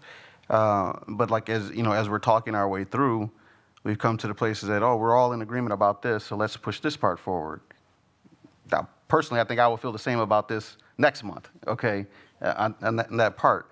But like I said, I'm not opposed to moving the part that we agree with forward, but that's the point of having committees and having the three of us to make those decisions and not putting extra people in there, because when this goes to the full board, let's say, well, hey, Dr. Keyser, go clean this up. You see the changes we made, and then we'd like we'd like to pilot this in June, and so we'd like to get everything set up so the board could approve it. But when you present this to the board next in committee, we don't want you to present that other part we don't agree on. And so what would come back forward is the things that we agree to tonight, and then that's what the full board would be deciding on. They wouldn't be deciding about that other part. Now, when we go through the whole process, they might decide, well, hey, I like that other part. Let's bring that back. And then, and then we would have that process there with all 7 of us. That's just how, so to me, it's simple, but that's just how that part of it works. Yeah, I think I hear what you're saying. I don't know if I'm totally on the same page, because I'm trying to put together the process that you described. So I apologize for my lack. So I just want to clarify for a minute. So like, were you saying that you would be comfortable? I mean, I know you're talking about like in general, but in terms of how we move forward tonight, the purpose of us looking at this is to create more efficiencies for the district, to move business forward in a way that is both more respectful of administrator time, but also allows board members to kind of focus in on areas of interest, so they're more engaged, and it's better kind of use of everybody's energy and time. So that's kind of the main idea here. I think that I obviously, my opinion on expanding the committees, but I think that that's secondary to the primary purpose of just looking to change things to move more efficiently forward in general. So I guess what I would be comfortable with is, you are correct, if we move this to the full board without the change in makeup of the committee, can I just say that instead of structure so that we're clear? Okay, I'm just struggling with the language here a little bit. Somebody at the full board could say, could we also consider this? And you're right, it would be. I guess rather than making that incidental, I understand that if it came back to this committee, we're probably not going to change on it, but I am interested in giving the full board an opportunity to discuss it, because I think people were I kind of felt like I didn't hear a clear consensus one way or the other, and I just kind of want to give everybody the opportunity to weigh in, but I'm not going to push it either. So I guess I'm looking for both of your feedback on how you'd like to move forward here. I agree. I think we need to do something to change the committee structure, whether we go back and we can break it up into the 2 pieces, that's fine. It makes logical sense, because I think we're in agreement on the first part of this with the change in the committees and the calendar. I think obviously there's some disagreements between the makeup, as you had talked about before, and I think that this is something, I guess, that I think it needs to be discussed between all 7. I think that it's, in my opinion, I think that it shouldn't be just the 3 of us deciding this. There's 4 other individuals that may have very different opinions, and then we can make it up from there. That's just my opinion. And I would say, from my observation point, sitting with the board on these past almost 11 months, in terms of efficiency, right? The belief of the board has always been pretty clear that they believe in the work of the committee, and the committee forwarding its best thoughts and recommendations as an advisory motion towards the full board. And then, like in this conversation, we've had that conversation, and then at some point someone saying there's enough conversation to make a motion one way or the other, and then it forces the conversation from I think and putting action to the conversation, saying I'm moving, and pick a direction, and then if the majority of the committee or the majority of the board feels likewise in agreement, it moves forward, or if there's amendment to it, then at least it gets into the action piece. did have a question. Is the phasing in to be done with committees? I mean, just so there's clarification on that, please. Sure. I guess what I meant by that and what I think, and I don't want to, I would like to get her input again, but I think what Board Member Levy was saying in my notes here is she was talking about like, let's first just pilot the actual change in what the committees are, give it like 2 months, because I think we needed time to write that policy so that when we decided like, yes, this is how we want to forward, like, this, but we want to tweak this and that, we'd be ready to approve that policy language change, implement it. The one thing I did not write down from her thoughts was when she wanted that to come through policy. I don't know if anybody remembers, but at that point, that would be kind of like that phase one would be just changing what the committees are and the calendar. And then if we're good with that, then looking into kind of the makeup question. Well, kind of just, maybe I'm going a different direction, but tonight, it seems that we've agreed to new titles for our committees. We would kind of, I think we would have to do our reorganization again. You would go through the whole process of appointing chair and vice chairs and board members to serve on committees. And then we also, appears that we agreed to dates that these committees would meet. Yeah, so, yeah, so I'm going to, I'll entertain some more conversations, but I'm going to make a motion after a while here because I'm ready to go. No. You go ahead, make a motion. Go ahead. Are we going to have, elections on there? Are we just going to move everything over? Or is it appointed by the board president as it was this last time? And I guess I would just... I'll defer to the will of the group here. What I was thinking is if we're trying this out starting in July, which I think was the discussion last time, I would just move it over where, John, you would stay over, you would be budget, operation, finance. Sean, you'd be over teaching, learning, equity, and pupil services. And then whichever vice chairs have already been appointed would continue on. And then if we saw the need to make any changes, we could do a formal reorganization meeting once we had policy language to match. That would be my understanding. What would you prefer, though? Reorganization for the committees. Correct. Right. And then, yeah. Now, I will say this, though. This teaching, learning, equity, and pupil services meeting, those meetings are going to be long to a degree based on the subject. They will be longer, I believe, based on subject matter, but.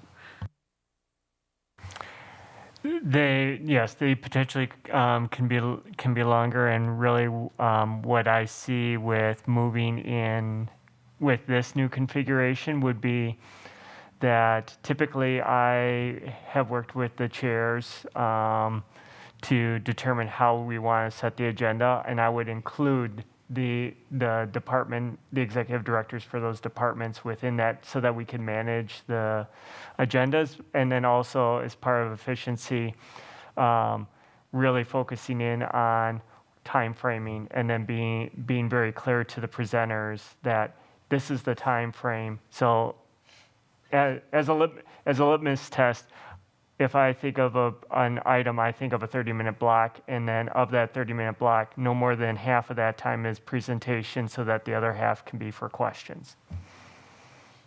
And then as much information as we can answer for board members before the presentation, we would want to do that as well. Are there any other questions, comments at this time? Otherwise, I'd be happy to entertain a motion. One question. Do you want to start in July or June? I will does it defer really to the good matter? of the, whatever the will of the group is completely fine with me. I would just say, Dr. Keiser, what works best for administration? If we start in July, it gets us through this school year, which will help us out. So we close it, that would be my recommendation. And then also from the policy side, this might be the one time, depending on the timing for working in policy, that the full board might want to consider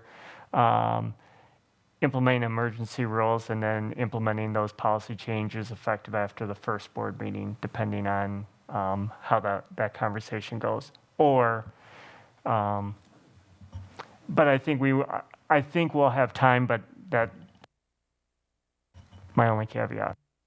Yeah, I would just say, like, I'm not comfortable, I do agree that we need to do like another reorganization. I just want to make sure there's like policy. It seems backwards to me to appoint people to committees that don't formally exist in policy.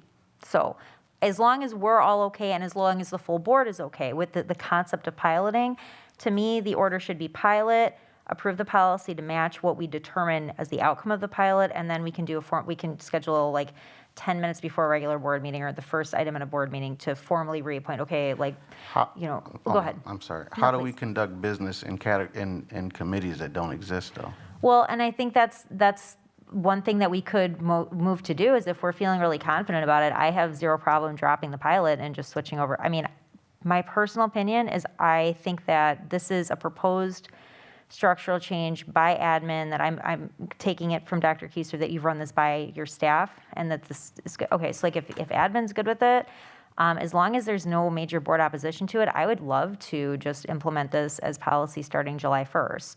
We could just drop the whole pilot to begin with because frankly, how do you exactly like? Yeah, I think it sounds like what we're saying is that, well, whatever we need to do in June to change the structure of our committees. So, because there are committees. Right. So what we're saying is we're going to change the name of our committees during the month of June, and then July 1, we intend to start in these committees with these board members serving in these roles if they're accepting of them. Correct. So I guess if On these dates.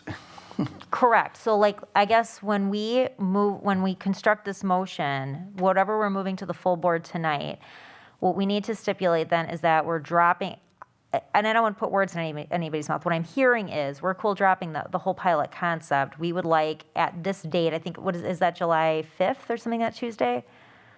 Whatever that first Tuesday meeting would be in July. I don't know if somebody wants to check really quick. That we would move for full approval to the board beginning July 6th. Sorry, mental math. July 6th, that these would be the changes to committee. And the other thing I'd like to know in our motion, because this is going to come up in the full board, is it necessary? And I'm fine either way. Like, I don't think it really matters one way or the other to me. Do we need to go through like formally reappointing? Are people comfortable on those committees as is? Or do we want to just take the 10 minutes to formally reappoint? I think either way would be fine.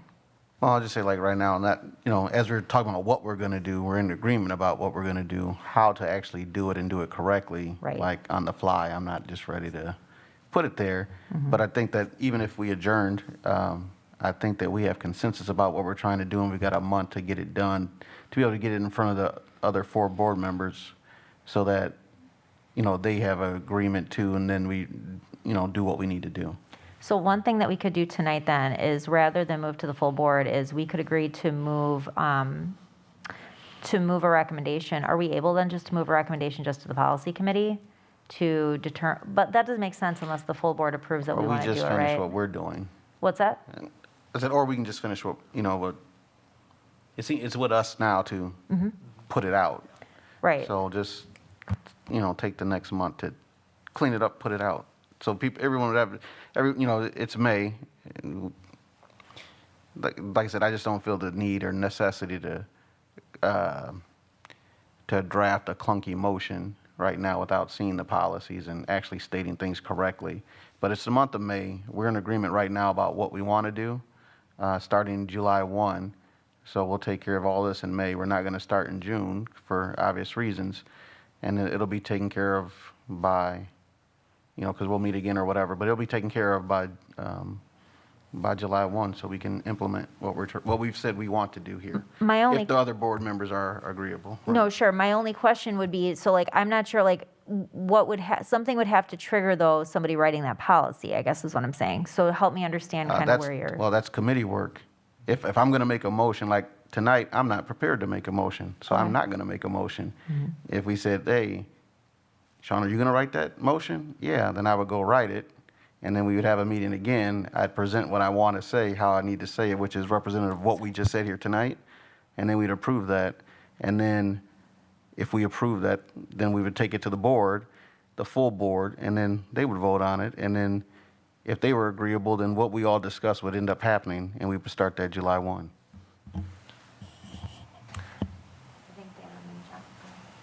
So, yeah, there are multiple ways that I see that we can move forward with this. So I feel that this committee could make a motion to the full board. I'm going to look at Ms. Shope for clarification. Can a committee refer work to another committee to do?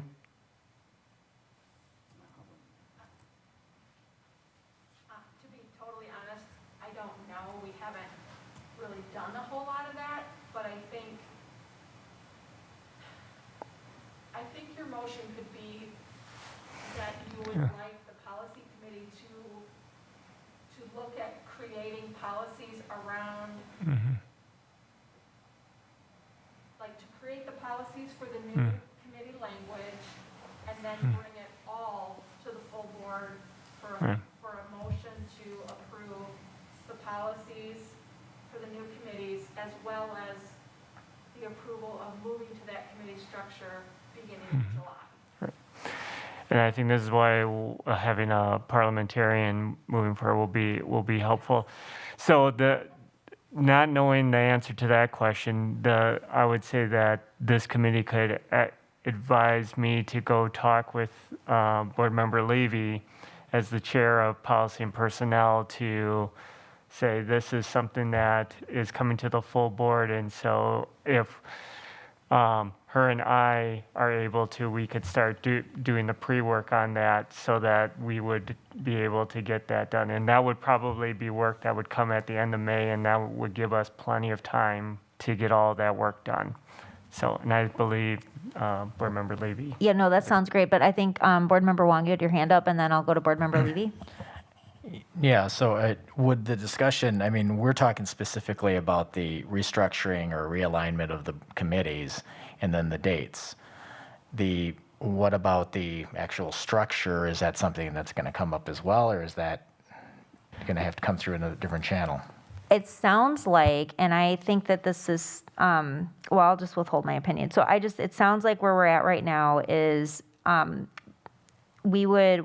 and I want to check in with Vice President Levy and make sure this is in cohesion with what you just said. So we would advise Dr. Kieser first to work with Policy Committee to create policy language so that we would meet again and then move to the full board, or Policy Committee could move to the full board. It's really, this is an uncharted route here at this point, but one way or another, a committee then would be referring to the full board, a formal motion that would include when it would begin, what the structure would be, and then what that accompanying policy language would say. Am I hearing you correctly? Well, I wouldn't do it like that. Okay. Well, how would you? And the reason I wouldn't is because if it's here with us, Mm-hmm. the three of us would take an action. That's just kind of how I work. I wouldn't say, hey, send this to policy and you guys do this. It's with us.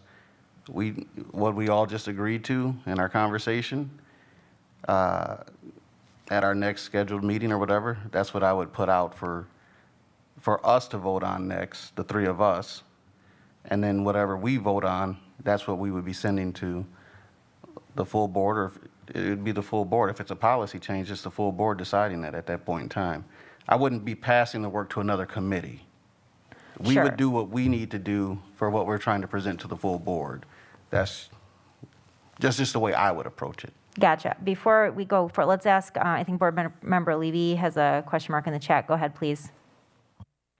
Thank you. I've been eavesdropping on your meeting. So as chair of policy and personnel, our plates are full, and I would not like to undertake rewriting policy without buy-in from the board. So my recommendation is that there is a motion this evening, and I would handle it in two parts. So part one would be committee restructuring and meeting cadence, to send that to the full board for our meeting on the 11th, to direct to policy and personnel for our meeting on the 25th. Once that is handled, part two would be to draft committee makeup. Not that it has to be implemented, but if the full board decides to change committee makeup, then the language is already there. We're not waiting another 2 weeks or a month for implementation. Can I ask you a question while we have you? Absolutely. Thanks. So when you proposed at the last full board meeting about phasing and like phase one would be a change to, I'm going to miss exactly the language you used, but the structure and I'm going to say the structure in the calendar or the cadence. And then phase two would be examining makeup. Did you have like kind of a timeline in mind or a process in mind for that? Because I didn't want to assume I knew your thoughts on that.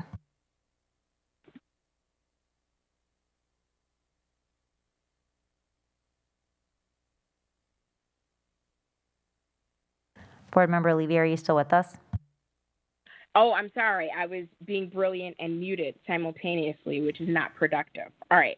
So my thinking was the reason this was pushed out to July is because we wanted to handle both parts at the same time, which I don't think is a good idea. So restructuring and meeting cadence along with committee makeup, because we would need time to recruit new committee members if that is the direction we're moving. If we're doing this in phases, then we can actually do the restructuring of the committees and reset the meeting cadence and do that sooner. So if there is a motion tonight to put this before the full board at the meeting on the 11th, then policy and personnel could work this into our meeting for May 25th, and this would go back in front of the full board on June 8th. So theoretically, it could start at the next meeting after June 8th for phase one, which again would be committee restructuring and meeting cadence.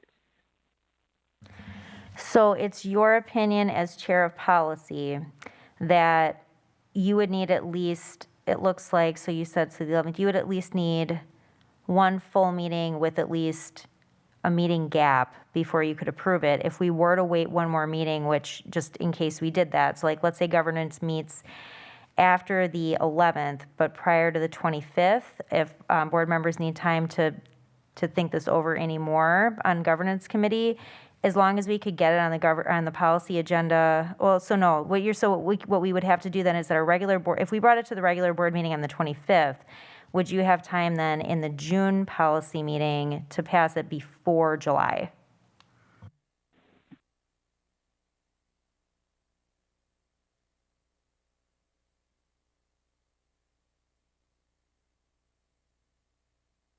Board Member Levy, you're muted. All right. So if a motion was not passed tonight and the governance committee is going to meet at some point prior to the full board May 25th meeting, then policy and personnel could take it up on June 8th, and then bring that back to the full board on June 22nd. So instead of any time after June 8th, it would be any time after June 22nd. Thank you so much. And I'm so glad that you decided to join us tonight. That really helped. So I'm going to ask our committee then. It sounds like where we have consensus, just to reiterate, is on the restructure in terms of how the committees are put together and the calendar. We could make a motion tonight to move this to the full board for approval for the May 11th meeting, or we could determine that we could come back for just a single agenda item prior to the 25th. That way, that it sounds like that's our wiggle room to have this passed and done, assuming that there's no issue by the beginning of the next fiscal year. What would the committee like to do? I'd like to make a motion to restructure the committees as outlined this evening and to also change the cadence of the meeting times. Is there a second?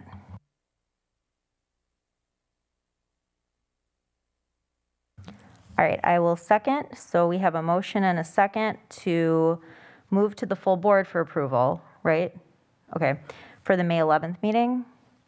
The restructure as outlined this evening along with the cadence. Any discussion before we vote? Okay, all those in favor, please say aye. Aye. Aye. Are there any opposed? All right, motion passes unanimously, so we will move this on to the full board for, as a discussion item. I didn't clarify that, but Board Member Wong, are you good with that, it being like an active discussion Yes. item?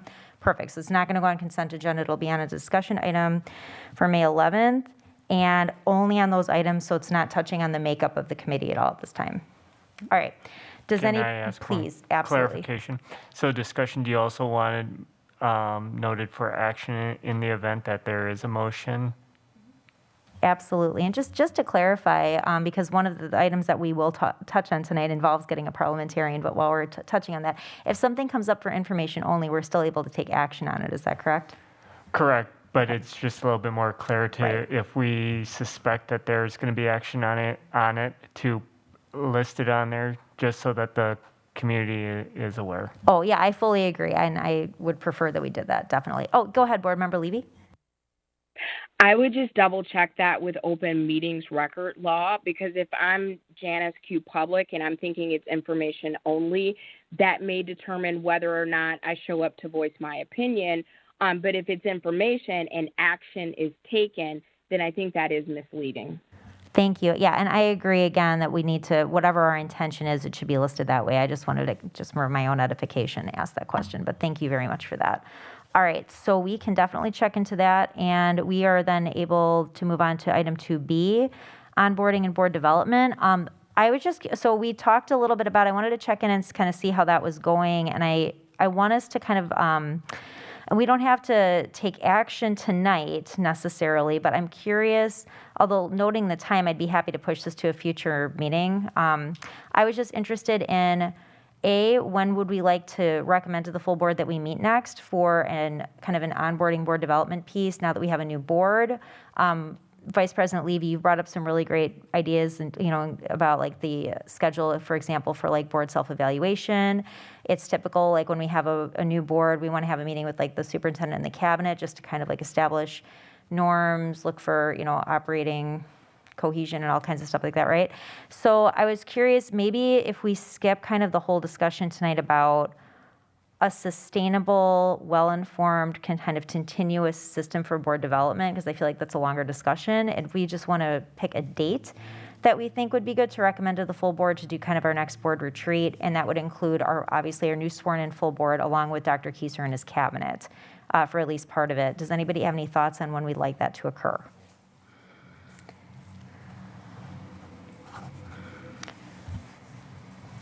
Go ahead.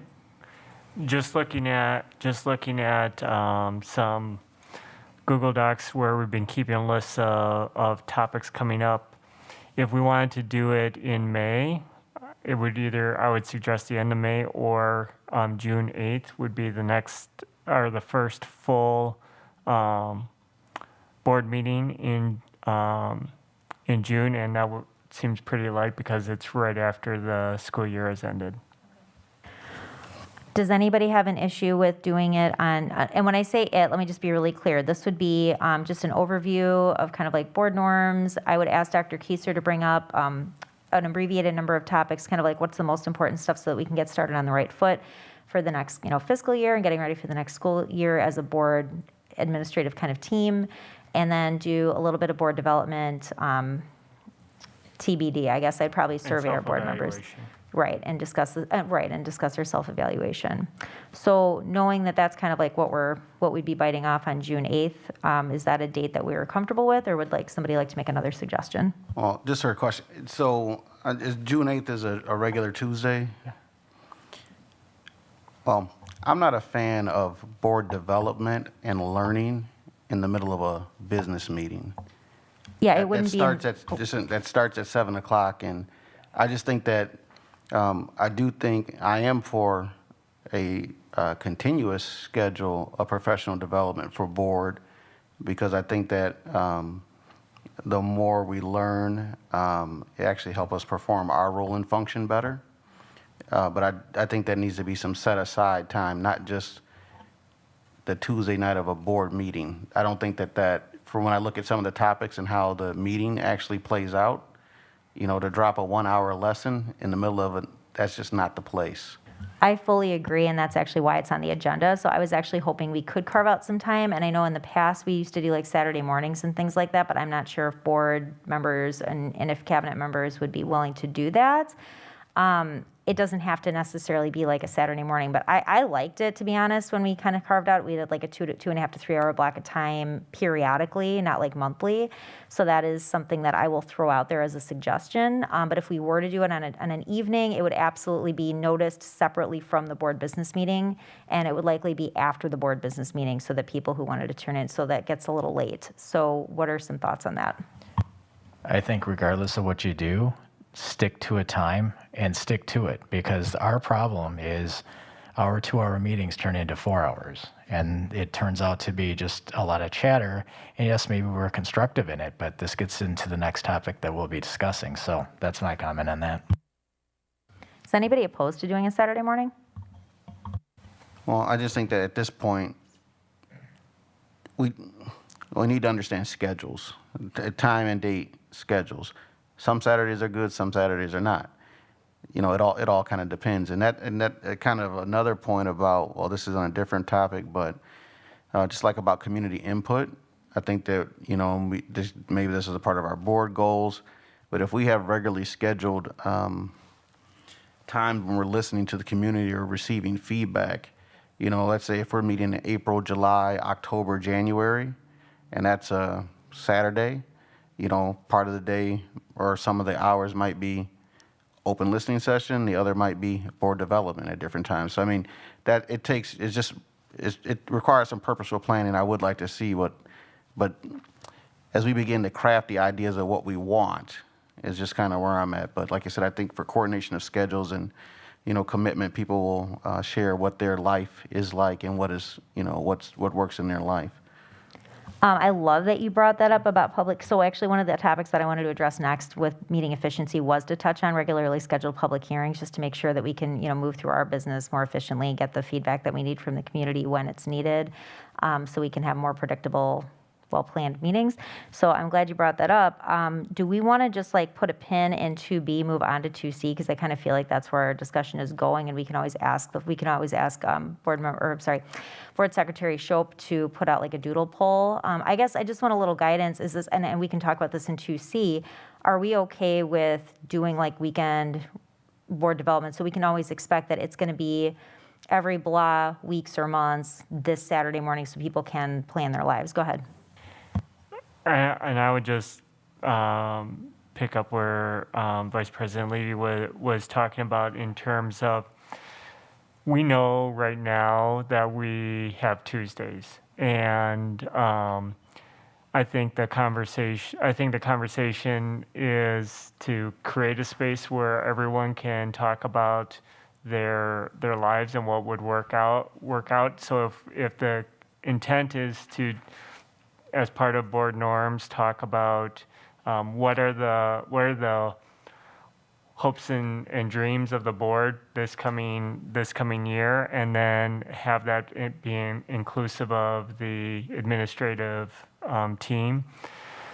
I think we could sit down and be intentional to say that we are going to not have a regular board meeting on June 8th, and then move the because it is light at this point, and move the things to June 22nd, so that we would carve out a time to do this important conversation and get those touch points. So then people could say,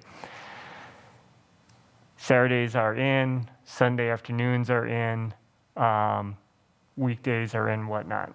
So that was my only intent. I think if we think about weekends, getting it at least out into June, and then I would say get it past June 12th, because if it happens to be a rain date for graduation, the next rain date could be that Sunday or that following Saturday, June 12th. So Saturdays in that first week in June are going to be a little bit iffy. Board members, what do you think?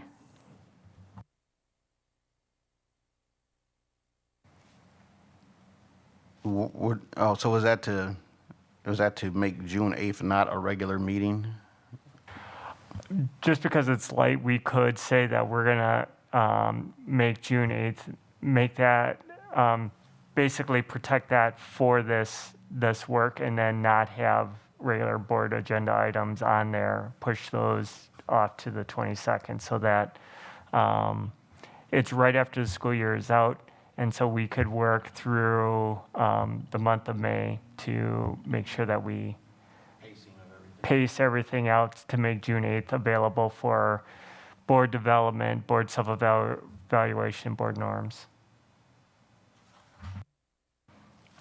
Yeah, that sounds agreeable to do that. Yeah, sounds good to me. I like that a lot better than taking another day of the month. Yeah, I agree. I think it's a great suggestion. So I don't know if we need, I guess we would need a motion to, would we need a motion to designate that? Because, I mean, does that come into conflict with any? Out of our governors committee, we're going to make a motion that June 8th, we do our board development, and then if the full board takes it, then that means other things will get rearranged to make that happen. Is that something we could like put in consent agenda? Could do it in consent agenda, or you and I set the regular board meeting agenda, so we could create it. All right, no, that sounds good. So then we'll do that with the intention of setting that as the regular agenda. I'll send an email out to everybody probably tomorrow morning just saying, hey, here's a heads up. This is what our business agenda will look like that night, and it'll be like regularly publicly noticed as usual. It'll still be on TV, just like everything else will be normal. All right, cool. I love the brainstorming. Let's go into 2C, and I am remiss because I should have listed these, but the three pieces for sure I wanted to touch on for meeting efficiency, but I'm open to entertaining other points as well, is I'd like us to consider making a formal motion to the board about creating the parliamentarian as a board role, as an office role. I want to talk about how we do reports, and I wanted to talk about regularly scheduling public hearings, but not limited to that discussion. So does anybody want to, I guess, give any feedback, comments, thoughts, or considerations for meeting efficiency at this point? Give me those four again. Yeah, certainly. It was only three. So number one would be making a motion tonight from the governance committee to the full board to recommend creating the board office of a parliamentarian. So that would be one. Number two, I wanted to discuss how we do reports. Number three, I wanted to discuss whether we would like to set dates and times for public hearings, just to extend the opportunity for public comment. We know that there are going to be like high interest items that come up periodically, and I think that I'm happy with how we kind of handled that for this year, but I think in the interest of planning and being proactive, it makes sense to have those also on a rotation. Not to say that we couldn't do another one if there were something to come up, but I like the idea of having those kind of regularly scheduled. So that's, when you say reports, you mean the reports that the board members give? I would say both reports, like what do we want to include and how do we want to include both board member reports to the full board at our regular full board business meetings, and how do we want reports to, like what do we want reports to look like lengthwise from administration to the full board. And I guess just to give some context around that, the idea with the committee work is that the full, robust, thorough reports go to committees so that our administrators don't need to give full presentations twice. And then, I mean, also just considering the time that it takes both from our reports and from the administration reports. So I just wanted us to kind of kick that around as possibly a way to find some efficiency. Board Member Wong, did you have a thought? Just a question regarding, you're talking reports and presentations then? Yeah. Okay.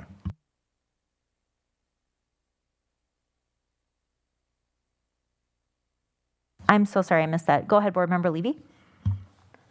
Just really quick, I don't think the governance committee needs to put forth a motion because during the organizational meeting, through consensus, the board already moved to deal with the Office of Parliamentarian through Policy 141.2, and that is actually on our agenda for the next Policy and Personnel Committee meeting.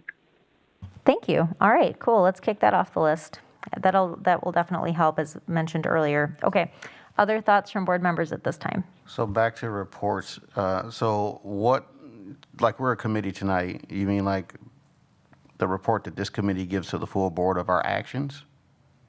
Like how that should be structured, what it should be? Correct. Okay. And then secondly, you're saying reports or information that the administration brings to the Board of Education in a committee meeting? Correct. Explain the part that you mean about the administration's reports to the committee. Absolutely. We've talked before about this, and it's not like, so for example, there's been a lot of discussion lately about providing information as quickly as possible and as openly as possible, so there's transparency with the community and transparency to the board.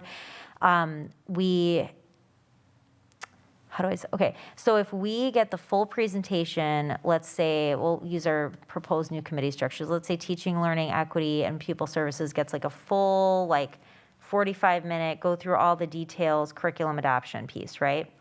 When it comes to the full board, if somebody, so that would actually just go to consent agenda, so let me put a pin in that, but there are reports that do come to the full board. So for example, does AGR, maybe I'm getting confused. So I guess I would just say that we've had board members over the last few months ask that we are very purposeful with the reports that come to the full board and the time that they take in the interest of just giving an overview and letting board members kind of look through ahead of time to come up with questions rather than have an administrator go through a full presentation.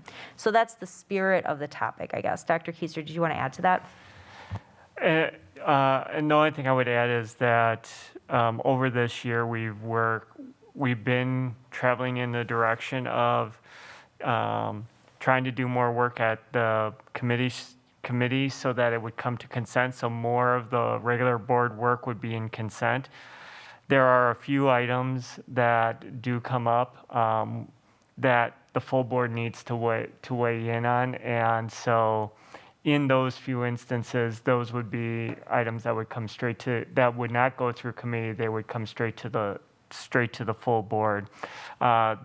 One of those would be like the reopening plan and so forth. The policy, it states that it would be that the board has to approve it, so it wouldn't go through committee, it would come to the board.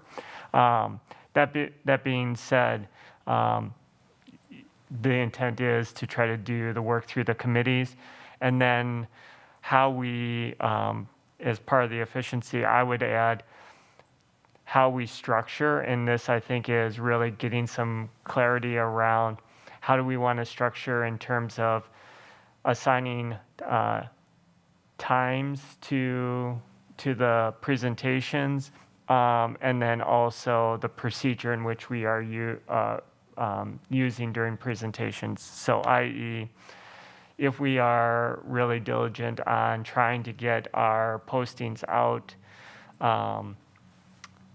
the Wednesday prior to the Tuesday meetings, that this group could make a recommendation that during our board norms, have a norm that we get questions to the superintendents to disseminate to presenters, and then have a mechanism by which the full board gets the answers to the presentation tonight.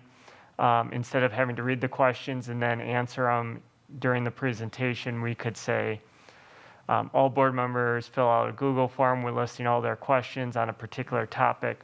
That goes into a spreadsheet, which is shared with the presenters, and all board members get a view-only access to the answers. And so that way, all board members know what questions were asked, to avoid duplication of questions, and then all board members are privy to the answers that are provided to the questions that a board member asks. That is how I see some of the efficiencies. Right, and that wouldn't preclude you from saying, for example, and after, when an item comes up, say I was, I asked Mr. Bosco ahead of time about X, Y, and Z, and he was kind enough to share with me that A, B, and C, so that we're transparent with the community. A lot of times, we ask questions that the community has interest in, and we want to make sure, not everybody watches committee meetings, but we want to make sure that people clearly and publicly have that information. That wouldn't stop us from doing that by any means. And this is, I guess it's just a way to continually more formalize that norm practice that we've had. And I guess the other piece to that too is then any committee action that's taken really should go to the following consent agenda. So that gives board members time to ask those questions so that, not to say that, I don't want to discourage anybody pulling things off the consent agenda because there's absolutely good reasons to do that. But also it would give us like a minute, like we saw like the last meeting, for example, for people to say, okay, let me look through this. I didn't go to the committee meeting because I'm not on the committee. It gives me time to process this information, and then it gets approved at the next one. But again, I really want to be clear that I'm not discouraging people from pulling anything off consent agenda. There's a number of reasons to do that. Go ahead. So kind of in this topic, so let's deal with the reports to the committee first. Let's say tonight, science presentation. Now, like I said, I wasn't on the board in November, so when they were in their pilot, I'm not aware of all of that because I didn't watch every one of these meetings. But this was the first presentation of their ask tonight, correct? This is just me. Personally, something like that, which was like, what is it, 350,000 or something like that. For me, it doesn't have to be for anyone else, but like sometimes what I think is like to hear information one time and then the next hearing be ready to take action. And then things are at the full Board of Education level at that point. That's a whole different conversation. We get to this consent agenda thing. But, and that's probably just in developing norms. I think that provides a structure and a predictable pattern of work for administrators to know that the first time it goes to the committee, you'll be presenting it as information. They're going to ask you some questions, and then they're able to prepare. And then the next time, you're asking for action to be the action to be taken on it. So, so that's exactly what would happen. So the expectation would be like you'd have the presentation, if we give board, so sometimes things don't make it out of committee yet, right? So if there's an issue, then administrators would have a chance to go back, address the concerns of the committee, et cetera, et cetera. But once it moves from the committee, that's an advisory to go to the full board, either for approval, discussion, then approval, et cetera. As I'm hearing you, I have a question back to the full committee to see what you think about this in terms of efficiency.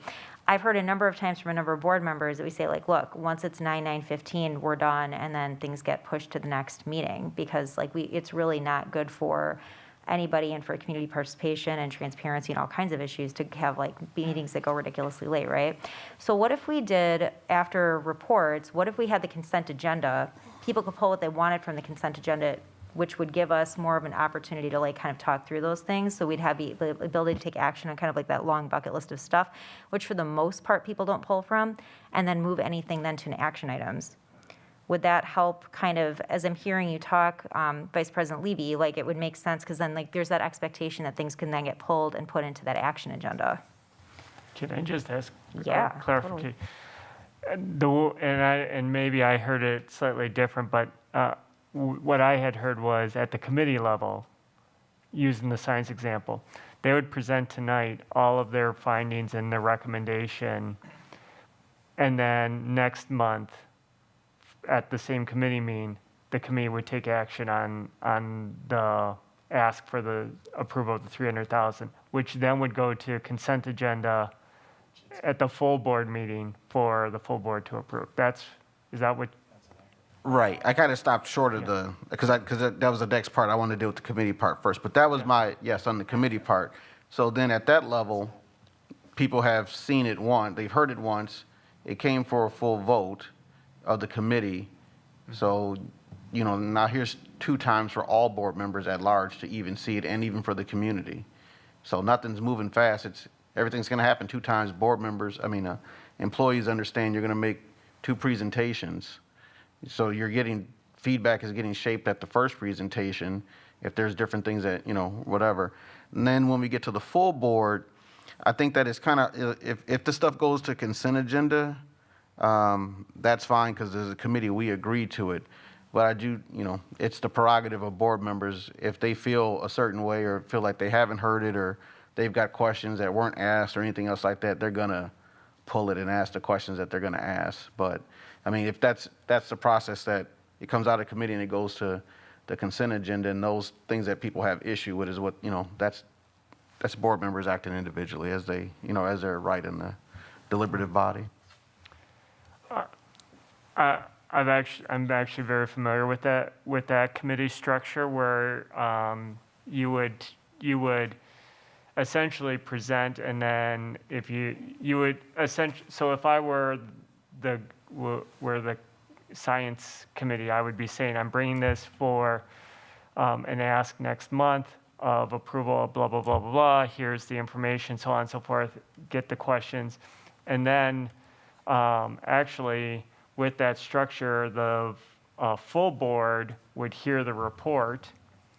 In that, because there will be a full month that goes through. So we would have a regular board meeting where the committees would report out to the full board the substance of the committee work, and then that would give the instance for the full board to hear the substance of what was presented in committee, so that the following month, then when it would come before on consent agenda, it should, unless there's any lingering questions, it generally passes on consent agenda without being pulled off. Okay, I have a couple of questions and comments on that. So if directly what you just mentioned there, Dr. Keyser, if, oh my, I just lost my train of thought on that. So, wow, I blanked out big time on that. Let me. No. I want to address something else though. Is just with the committee structure, and I like the idea of having it. One is this going to give us? Obviously, this is a whole different mindset from what we've had before. And historically, in our district, everything gets pushed through at the last hour, and we get information late, and we get revisions to the agendas, and so on and so forth. I think that if the administration can say, yes, we can abide by this, this is the new norm, and this is what's going to happen, and we as a board abide by that, fine. I think that can work. I would also like to see, I guess this is my opinion, I think that it's great that we ask questions, but I also think that this is what slows up the entire process. We take a half an hour topic and turn it into an hour and a half discussion. And I think, it should be, I like the idea of having questions presented, even at the committee level, to the presenters or the superintendent, so all this information can be, I kind of look at it and say, we're all on the same team, right? I sometimes I feel like it's always the board versus staff and administration. And I think that we should be trying to make sure the presentations are as thorough as they possibly can be. We're getting all of our questions answered, and we're providing all those questions ahead of time so that it's all part of the presentation. So we can sit down, have a 15, 20-minute presentation, and have all the questions answered. If we want to have it whereby we say, yes, thanks to the board members for addressing these topics, okay, that's fine. That can be part of that. But I think that's, in my opinion, is a way that we need to consider to speed the process up. I lost my train of thought on the other item that was brought up, but it'll come back to me. It's a senior moment, I guess. No, you're fine, and no, it's totally fine. And, there's no rush to, do what you got to do there. I just want to weigh in really quickly if I can. I think that as I'm reflecting on, I think many of us have spent a lot of time thinking through like meeting efficiency, right? And I like any plan that is both efficient and intentional. And if we're intentional with our time and the structure of the committee work, like I think what Vice President Levy's proposed makes a ton of sense, because what we're trying to avoid is rehashing something that should have been done in committee. There absolutely are times for robust full board discussions. I'm not saying that there's not, but typically, like, we have to talk about, like, how do we smoothly and efficiently operate, because our job is to do work to get things moving for our kids, right? So like, that's the goal. So as long, my question to you is, if you feel like that, and it sounds like you said you're familiar with this, if you think that administration would be adaptable to that, I would be thrilled to move that forward to the full board, because then we would really give us that space to give, again, like intentional reporting out from this committee to the full board, right? The committee, like the board committee people reporting out to the full board, the work that's been done. So we can give everybody a heads up. People can then submit extra questions, like maybe you didn't get a chance to watch the meeting, that, because they're all gonna continue to be recorded for a while too, right? But sometimes people don't have that time, sure, whatever. So like, we're reporting out at the full board after the kind of that first round through the committee meeting. Then people have that second round ability to submit questions. It comes back to the committee for a vote, and then it lands on consent agenda at the following board business meeting, right? Yes, in terms of structure. So I'm just going to paraphrase to make sure that I heard what you were intending to say. Action items would come before the committee the first time as informational, with a heads up that this is going to be an action item the following committee meeting. During that month, during that 4 weeks in between, the full board will be apprised of that through the committee reports that occur at the regular board meeting at the end of the month. And so when it comes back before the board a month later in committee for action, it should be, quite honestly, what I did when I was at the podium would be, I brought back the science curriculum committee. I appreciate the questions that were asked. Here's any highlights or updates to clarify. I'm asking for a formal motion. It literally would take 5, maybe 10 minutes tops. Because I spent the half hour the month before in committee presenting it. And then at the full board, and this is the determination yet to be decided, is the chair of that committee gave a full presentation to the full board at the meeting. We heard a presentation around the science adoption. They're going to be coming back next month. The action, it will be an action item, and they're looking to spend $383,000 X, Y, and Z. And so that way there was that time in between. It is a scheduling piece. I'll just be upfront about that. But then our agenda is really broken into kind of 2 big pieces. It is informational items and then action items. And the action items should be actually fairly quick to go through because they've already been presented. And then the informational items are those items that will be coming back for action, and then just simply informational items that, like a report, like the CCEIS funds. So I remembered. In the last few meetings, we've done reports, committee reports, so we're going back the other direction where we're actually going to be reading them then versus just having a document out there for the public to see. Or a combination of both. Here's what I'm thinking. If we make the committee reports, here are the upcoming action items. So for example, planning and budget. Upcoming action items include adoption of science, et cetera, and listed off. And then if let's say I wasn't at that committee, and I'm like, oh, I'm sorry, Chair One, can you tell me a little bit more, what was the amount for the science? But I mean, that should all be posted in there. But I mean, people have opportunities to ask. It doesn't need to be a big, lengthy, full-blown report. I still see it being 1 to 2 minutes, here are action items, because we have, am I off base by saying that people can watch the committee meetings or attend the committee meetings? Is that okay? Because I don't want to prevent good discussion and good information. I want to be mindful and respectful of our time and use our time intentionally. Does that kind of make sense for how we could do reports? Go ahead. Right, I think what you're saying is that, the first meeting was information. They came and presented the science curriculum.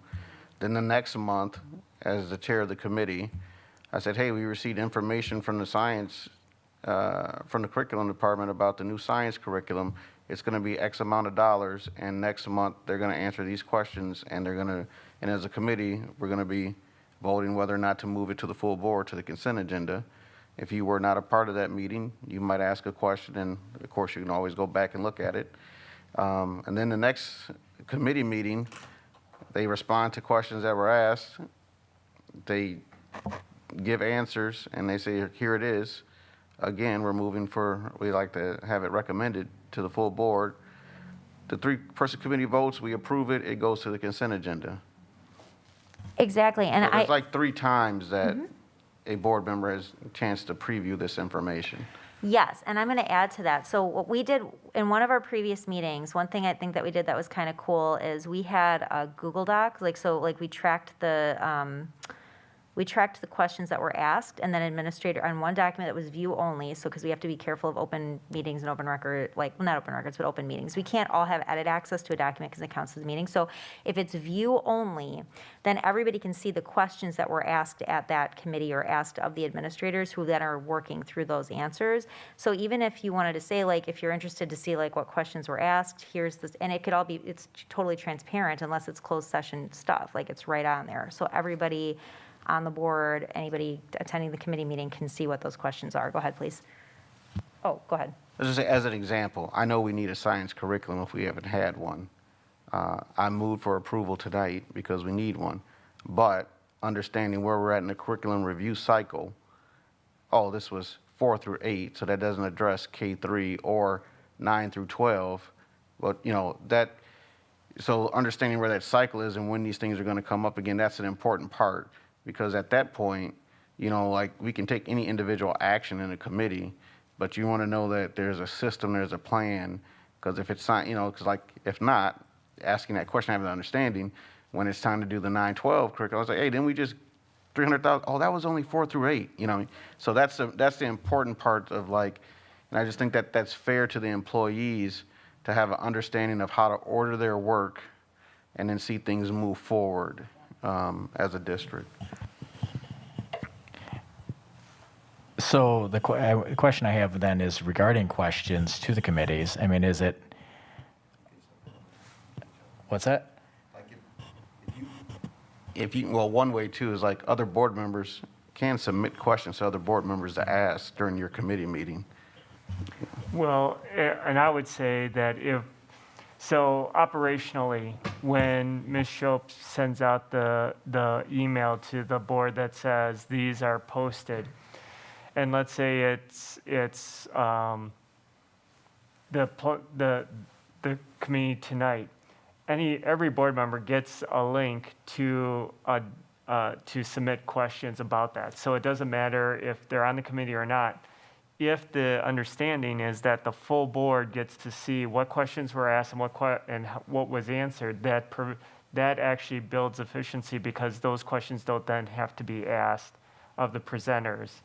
A summary, if we feel that it's important, could say, hey, I know that there was a question about X, Y, and Z. Could you just touch upon that briefly, as opposed to asking those questions again, so that way, if you feel that it's important that they bring that information up during the presentation, that would be a piece.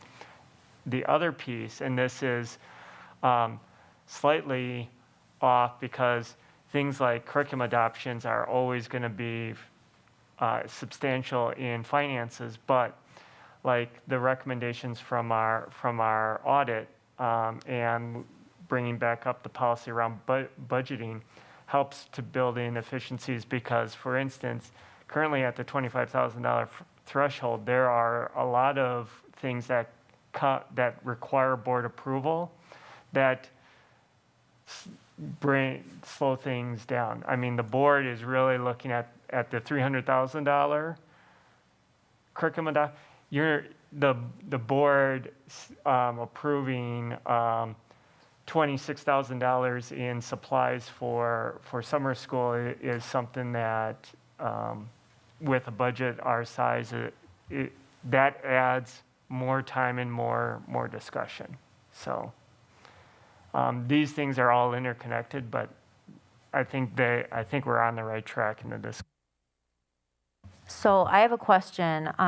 If we were to, hypothetically, if we were to maybe in July, like when we change our committee structure, shift to this calendar, I guess I don't want to misuse calendar because I don't want to conflate it with the previous conversation. Understanding. Cool. Because shift to this model where we have first time a committee is information only, second time a committee is action only. Couched within that is a board update from the committee letting everybody know exactly what's going on. along with this kind of complimentary view-only, transparent to all kind of Google information point for anything that's not closed session at least. Would we all be comfortable in the interest of meeting efficiency of saying that 2-hour limit is that 2-hour limit? And then we are done. So I want to know from the administrative point of view though, because I know that there's certain things that are time sensitive. I don't ever want to uphold services that are necessary for students or teachers because of like an arbitrary meeting, but I do think that we need to get into the practice of board meetings are 7 to 9. So with that said, I just guess I want your feedback and opinion. Is that something that you feel is realistic?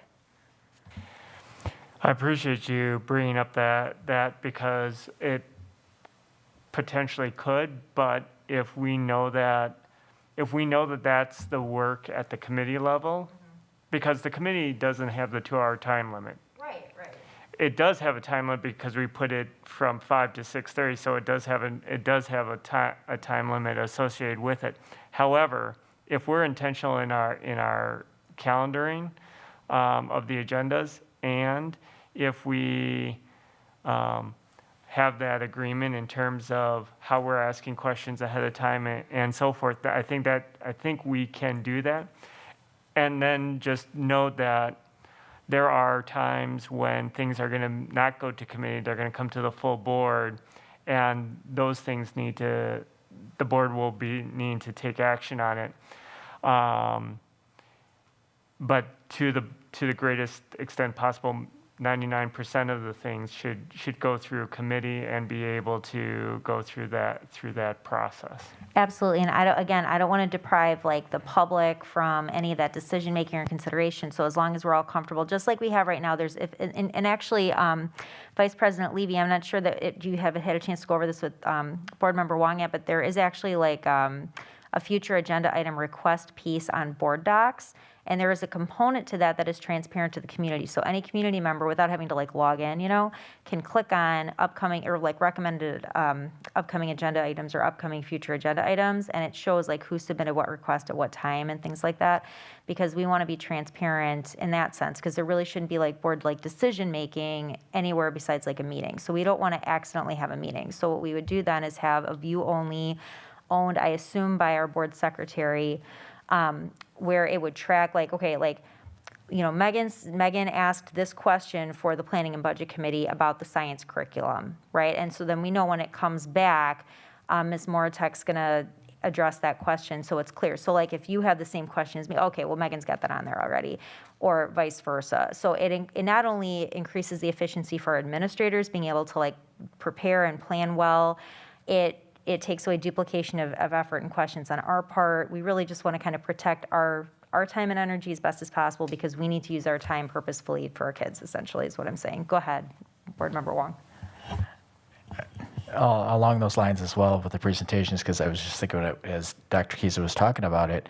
I think that, we need to get in the habit as well on the agendas, whether it's committee or if it's at the full board, to putting timelines on the items so that we're not getting presenters that are going out for 45 minutes for something that should only take 15 minutes. And I understand everybody wants to get up and, do their dog and pony show. And a lot of it's probably very important, but people need to learn how to be more concise, to the point, and, and then move on from there. If we have additional questions, we'll ask those questions, but, don't tell me how to build a watch. So. Well, and and that's our work as board members too. I mean, like that should be on us. We're elected to do that work and do that reading. So if something's posted on Wednesday, there's no reason why we shouldn't be able to carve out that time, read it ahead of time, submit those questions. And again, I am like absolutely in favor of saying, hey, I asked this question already of the administrator, but I want to make sure that the community knows that this question was asked and here's the answer. I don't think that eats up a lot of time. What eats up a lot of time, and it's going to happen that someone's going to pop up, oh, but you know what? Shoot, I have this question. And that's fine because, again, but it shouldn't be like the standard, right? The standard should be that we're all prepared for meetings, that we do the work ahead of time, we give our administrators enough time to do their jobs well, and we can make this a little bit more fluid. Sorry.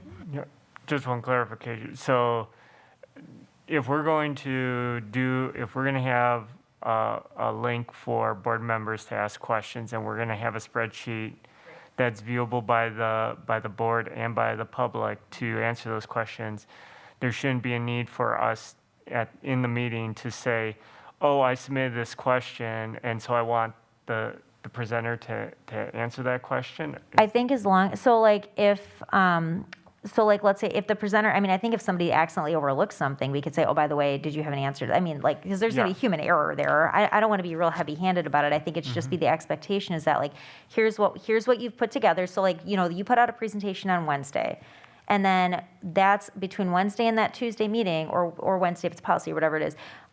That's our opportunity to say by, what was our deadline last time? It was like Friday at 5 or something. I forget what it was. End of the day Friday. End of the day Friday, whatever it was, to submit our questions. Although we can play around with that, I guess. But I guess, by a certain time, here's our questions. We expect those questions then to be addressed. If there's not information for, at least say, hey, we know you asked this question. We're still working on that, or whatever it is. I don't want to be ridiculous, but there should be a cushion of time where people can ask questions that then people have an opportunity to tweak their presentation or at least include that information when they present. I would agree with that. I mean, if we're able to answer the question within the spreadsheet versus being able to say, or simply say, this will be addressed in the presentation, so that then the board member who submitted the question would be able to be listening for that, and then say, I just want to follow up on X, Y, and Z, and then remind them of the topic of the question. So, yeah. Sure. Go ahead, please. The last part, you're talking about at the business meeting, correct? Is it when, So it would be for any meeting. So like up for the committee, up for the board business meeting. Did you have a different thought on that? and more so, I don't know, I think I was kind of thinking what John was saying too about just like, in a sense, as we talk about efficiency, we'd be establishing some new norms for meetings. And so, I mean, like I said, if it's a presentation, that this type of presentation would be a 10-minute presentation or things like that. We'd come to some understanding like that, and then that would help along. Okay, right, that's what I understand. Yeah. And I would think that a lot of the presentations being at committee, a lot of the questions are going to be at the committee meeting. Yeah. Well, I think as well, I mean, everybody's on the same page. I mean, the presenters know I got 10 minutes. I don't even got 25 minutes. I got 10 minutes. What's that?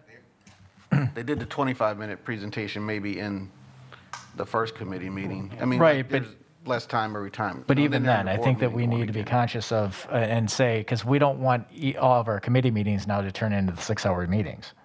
And I think that we need to set expectations for professionalism as far as presentation, and it's on both ends. It's on our end, it's on us as too. We have to be the owners of, we have to read the material, be presenting material ahead of time, questions so that they're prepared so they can answer the questions during the presentation, so that we're not rehashing things over and over and over again. And that's where we burn so much time, and where we could be cleaning this up a lot faster. So just building off of what you're saying, for example, let's say, maybe there's a 16-slide presentation that is put together and posted.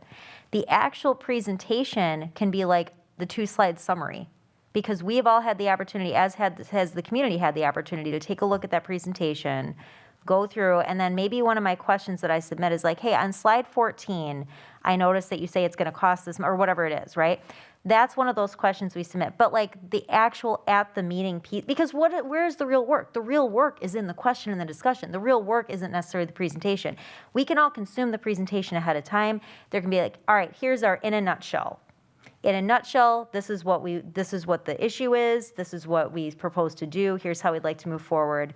Let's talk about the questions, because that's really where the work takes place. Again, that's to me being purposeful with our time. Yes, and I would say that it's not all, sometimes you can't, sometimes the presentation contains a lot of the detail. You won't be able to do it all with just the slide deck. And, that can get us into situations where we assume that everything's in the slide deck when a lot of it is nuanced and needs the presentation. But in that conversation, it's really incumbent upon the chair of the committee, the superintendent, and if we move to this new structure, the executive directors that interface with that committee to talk with the chair and be able to set those times and those expectations so that people know, like, okay, this is going to be a really meaty one, and these other ones are going to be digest only, so that even though they might all be 16 slides, one we're going to talk through all 16, the other two we're going to talk about just one slide. I think that we have to be respectful of the presenters. I mean, if they're going through, and let's take the planning and budget meeting tonight as an example. I mean, we had the one topic of the science curriculum, which was much more extensive and a huge budget item, $383,000 item, versus the renaming of the art. Not to say that art's not important, but the whole subject around it, we should be able to blow through that in literally about 2 to 3 minutes. And to say, okay, is there really any topic of discussion here? But I think that the presentations, I don't want to take away from the presentations, because if there's something in there and we need to see that, and we want to be respectful of the presenters knowing that they put some time and effort into this, and that we're going to watch this through, or we're going to, and I guess, we'll have to play this out over time. I don't think it's going to be we're going to have it down in the first 2 months. No, I agree. And I think the spirit of what at least I was trying to get at is certainly not to disrespect our presenters. I think just like whatever, and I agree with the concept of nuance, right? Whatever makes sense, right? But I think as long as we can all walk away with like kind of a consensus, and as long as your team, I mean, it's something that obviously we need to work through with everybody. And I feel like this should be kind of like the center of a lot of what we talk about at that June 8th meeting, is like setting those norms. We need to find that meet in the middle where what is the best way to orient what occurs at committee meetings to do the work, right? So maybe that is really a presentation heavy topic, right? And then there are some topics that are like less presentation heavy, more question heavy. I think as long as we have the understanding that we're approaching those topics, topic by topic, with the understanding that we are there to get the most substantive work done that we can within this 90-minute frame of time that we have at that meeting, with the idea, like, to what Vice President Levy put forward about kind of this, like, shift in mindset in the committee structure, and, like, the info first, then full board report, then action at the committee, then consent agenda. I'm just trying to kind of summarize more. So I guess I want to put out here, would our committee at this point, and I'm not trying to end discussion, I just want to, like, throw out there, are we comfortable at this point kind of writing this out and summarizing it and making this kind of a focal point of our discussion with our administration in June 8th, when we kind of establish some ongoing board norms with our new board?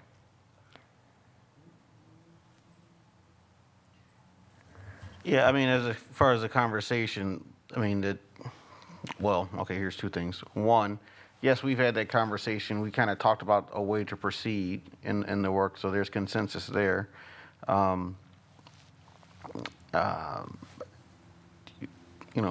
Maybe other board members have different thoughts on it. But, I mean, to me, this is not necessarily even an item that has to have action in essence, because, it still comes back to this understanding that this board develops with this superintendent about how we want information presented and how things will work in our presentations. So, it can be formalized as a written document that this is kind of what we're trying to agree to, that we're going to try to have be our norms, and it gets written at that time. But we all just had this conversation, so we know where we're at, and what we all kind of agreed to. So it's not that we would have 7 board members have to pass that this is how we're going to do it, but we've gotten to that place. So what I would do as a follow-up to this is I would give everybody like a heads up and say, like, we talked tonight at Governance Committee, we talked about, here are some items that are coming up for a future board development date, which is tentatively set right now at June 8th, right? So if on June 8th, I guess I'm not saying like we need a motion, but this is what I would say, like, this is what we would be discussing through as both a full board and as a whole team with our executive directors and Dr. Kieser. So of course absolutely there's more to be hashed out. I'm just looking to see if there's consensus from our committee that that's what we want to put forward to everybody on the 8th. Does that make sense? Yes. And I'm laughing because I'm thinking, yeah, we're spending 2 hours doing this, and I'm thinking that they would be thankful that we're doing this stuff ahead of time. The irony is not lost on me that it is 9:32 and a discussion about meeting efficiency. So yes, totally point made. I feel very strongly that this is the kind of work that we need to do so that going forward we can be normally, and of course there will be exceptions. I'm not trying to be like, heavy-handed about things. We've got important work to do, and sometimes it's going to take, a little extra time. But I feel like if we set ourselves up for a solid plan and how to operate, we will operate better and we will get things done. We don't want bureaucracy to be a barrier. We want this to be a well-functioning organization, right? Because that's what moves forward student achievement, and that's what we're all here for, right? And wellness.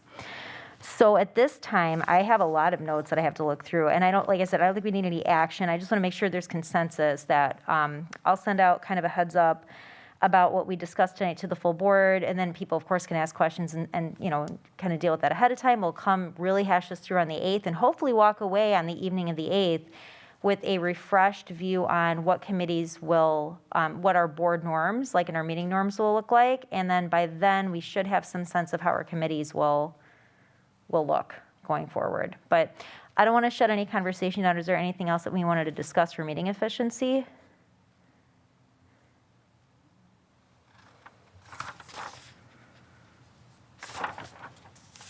Just want to look back through my notes here too. We talked about public hearings. I think do you want to just talk about that on the 8th, setting a calendar for public hearings? Go ahead, Vice President Levy. Yeah, I would save that for, to me, if it's our board goal, if that's part of our engagement of our community strategy, and then, as we hold ourselves accountable for this currently composed 7-member board, we said we were going to have these. Did we have them? That's a yes or no. Setting the dates and what they'll be about or when, let's save that for later. But I think it's just the idea and the spirit that, sometimes when things are well, sometimes you have nobody come. People are satisfied and happy. Other times, like I said, there's, it's school, it's education, it's a very important time in people's lives for their children. So there's going to be some flashpoints at different times that, it's going to have people come out for public comment, and during a certain time period might have more people actually come to a public engagement. So it just kind of depends on that. And while I would love the idea of sitting down and just doing a bunch of grading for 3 hours if nobody shows up with complaints, I do think that it would be a good thing to think, and we can consider this for the 8th. One thing that we've talked about since I got on the board that's never been implemented, but I think we could, we've had a lot of things going on, obviously.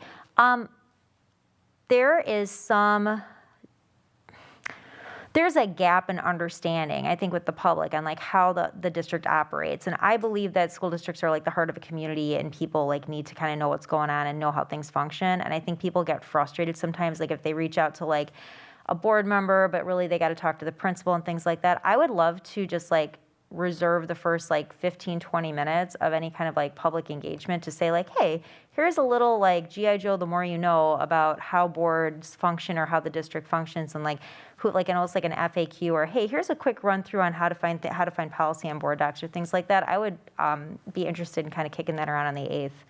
Just because if people are going to show up, we might as well walk away with something constructive so they understand a little bit better how their school district is governed. Sorry, some thoughts. Yeah, and there's some other things that all that information is valuable, because sometimes too, some responses might be, oh, that's interesting. Thank you for telling me. What does Dan think about that? Because sometimes you got to get people in the right place. You can receive information, but people need to get to the right place also sometimes, Yeah, exactly. I tell people, I'll sit and talk to anybody all day long, and I'm happy to listen. But I might not be we might not be the right place to start. You know what I'm saying? So everybody's time and energy is valuable, and we want to just kind of promote that public knowledge as much as possible. Go ahead.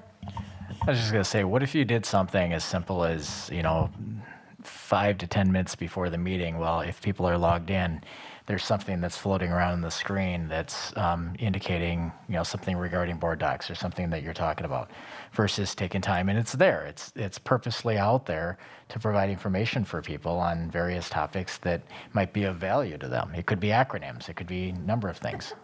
I'm gonna make like an educator act. We're gonna name it like John's List, and it's gonna be like every. Oh, don't say that I'm the only one in the I know, I'm city just that doesn't understand the acronyms.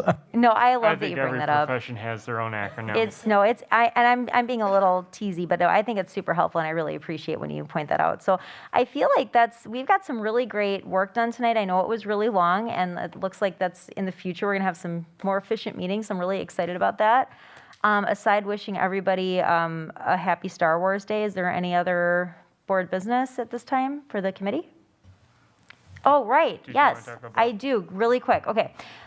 This is just like a thumbs up, thumbs down. We don't do a lot of resolutions on this board, but one of the roles of a school board is, a public school district, is to advocate for public policy that supports the well-being of the students that we serve.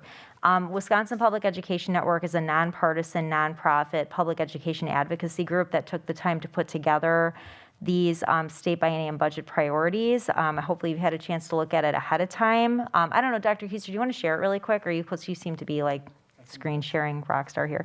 So I'm not gonna read through all the, no, you don't need me to read through all these, but if you want to just skim through so folks at home can just visually see what this looks like. It's a 2-page document that we received. Although we are not currently partnered with the Wisconsin Public Education Network, as a public school district, we have access to all of their resources. So would you be in support of, if I sat down with Ms. Shope on a night when when we're able to, and put together like formal resolution language kind of thing, or you can just give me a template just to bring to the full board for approval? It would be, it's basically a signifier to our legislature at the state that the school district of Beloit supports these budget priorities. In addition, I have run this by Board Member Levy, who is our legislative liaison, who is planning to reach out to set a date to invite our representatives at the state senate and state assembly to come and talk to us about their views and thoughts on the budget. As you know, Beloit is heavily impacted, of course, by just like every public school district is, by state funding. And just to kind of contextualize it, there was an action taken at our city council last night, to expand housing development. So I don't know, like, one thing that we'll do for board development is an info session on public school funding. But like, little known fact, as property values increase, which is generally good for our community, that actually can hurt our public school district to a certain proportion, because the state aid calculation is based on property values, is like one of those factors. And so there's a lot of complicated things essentially that affect what supports our children get at the state level. And I feel like I just wanted to bring it up to see if we wanted to use our voice as a governance board to advocate for these budget priorities. And now, all I would add is they've reached out and extended membership to the school district. So I would say, if the board is taking this up as a conversation, include a recommendation for membership.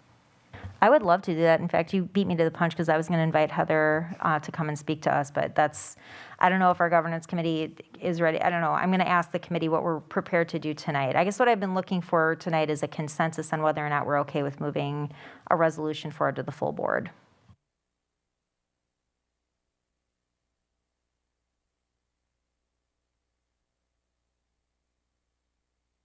No, I was going to say on the resolutions and some of the other issues, lots of different issues, education-related issues, even when they're nonpartisan issues. Are we speaking as a board, so that, an action of all 7 of us? Are we asking Dan as our superintendent to speak on behalf to say this is the position that this board has adopted? We'd like you to, advance that. I mean, like I said, there's lots of things here, and there are always opportunities for a board to speak out and make its position known on different things.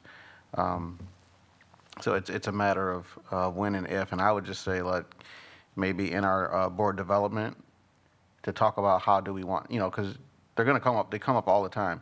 So in this year, how would we like to handle these things so that, for the issues that are going to come up, if we have our own process of how we come to our determination of what things we're when we come to a vote on these resolutions and how, or our process for approving resolutions, then that's done. You know, we kind of know things will kind of come up, so they're not like, you know, last minute or now, and people are like, oh, I don't really know what that's about. You know what I mean? So it's just a process that, you know, not to prevent anything from happening, but just as long as we all have an orderly way that we go about things, it just works for us. No, I think that's an excellent point. The reason that this would be coming forward now is that this was just released a few days ago as the state. So not the public, I'm sorry, but the Joint Finance Committee is moving forward with. They've done all their public hearings.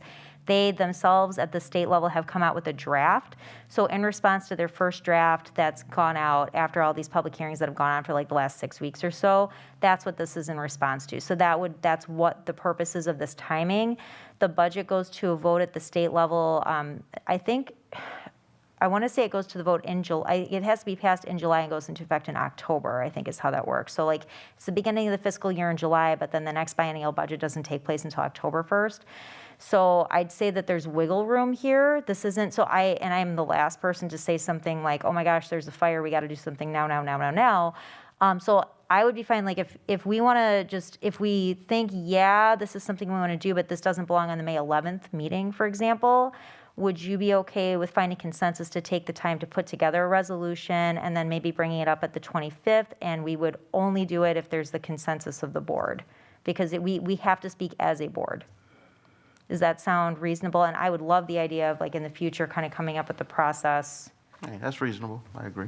Is that, Board Member Wong, are you okay with that? Okay, so I'll work on that and we'll slate it down for the 25th.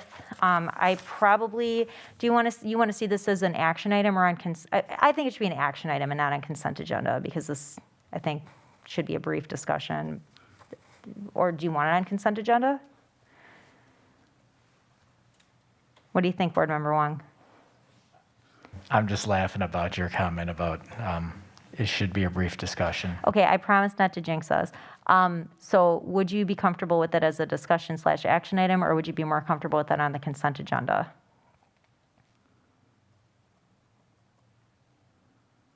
Like, we can put it on consent and pull it off, but I don't want to give anybody the impression that we're not giving it its due diligence, I guess.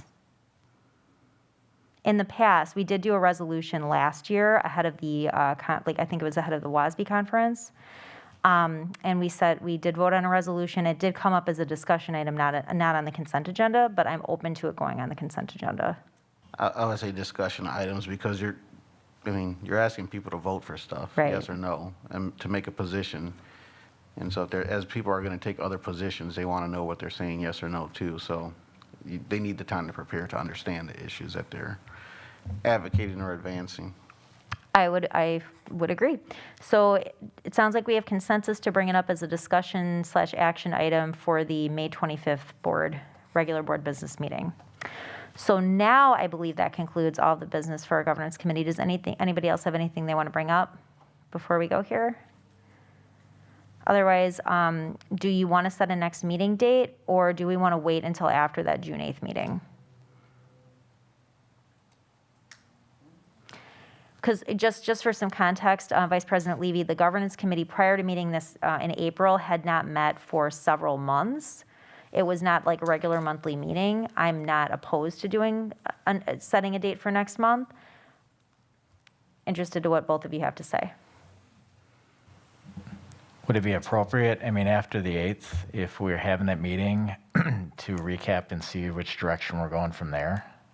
I think that would make sense to me. Would you want to meet that following Tuesday because I think that 2 weeks from Tuesday we'll have a full slate of committee meetings. Would you like to meet that third Tuesday in between, or do you want to wait until after? I guess it would be like, well, it's not, depending on how our committee structure changes, it's kind of hard to predict, right? Would you just want to meet I'm trying to do math in my head, the 15th? June 15th? Or? Yes, sir.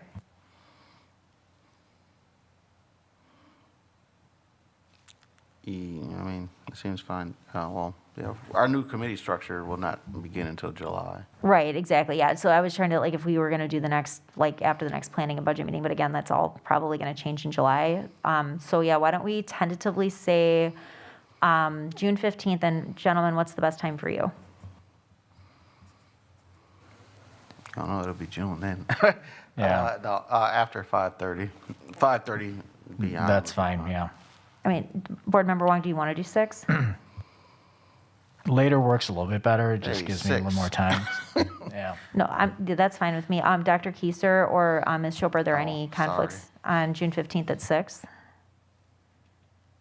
I don't see it at this particular point. Okay, so we will meet again on June 15th at 6 PM. And if there's no other discussion, is there a motion to adjourn? So moved. Second. Okay, motion and second. Any discussion? Hearing none, all in favor, please say aye. Aye. Aye. Aye. Thank you all very much. It was a great meeting. Thank you.